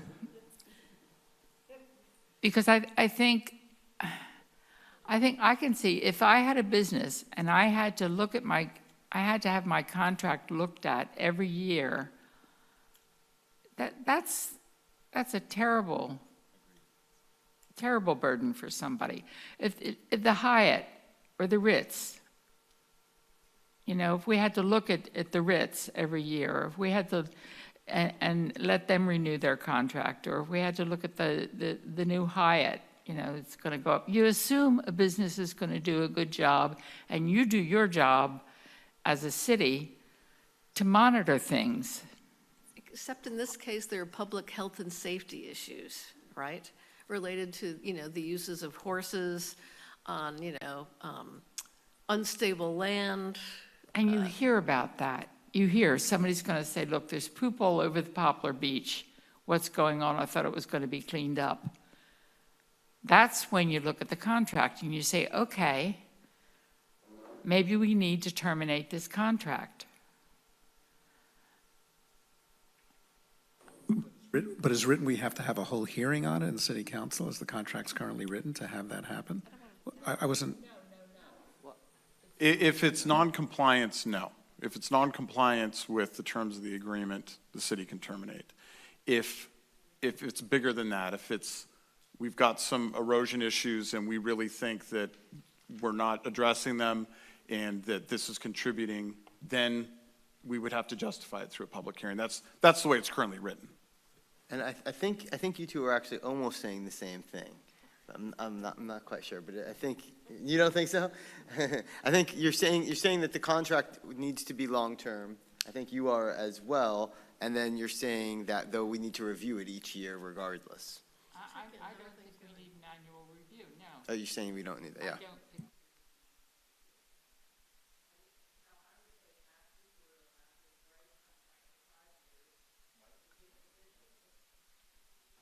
It gives the business the security of knowing they're going to be able to stay in business and continue operations. They don't have to put aside a whole month's time every December to look at, what they've done, to listen to what the city has to say, to go through a review process. I don't get it. And I think that if we're not monitoring conditions on the bluffs and on the beach, then we're not doing our job as a city, period. Irrespective of this contract or any other contract that we have. Okay, good. I'm gonna move us a little forward. Are you ready for? Go for it. Yeah. Yes, agreed. So I'm gonna let Willa address us, and then we can bring it back and go from there. Thank you. Is this on? It's on. Okay, thank you. Good evening. I didn't know if I was going to make it staying awake until we came. There's a few things and a few perspectives that I'd like to share with you. I've heard now from both a public speaker and from Councilwoman Radek and others about our past associations. And I would like to point out that the Seahorse Ranch you're dealing with and have been dealing with for the last 5 years is a wholly different ownership, different policies, different administration. And the confusion about what the previous contract specified as to who cleans up the beach, for instance, was not a confusion of our doing. It was a legitimate lack of clarity. We did what the contract specified us to do.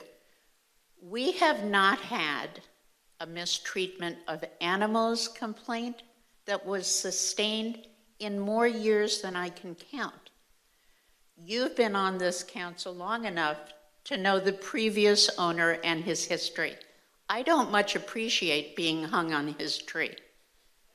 Well, I've addressed you 15 years ago on the council, be that as it may.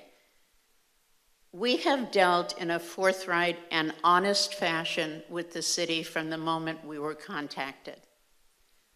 We have made the changes that needed to be made long before the city contacted us to maintain our horses in good condition, to reestablish good relationships with the city and its various working parts.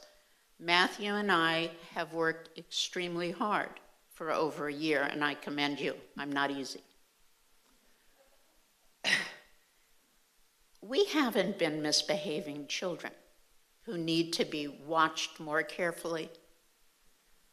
We've done a very good job of keeping our riders safe and doing what we've said we would do. Under this contract, there's any number of mechanisms, and we've gone over them, by which if there is a perceived failure to act or to act adequately, there's a notice period. We're given a period of time to fix it.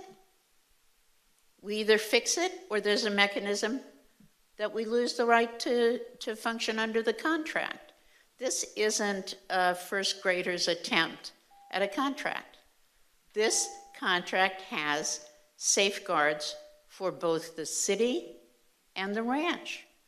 There were issues of the city's failure to comply with its own enforcement.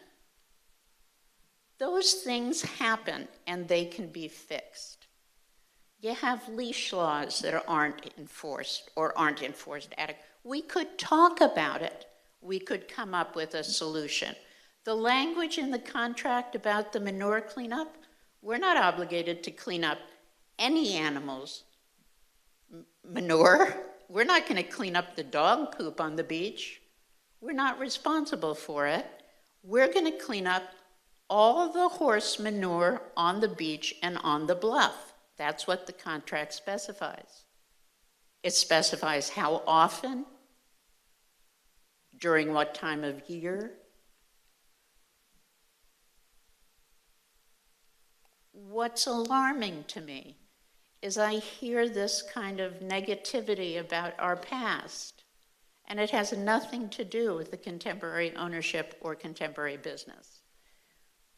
What I will say is that we bring this city between $10 and $13 million a year in tourist dollars. That's the draw we have. It makes business sense for us to run a good operation. People come and come again and have annual visits to our ranch because they've enjoyed the experience. It doesn't make good business sense for us to willy-nilly erode the trails that we use. We care about the environment. There's a mechanism in the contract where we're going to look at what needs to be done, and we're going to pay the yeoman's share. That's part of the contract. So I would really like to say that I think we've earned a better reception than I feel I've gotten. We've been running a really good operation, and that there are still questions all these years later about animal treatment and what. It's years and years and years and years, and we're still hearing about it. It would be nice to cut it at this point and just let us perform under the contract, which we think we worked hard to craft and which protects the city and protects the ranch. All right, thank you for your comments. Very good. So, yeah. So real quick, I just want to make the point, I think everybody out here, just like with every other topic we've discussed, is trying to do the right thing for the majority of the city. So let's just leave that where it is. I'm going to open the floor for a motion on this topic.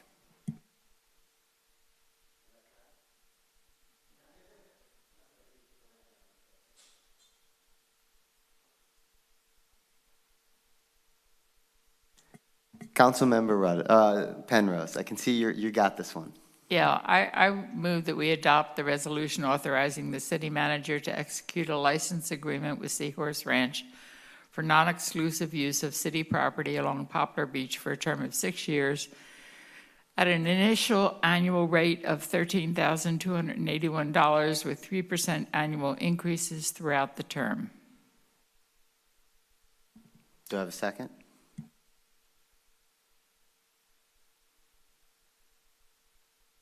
Seeing there's no second, would somebody else like to make another motion?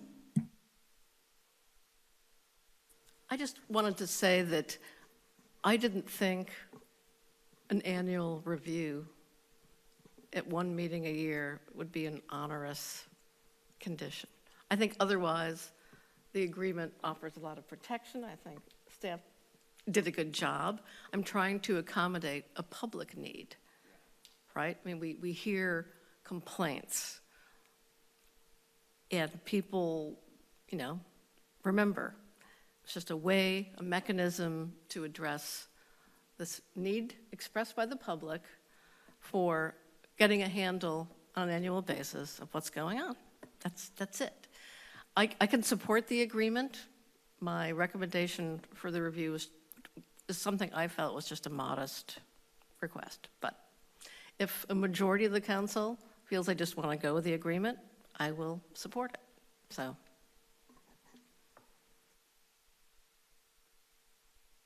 So maybe the question is, how onerous is an annual review? I think at this point, it's clear the council's still torn on a decision here, so probably the best thing to do is to bring it back at a future meeting, hopefully the next meeting. I would love to get the comments from Mr. Stein. I know that he's got a lot of expertise in this area, and the comments he shared with us I think are valid, so I'd love to go over those with him.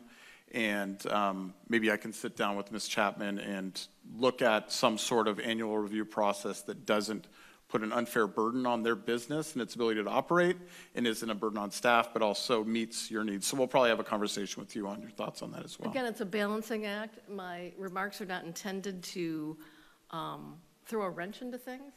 I want to support the agreement pretty much as it is. So I was trying to make a public accommodation. Okay. So, if you want to extend it and have a conversation with the public about that, I'm fine with that. As I said, if a majority of the council wants to move forward, maybe just saying, one annual meeting, whatever. No, I'm fine. I think I like the recommendation of putting it on the next city council meeting, going through the comments, letting the public weigh in on it. Then from that, Matthew, in the ideal, you take comments that we incorporate in from the public back to Willa. So when we come to the meeting next 2 weeks from now, it's not, I don't know if we can put it on the consent calendar, because I feel like that's a little. It depends on how extensive the tweaks are necessary. So. And then obviously throwing, if we can work out an annual term where we just check in with each other in front of a council meeting. Yeah, check in as opposed to, but have it a 6-year contract. So everybody, because we got to make sure we support the businesses and have everybody feel comfortable with the contract. That'd be my recommendation at least. Yeah, it's just kind of a report from staff. Here's how it's going. That's. Do we need to vote on that? Is that enough direction? How do you want to move forward with that? No, I think we have your direction, and we'll return. Thank you. All right. So should we start the council meeting now? All right. With that, real quick, we're gonna committee updates. No good. Future agenda items. I'd like to agendize a way to make affordable housing a priority for Measure D certificates. Okay. Do we have a second? I'll second. Okay. Can I just ask if Jill wants to speak to that, just to make sure that we're not, this may be something that we're considering sort of as part of the ADU ordinance and future work along those lines. So I just want to make sure we're in sync. I think what we could do is give you an update with the housing element annual report and go over the Measure D allocation process at that time. You'll see through that process what we are doing already in your code for prioritizing affordable housing, and then we can talk about some options for possibly adjusting that. So we could do that later in March. Okay, I can wait till March, but I don't want to use the word possible. I definitely feel passionately about this, as you know. All right, I'm going to continue on city council reports. Anybody? Good. And adjournment. Thank you all for attending. This meeting is adjourned, 12:07.